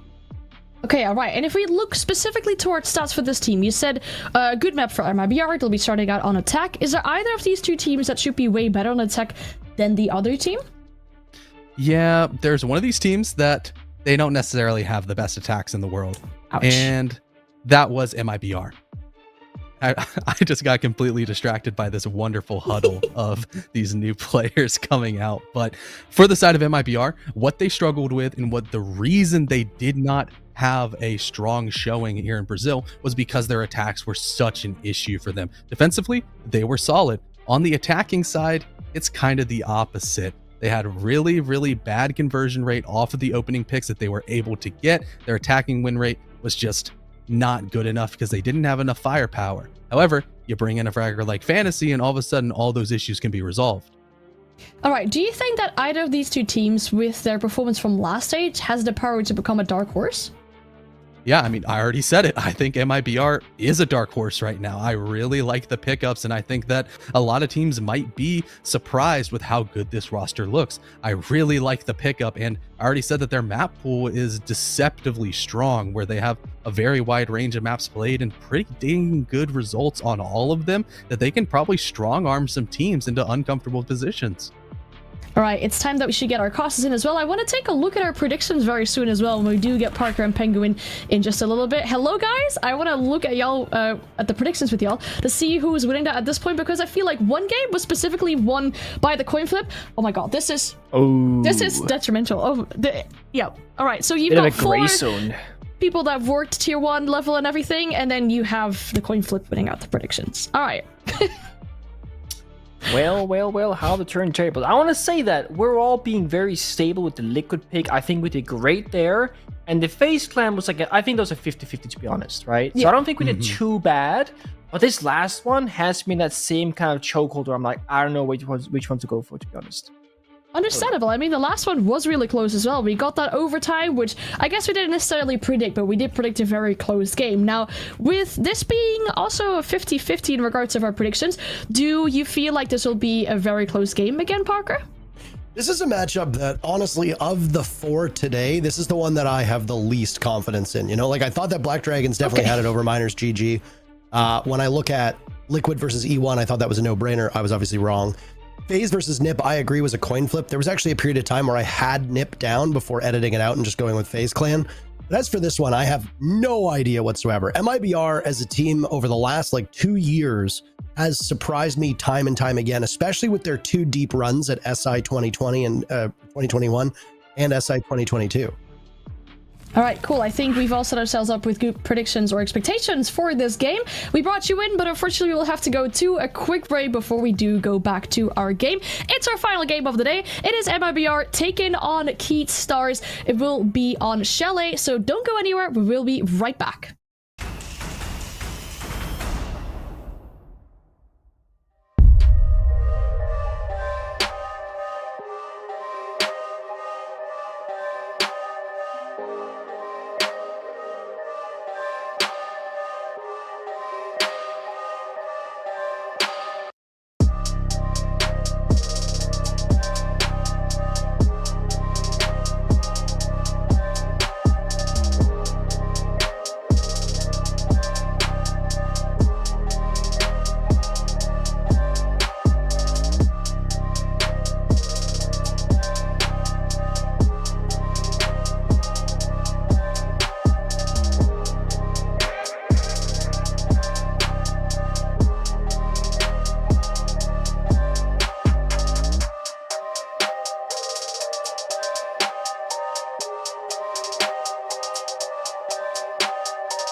final matchup of the day coming up. And have we saved the best for last? Well, FaZe Clan versus Nip is going to be hard to top. We've got mibr versus Vivo Keed coming right at you. Chalet. Very exciting stuff. You know who we might see in this particular matchup? What operator do you think we might see, Nick? Ram. Oh, God, Great if map mibr had banned Ram, I would have lost terrible. What we won't be seeing, however, is Monty, because he's been banned most of tonight, unfortunately. But at the other end of the, Monty is not necessarily the most fun operator to always watch, so I'm all for it. Teams can play more on the offense, they can have more freedom to take gunfights, etc. And I'm very happy, as you just mentioned, Ram will be open, because Chalet is one of the maps where Rams see consistent play on various bomb sites due to the nature of just how much self-destruction Chalet brings. Down goes Valk. Down goes Aruni. Valk, an incredibly good operator on just about every single map, but especially on Chalet, where information tends to be the name of the game more often than not. Additionally, there's so many places that you can throw those cams scattered and strewn about. Looking at the bomb site, right? I'm like, oh, Salati Yogos. I'm not sure where that is, but then it goes bar. I was like, you know what? That's the bar bomb site. It goes from so complicated as a foreigner to that makes perfect sense. I guess we have Astro in this server because somebody just pulled an Astro because he's missing from the lobby. Womp womp.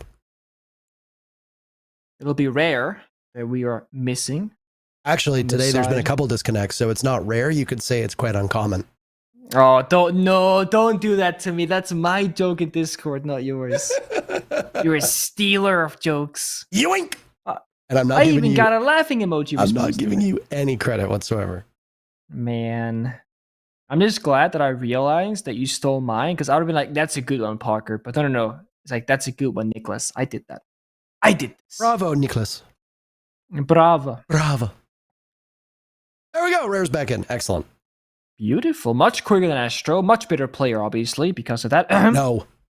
Not actually. There's no favorites here. Okay, they're both great players. You want the Brazilians after you? Come on. I've been there. I've done that. I've gotten older and wiser with the years. Yeah, that meme on Twitter that was like, name a historic event in time with just putting a photograph up or whatever, and there's a picture of your face and then Gohan's face. And I just burst out laughing because I forgot about that time. You ever threaten to get sued over Twitter? It's an incredible thing. We have since made up. Okay, that's We've talked both in person and via DMs. But part of me does wonder what Gohan is up to these days. Yeah. I think he left C shortly after, didn't he? Yeah, I mean he went to, was it Nip that he was with shortly thereafter, and then he was with a bunch of like lower tier teams, and then just ultimately ended up leaving the scene. And Brazil is honestly such a competitive region that if you have like one or two bad stages, like you're done. Oh yeah. It's not like North America or even like EU where you just recycle the same like washed players because you're the inferior region in Europe, Nick. But like Brazil's got a lot of superstars and a lot of really good gunners, so you've got tons of potential for your roster if somebody doesn't make it work. Fantasy. Oh, you're right. Somebody who has been one of the best players in the world for quite a while, or at least in that conversation, is also the first to die. And he's the only hard breacher technically on mibr. I guess the failsafe is that Sens in the hands of Perez has access to two of those can openers. What is going on? It's the goddamn shootout at the OK Corral. Suddenly everybody's dead. We're not even a minute into this round yet, and there's 3 people remaining. Hornetow is the last one standing from Vivo Keed, and Rare says, no, thank you. All right, well, that's a minute and 40 in, and we're already done the round. That is incredible. I mean, so normally when you see Fuse being picked up, they're gonna fuse a single window in library to like hit the guy hiding in the corner. It's a very common strat that I think Brazil even created. And it's gonna be a slow round step, but no, they're in the bomb side. They're throwing out the gadget. They're getting kills, and they won within 60 seconds. mibr was pretty hyped up on the desk by C-Dabs, and I'll be honest, thinking about it, looking at the roster, there is definitely some potential here. And the round started off in classic fantasy fashion, where he dies really quickly and really early. And I say that because fantasy is one of the most aggressive, in-your-face, frontline players I have ever witnessed. And he will, like, let's say that he's playing against a team that's really good at shutting him down. He will keep going and he will break the wall. Like, he doesn't care how many times he has to hit it, he will break it eventually. So him dying first, classic, but the follow-up from mibr was there. The second he died, everybody responded, and they traded out in incredible fashion. Downstairs, we go from the bar to the garage. If this was your home, I would not recommend following that exact path of actions. Thank you. You're welcome. This is Just an anti drinking and driving PSA, by the way, for everybody that was curious as to what that meant. Enjoy it. That's funny, I guess, if you have to spell it out, but you got it. You got the idea. It really is remarkable, by the way, that Fantasy was the first one to die. Out of all the players on mibr, Fantasy is often the most hyped, and was also doing so on Hard Breach. Speaking of Hard Breach, Nigel now holding on to that Hard Breach alongside Rare in the Thermite. One exothermic charge has been used to open up at Yawning Chasm. Fantasy's just going to run right through. Fires be damned. Doesn't care about the Goyo canisters, and look at that. Pulverizing him. Almost killing his own teammate. Pivoting towards the stairs and losing the battle to Hornetau. He's got one more lined up inside a connector. The attackers have control of the bomb site. The defenders will now be attacking their own bomb site. What a twist and turn it has been. And as those turntables turn, I suppose, it's Vivo Kid who comes out with the advantage, only losing Daffodil. Nigel and Rare in a 2v4 once again. Half of the rounds still to go. This is a breakneck pace between these teams. Fuser goes down successfully by Rare, and now post plan is Nigel's over towards stairs, gets one, looks towards connector for a second, cannot connect. Rare is there for backup. Gomez has been down, finished off by Nigel, and now it's Rare making some noise. One comes over towards Blue, missing his shots. Nigel making things work, but say goodbye. Vivo Kid get the final kill. Lenda's on the diffuser. That's all she wrote. What a phenomenal start to the round again. They finger boost Fantasy to rush through the fire, taking limited damage. It is so smart, and not a single defender is looking towards the main breach walk-in because you're not supposed to be there. The issue is the follow-up. Fantasy goes a little bit too hot, swings the main staircase and dies, almost kills his teammate. The Fuser guy is not there whatsoever, so they don't get the plant down in time, because that could have been a 20-second round from when the wall got popped open if the setup was right from mibr. But one of the biggest weaknesses from players like Fantasy is that he only really has one mode, and it's full speed ahead. Because the right play there, arguably, you should get that entry, you sit in the corner so that your teammate from outside the building can hold the cross and you don't expose yourself to that long angle on fireplace stairs. But the benefit of Fantasy is that he goes crazy. That will also just be his downfall. So it is what it is, but that could have been a phenomenal round for Vivo Kid, or sorry, for mibr, and instead Vivo Kid get that successful retake. Really enjoying seeing mibr's quick pace on those two rounds. All of Brazil so far today has been quite fast. We are only at the 4-hour mark, and that's with tech delays and a matchup going all the way. I mean, I guess we get both sides of the coin, right? We had a 7-0, which is about as fast as you can get, and we had a 15-round match, which is about as long as it takes, barring any significant delays or tech issues. Yeah. But either way, rounds seemingly quite quick. I don't know the full amount of stats that are being tracked across all of the regions now, but I would love to see what the average round time is across every single independent region. See which ones are fastest, which ones are slowest. And if there is actually some legitimacy to this argument that we are in a much quicker TDM meta, or if maybe we've just tricked ourselves or convinced ourselves into thinking as much. Anyway. It's a good point. Hates was the star of the show, obviously. Can't afford a vowel. Alas, I guess just not paid enough. Gomez has gone down and Fantasy is in, using the smoke screen to conceal him as he still stands over by Library. Down below, gonna send those stairs. The protection from the smoke will now dissipate. Nobody inside a kitchen, but playing from below especially important. Hornetow down to inside a bathroom. Hates is gone as well. Only 2 players from Vivo Keed still upright. mibr have lost Nigel, who's bleeding out inside of a frost mat. Will also need to be retrieved if they want all 5 up. Swing onto the window is Lenda. Down goes Perez. First technical kill for Vivo Keed. It happens halfway through the round. Still a very fast pace being set here, Nick. Yeah, it is. I mean, so many members stacked up on the Solarium side of things, and Lendo goes to the rescue here onto Hornet. It's a risky one, but it pays off as one more member will not be standing upright for Vivo Keed in this 3 versus 4. Hornetow far enough back now. Picked back up inside of the tub. 4v3 right now, favoring mibr. Those Kiba barriers that were put down before the Azami was wounded, proving to be invaluable.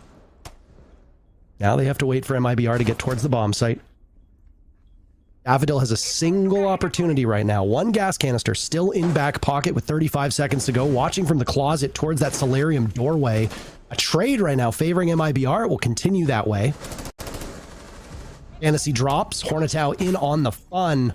Daffodil just waiting ever so patiently. Not even involved in the action. This hurricane going on around him. A big kill. Nigel retrieves diffuser, but not a ton of time left to go. Knows the smoke is inside a closet, but this is an angle that he's going to have to play, and he's exposing himself, taking strips away from Daffodil, but it's Hornetow again. It wasn't a kill that defined that round. It was a revive. Getting Hornetow back up and back into the action, almost single-handedly saved the round for the defenders, and Vivo Keed win off of the Azami coming back from the dead. The unsung hero there honestly really is Daffodil, though, because he's sitting inside the master bedroom closet, and you're thinking, he has a toxic babe, there's only like 35 seconds left, but if he throws out the canister, he exposes his own position, and the positions that he's in isn't actually all that great. It only works so well because the enemy has no idea that he's there, and he had such good trigger discipline. Multiple people swung that door with their gun barrels sticking out. He never fired a bullet. He was even shot at and he didn't fire a bullet or flinch. And it paid off in the end because he gets that surprise skill, he shuts down the entry, and then he can go for the toxic babe and establish a crossfire. So really well done from Vivo Keed, from having the patience and the setup and having the balls, I guess you should say, to go for that really risky revive. But mibr, right now, they're just a little bit of a one-trick pony. They do the aggression really well, they do the entry extremely well, finding it so quickly in these rounds, but their conversion rate not really up to where it should be. They get such a good stronghold, such a good position, but they're 3 members stacked in the same spot and it's just not really good enough. And now this happened. Okay. Spawn peak? You hates to see that, man. I do hates to see that. You hates to see that. Nigel hates to see that, that's for certain. Down goes the sledge. Still got 2 sets of nades. Or rather, 2 nades. 1 set remaining as Fantasy has access to the Manana. But losing somebody early does not bode well for mibr. Even at full strength. With the exception of round number 1, they've shown some struggles. Evo have given themselves a big advantage. They have. We'll see now if mibr can keep up the pace, or if they're forced to play more defensive. And this is the thing, they're waiting for Vivo Keed to make the first move, but they're just sitting in corners, so we see if Perez can open things up here in West Main.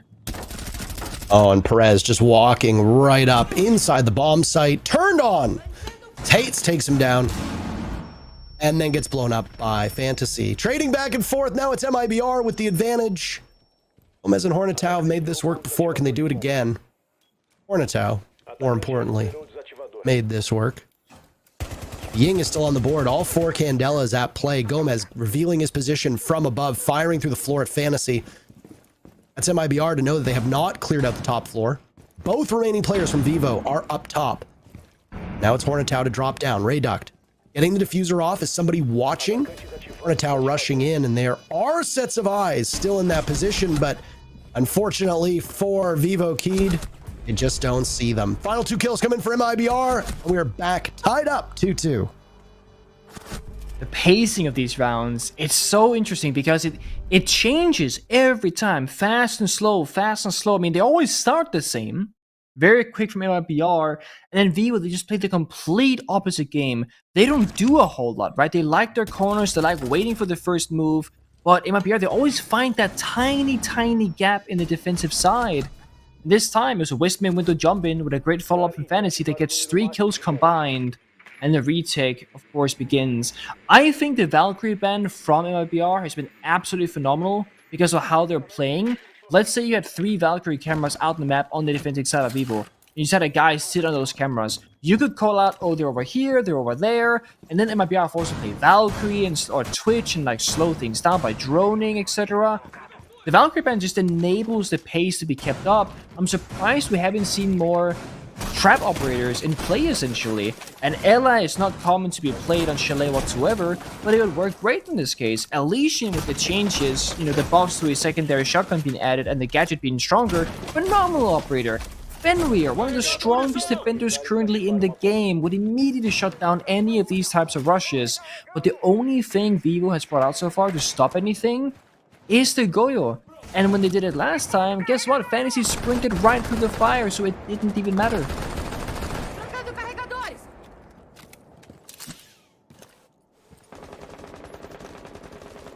Looking at these lineups right now, I see a lot of similarities. Gomez on that Goyo that really wasn't as effective last time when you had the garage rush from mibr. Even if they ended up losing it, it's still largely because of things besides the anchors. mibr had full site control for a minute on the last garage take, if you recall. Yeah. Logic bombs going off. Rayduck still has 1 available. There's follow-up, but the wrong way. Baited in by the sound of the phone ringing. Another falls. Hates gets 2. Vivo keyed in the first minute of action have toppled mibr, leaving them with 2 players left. Can we just talk about which bomb site this is? This is a basement bomb site. And they're playing top floor with deployable shield and castle barricades as if it's a master bedroom or kitchen defense. And it's working. Like, the entire round has basically been decided in office, master bedroom, and piano room. You don't see that every day. Well, a bit of a brief pause right now. If you're Perez and Rare, you're taking your time here, but I mean, it's tough going. There's no frost on the board, so you can vault in with some relative confidence, even though Hornetau is at the same set of stairs to gun you down. West Main right now, Rare will just walk up, diffuser in hand, look towards the kitchen. He's very close to getting into the bomb site, but ultimately will have some bodies to get through first. Flawlessly done by Vivo Keys as they win their 3rd round, wrestling the lead back from mibr. Such a good hold. I mean, from a first glance, it just looks like Vivo does such a great job of countering the nature of mibr, and they keep brute forcing it time and time again. I'm curious if mibr were fully, like, I guess, knowing where the bomb site was, and also kind of like what the setup upstairs looked like, because when you have castle barricades and deployable shields and all of these things and 4 roamers effectively, and you choose to challenge that in a fashion that doesn't really inspire the most amount of teamwork. It was 2 people jumping in, seeking gunfights, and 3rd member got picked off outside the windows, and then 2 of the other members, the last 2 people that were alive in that round, are pretty far off that area of the map. It seemed like they thought they didn't have that big of a challenge in front of them on the roam clear, when in fact they had committed so much on the defensive side to hold that portion of the map. And it really, really, really worked out for them. Hates now on the Thorn. That's going to give you some intel. Observation blockers from Lenda. Of course, Jaeger lost the barbed wire and were given the observation blockers. So that's commonly what that operator of Jaeger that we'll see bring that particular secondary gadget. And it has mixed results so far. It's hard to gain max value out of it because it just blocks drones' line of sight. But it definitely has its use cases.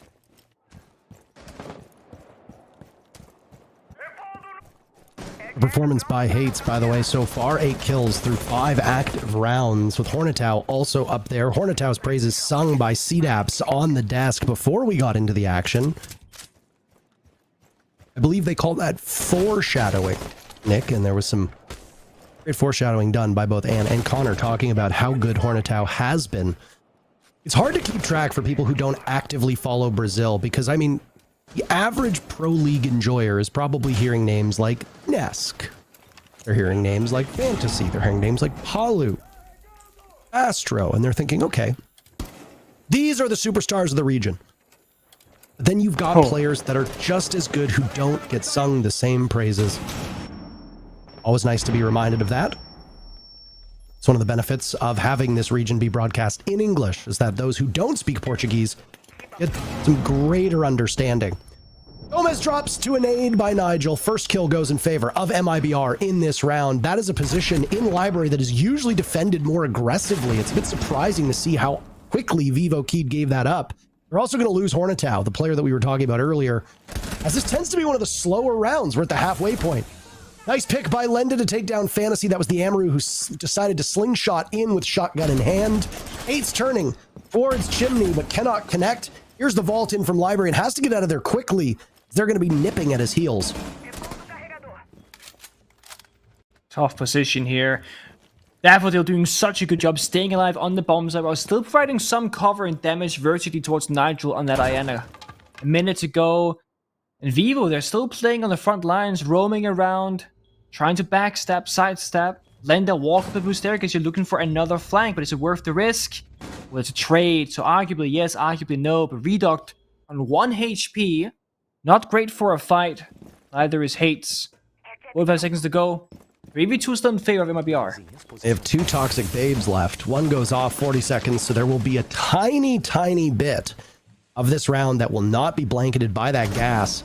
Perez drops, gets smoked off. Daffodil finishing the job. There goes the other babe. None remaining, but they run through the back of the site. Hates in a 1v2.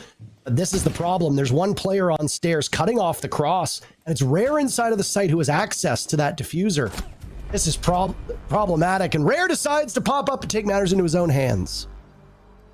A very, very close first half. Both teams walking away with 3 rounds.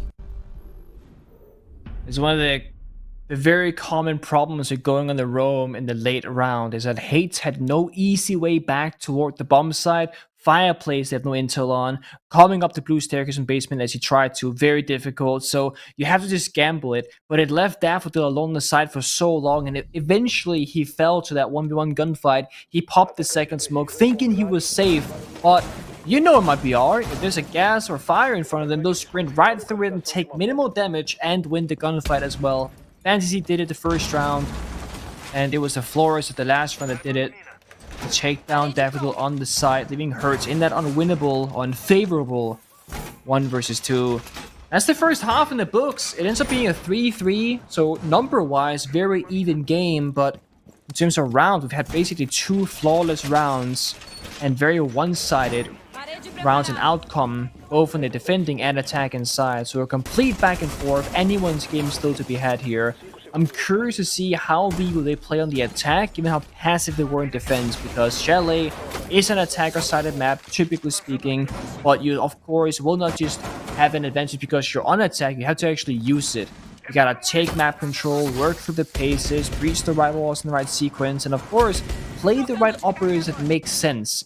Gomez is 0 on 5 and now taking his turn trying to play the Brava, and it's going to be a slower pace, I think, for Vivo, so things will be very different from what we just saw in the first half.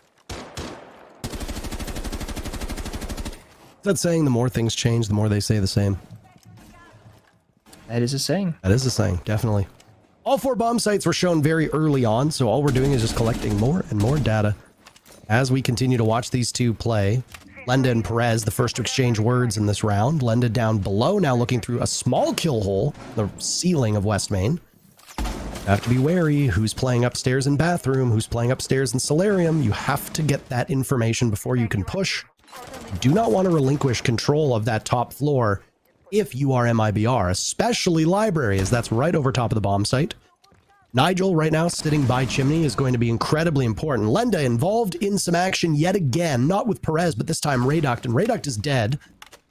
Fenrir still be able to have those dread mines go off, but be able to do much with them. You're down a player on MIBR, Vivo, getting the very first pick on their very first attack. This is exactly what you want in this bar attack as well, because manpower is so important. It's so difficult to clear out this library section of the map, so the more guns you have in the same direction compared to your enemies facing back at you is going to greatly benefit the execute. The question is, what exactly is the execute going to be? They have 2 smokes on the Brava of Gomez, they have 1 grenade in pocket of Linda, and besides that, it's just flashbangs and gun skill. And mibr, they're looking to strike out somewhere on the map and try and equalize the numbers again, because they recognize if time ticks by, they'll lose the side eventually. Perez still has this available. Walking up dead to Gomez. Having a Solus in action with 45 seconds left can be very advantageous. Not any longer. Vivo Keyed yet to lose a player so far on their very first attack. mibr not suffering from having too many players. Instead, down 2 incredibly strong ones in both Solus and Fenrir. And they hold off against the Tide. Fantasy, nice shot onto Lenda. Fuser still in the hands of Daffodils. They haven't done quite the work that they need to yet from mibr to stop and execute from happening. Now it's Nigel to hold the cross from basement and blue stairs, but he gets gunned down from the point above him. Rare's last one inside of the bomb site. This Azami has to keep the round intact and is just feeding 1v1s, but hates, says no thank you. That's as close as you're going to get. Diffuser was almost down, but objective play not required for Vivo as they win the round. Such an impressive attempt of a clutch, because it almost looked winnable for a brief moment there. And again, the big contrast in how these 2 teams just shines through even more now after the side swap. The way that Vivo approached that round is so methodical, very much like what we said, like on pace, right? They're in library with about a minute left to go, and they're not rushing things. They're taking it nice and slow. And when Vivo were on defense, you would see them retake and also play it slow. mibr, the second they were like, okay, we've lost library, we're down a member, let's just send 3 people out on a scavenger hunt to try and look for a kill. It didn't work out, because again, I do think when you're facing a passive play style of Vivos with a very over-aggressive style of mibr, it's not a very consistent way to play as the aggressor, because you're peeking into people that are waiting for you to do it, holding the angle, expecting you to do it. Aggression is often working the greatest when it's a surprising effect. And when you do it every single round, every single gunfight, it's no longer really a surprise. The dog being picked up, it makes a lot of sense here from mibr. You can heal people up, keep them able to take more of those gunfights and take more risks. And Vivo, they don't really change a whole lot. I mean, yeah, they get the bug for self-destruction, they get the Duggerby for some calls, they exchange Ibana onto a different breacher of Ace. But ultimately, I think their game plan hasn't changed a whole lot. I think it's very much the same. Well, we talked about how close this would be. So far, it's living up to that billing. Very fast pace of mibr on attack has not necessarily been matched by Vivo Keyed so far. Much more methodical, it seems like. Not the same kind of brute force attempt from mibr to get in. Sometimes it worked. More memorably, I'd say it wouldn't. It didn't work, rather. Clearing this top floor still the main priority at this point for Vivo Keyed. Or they can translate down to the bomb site. Let's look at util here, shall we? There is 0 deployable shields. This is very atypical on kitchen defense. Of course, you got the keeper barriers, you got the one disc still to hold things tight, but Vivo don't have to worry too much about self-destruction, which favors them because they are only running a single set of grenades. No Ash, no Sophia, because they're running that Brava. mibr, they're still looking for something to happen. And Vivo, you see how far back they're playing. They're not giving them these gunfights. But do you have to clear out piano? But Perez, he falls first, swinging that off his door. Not a wise move when enemies are looking at that exact location with 5 members alive still. Doc on the board, but no way to bring you back from the dead. Unless you're down and then you get res back up. But Perez is back on cam duty. mibr will trail yet again on defense. Diffuser still in the hands of Daffodil as it was in the previous round. Took a while for Vivo Keyed to have the confidence and the wherewithal to begin getting the diffuser down. mibr has not given up control of the bomb site just yet. We're almost done, just past the halfway minute, with 1 minute to go. Words are hard. Words are hard. So is this round, because getting in throughout this map has been a challenge so far. In map they got side control, slight upstairs presence control, and time is becoming an issue for Vivokid. They got intel, they gotta get in the actual building, and there it is.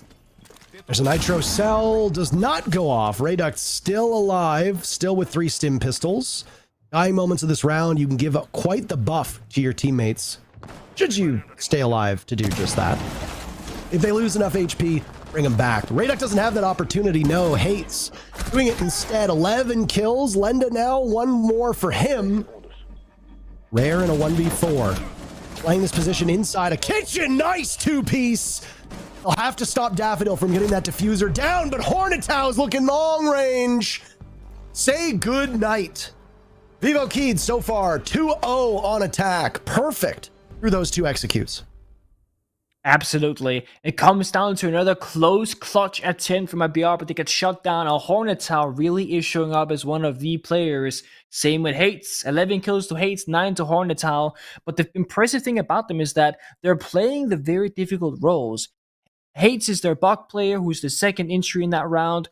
Hornetow is also brute forcing his way on this side as well. And they're just doing such a good job at really taking the pace and like, we're gonna, take our time, but also when time is running out, they can speed up if they need to. We often see these very structured teams play very slowly the entire way through, and they're missing that go, go, go button.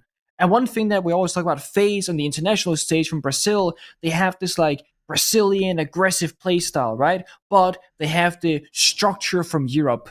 And so far, Vivokid, they have that same kind of twist to them because they play both very European Siege, but also the Brazilian style when they have to. And I think it's actually going to set them up quite well to fight domestically against Brazilian teams because they're a little bit different from your typical teams from that particular region. So it sets them apart a bit, and I would say so in a favorable position.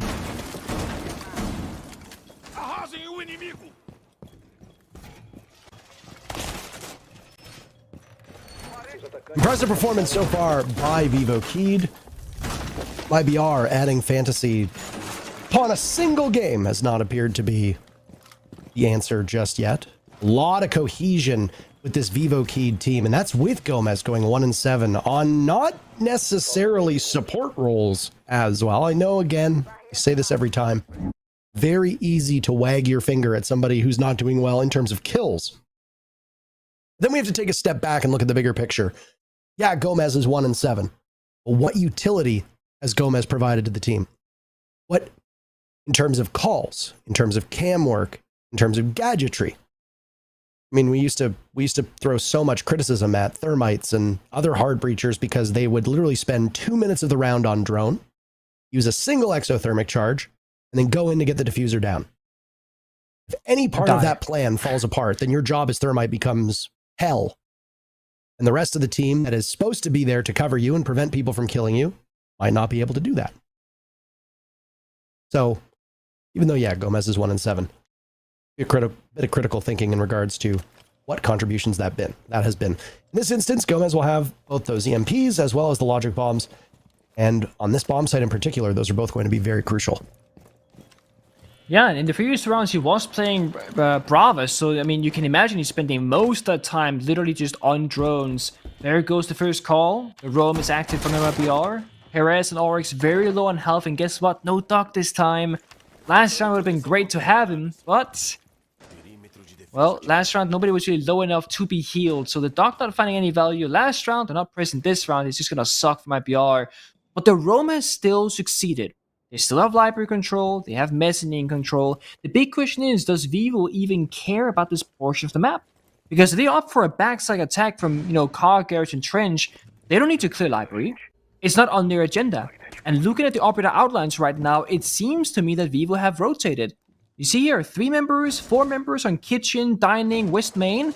If they hit the back, as it looks to be right now, bombsite-wise, it's only really Fantasy that's about to stop them, or try to at least. He has the shield, he has the rotate. The kitchen hatch should be step number 1. That's being opened up right now. So now Fantasy is completely stuck in this boiler position. He has to fight. Wow. He has to fight for that position, but he just gets taken out cleanly. A few times right now that we've seen grenades get a ton of value. especially that one library hold that we remarked on, how we've seen teams really struggle to flush people out of that position, but has not really been a huge issue so far. Rayduct goes huge. Almost gets 2. Daffodil on. Hornetau trading it back. Advantage still favors Vivo Keed. It's the Buck holding on to the diffuser of Hornetau, but they're going to juggle it. I think because of that low HP. Lenda falls by the wayside before Perez drops. Hates. Oh, Thorn upstairs of Rare does nothing. Nigel now. Last one standing. Vivo Keed looking for match point. They're going to get it. Wow, what a performance so far on defense. They won 4 in a row. Even with the timeout call in the previous round, it seems like mibr cannot find their footing in this matchup. No, I fully agree. And it just seems like Vivo has the better read. Again, like the roam was great, but it's on the wrong side of the map. Sure, you can hold library, but it doesn't matter. They just went for backside. And Fantasy was the one guy that could stop them. And he dies to a grenade without any utility clear, even though Wamai was on the board. And that just made... Look at this. Shield, shotgun, close quarters. Not that much time left. 2 discs in the pocket of Nigel, not even used. You're just in the backpack. You gotta throw them up, my man. And that's so frustrating when you look back at the replay of this and go, we coulda, woulda, shoulda saved Fantasy, who coulda, woulda, shoulda really made the round favorable for the defending team, but we didn't, and there's no real reason as to why that was the case. Hornetau, once again, so good at playing that gray line. He's 1 HP, he's not swinging any gunfights. He just retakes the diffuser position, goes for the plant, but then recognizes that last mibr member had to be sprinting from blue in towards the other bomb side. Went for the pre-fire, guaranteed the kill. Him and Hates really leading the charge still for his team, and Gomez just picking up 1 kill at a time. 2 and 7. Dokkaebi was in great effect last round, and yes, Gomez did spend majority of the round on drones, providing intel, holding flanks, and setting up the team. Kills is not the only metric. That is very true. Thank you for backing me up. I appreciate that. You're very welcome, of course. Vivo Keed right now on the precipice. They have been perfect so far in their rotation. Of course, they started on bar, went to kitchen, and to garage. Again, pointed out that very early on, we saw all 4 of the sites being used. So good diversity on chalets we've come to expect. Upstairs we go. Look at this lineup right now from Vivo Keed. No traditional hard breacher. No secondary hard breach gadget at all. This is just pure pugilism, pure violence. No strategy. There might be some strategy. 20% faster, 20% more aggressive. 50% power of skill. We'll see. I mean, Gomez might get active this round on the Sophia instead. Use both soft destructions. Look at the concussion mines in pocket. The intel is there for Hornetau. Just has to wait for the right moment. If Mira goes on cameras, perhaps a rush could be imminent. So far, Vivo are just applying that phantom pressure, opening windows and doors, droning it out, and it looks like they're not making any progress really. And for mibr, it's gonna feel like nothing is happening. And whenever that is the case, you feel a little bit unease. Because why are the attackers not doing anything? Why are they not progressing? Something's cooking up, but we don't quite know what. That's how mibr is feeling currently.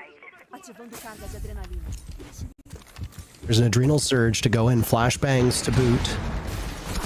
Looking for a kill, but it's a Mira that hops out. Rayduct and Nigel both desperately trying to keep their team in this, but they lose out to Hates, who suddenly picks up 2, sacrificing 95% of his HP in the process. But a trade I'm almost certain Vivo Keed would make every single opportunity. That leaves a minute to go. Both teams in a 3v3. Worth noting again that mibr have not experimented with the Dock or even a Thunderbird past that single time we saw the Dock upright. With the Finka being gone from Vivo Keed, both of these teams will remain at the HP that they're at right now. This is where things might get a little bit tougher with lack of hard destruction, but you've been given a bit of a leg up by this one soft wall in office. There goes Rayduct to Hates, a 3rd kill for him. He's also got that diffuser. A lot of weight on his shoulders. Hornetau reducing mibr to just fantasy. He's the superstar brought on for and can he keep his team in this? Keep them from falling by the wayside. Gomez says not today. Vivo Keed winning 5 rounds in a row. That's it. They win. The whole thing, 7-3. They do, just like that, but it did so in a very, like, I would say that's a really great first impression to make as a team. Playing both styles, counter-playing, individual performances, decision making. I mean, there is some potential in this roster for sure. Now, in my PR, they were hyped up on the desk by C-Dapper, but I didn't see that much of that live in this matchup. Hyped up, definitely, but I mean, it's only the first It is. There's so much more to go in this stage. I mean, it would be foolish for us to make any kind of predictions just based off of a single day. Liquid's results today are probably not going to stick with them for the remainder of this stage. I'm guessing the same with Miners GG. Will E1 continue to look like one of the best teams in the region? I think that's also unlikely. It's just a single day and it's just a snap. So it's entirely possible that we see some shakeups happen. Maybe mibr finds their groove later on. Maybe Liquid does as well. Maybe we see Nip and FaZe continue to be uber competitive in all of their matchups. All we can do is predict. The good news is that you and I are actually going to be casting a fair bit of Brazil. So we'll be able to see these predictions through all the way to the end. It's very true. In fact, we'll be casting it again tomorrow, so we're not very far away from the next session together. Less than 24 hours until I see your beautiful face again. And you, the viewer. Nick and I are done for the day. So we'll see you beautiful people tomorrow. However, the desk is going to want to break this down. But before we get there to close out this broadcast, we got a break ready for you. We'll be back in a few minutes.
Vivokeed have an impressive showing on the first day, having a 7-3 victory over mibr.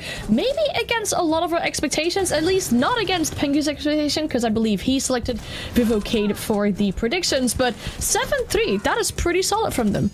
Yeah, they looked really good, and you can almost just say that mibr, they just were not quite the team that I was expecting them to be. My hopes and aspirations for the dreams of mibr to be a good roster just aren't quite fulfilled yet, because once again, the ugly issue of their attacking woes reared its head just time and time again. A lot of the times on their attacking side, it looked like they had plan A, and plan A was kind of going well, but as soon as Vivokeed were able to throw a wrench into any of those plans, mibr didn't have a plan B.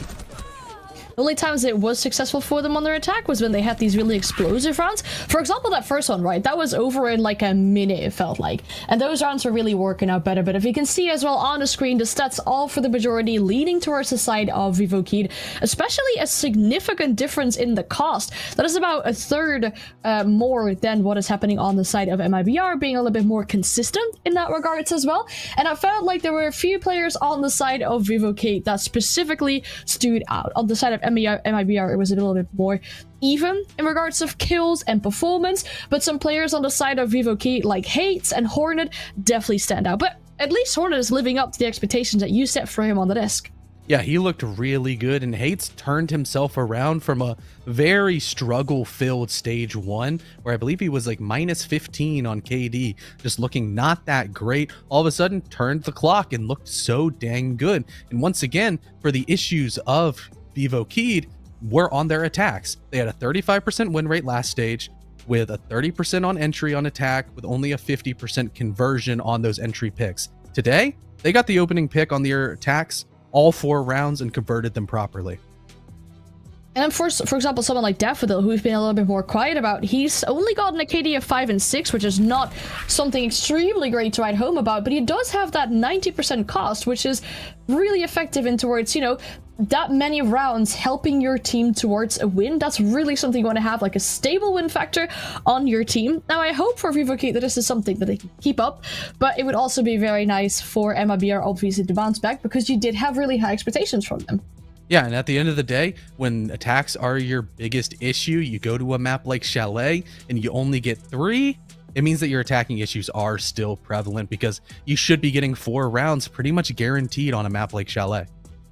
100%. Now, looking at MVP from this team, the side of Vivokid, there was 2 players that were really stepping out today, but then the one that did get the most kills on the board, that was in fact Hates. And you said he had some really big influence in a few rounds specifically? Yeah, I mean, on the defensive side, that basement retake where he was on Jaeger looked phenomenal, as well as the top floor defense where he had the massive multi-kill on Castle. It's essentially Hates winning rounds single-handedly for his team, and when you're on a role that's really spotlighted like Hates, you do need to perform, and that's exactly what he did today. Indeed. Now, we've had our matches for today. Let's have a look at what our matches will be for tomorrow, because they do have 2 days in a row for Brazil League, as some teams that have not played today will have their first game tomorrow, obviously. So if we're looking at the schedule, what is happening tomorrow, we'll see that first off, it is FaZe going on against Miners. Then we'll have Liquid taking on Keith Stars. Liquid has a chance to come back in that regards and get a few points on the board. Lowest one playing the first game against NIP tomorrow as well. And then we do have W7M taking on mibr. For W7M, their first game as well. But obviously, we mentioned Liquid has a chance to get a few points, but we still need to look at the standings for one of our groups as well. We did just finish our Group B, just to have a look at the schedule or the standing in regards to that group as well. E1 taking on a very significant victory here, are doing better in the round differential, so still the same amount of points as Vivokid, but have one more round. Lost one less round, which makes them the #1 position. Vivokid coming in second, also with 3 points. W7M did not play, and both mibr and Team Liquid suffered a loss, and Liquid just lost that one more round extra. I could probably say that Liquid has to be the biggest surprise in this group. Oh, for sure. And now we also get an immediate litmus test on the side of Vivokid if they're a true contender or not, because Liquid are playing under their level that we know they can, and maybe just today Vivokid played a bit above the level that we expected. So exactly where those two meet, that's where we really get to know that maybe Vivokid, even if Liquid are having a normal day, maybe just maybe their level is just right there with the contenders. You'd say that Liquid versus Vivokid is probably one of the games that you're most looking forward to tomorrow? Yeah, that's definitely the one I'm most excited for, because I think it's going to set a lot of context for maybe how good E1 are, or even because they're on a bye, so we don't quite get to see the second game of E1 till next week. So it's going to set a lot of things into motion for this group and really solidify a lot of these claims, you know, transitive property, this team's better than this team because of this team, and this result here, there. It makes things a little bit more clear. You got any closing thoughts for the, closing out our day, or have we said everything that was needed to be said? I think overall today was a really good day. Glad you were able to join me together. And, welcome to Brazil. You're going to be back on another Playday in just a week's time. But as things stand, Brazil already starting off really strong. 3 results that kind of shocked me. NIP looking just as good as we left them off just a bit ago. FaZe also almost just as good, a really tight and closely contested contest against NIP. And now, with all these new teams and rosters coming up, these new orgs stepping to the plate and really knocking the ball out of the park, it almost feels like this entire league is cracked open and anybody can be making that major spot. Oh, but that's things that we'd love to see, right? It's 5 playdays, but if it stays very close until that final playday, that's the kind of action and the kind of tension that we do watch Brazil League for. Thank you. It's been a pleasure working with you. Thank you for sharing all your insights on the desk. Indeed, as you mentioned, I won't be back tomorrow, but I will be back next week on Saturday as well. That is it for us here today, though, on the first day of Brazil League. An explosive day with really convincing scores, but also really close matchups, though. But if you want to see more of Brazil League, you have to wait less than 24 hours. Games will be back tomorrow, but before that, do take care, have a great rest of your evening, and I will see you later.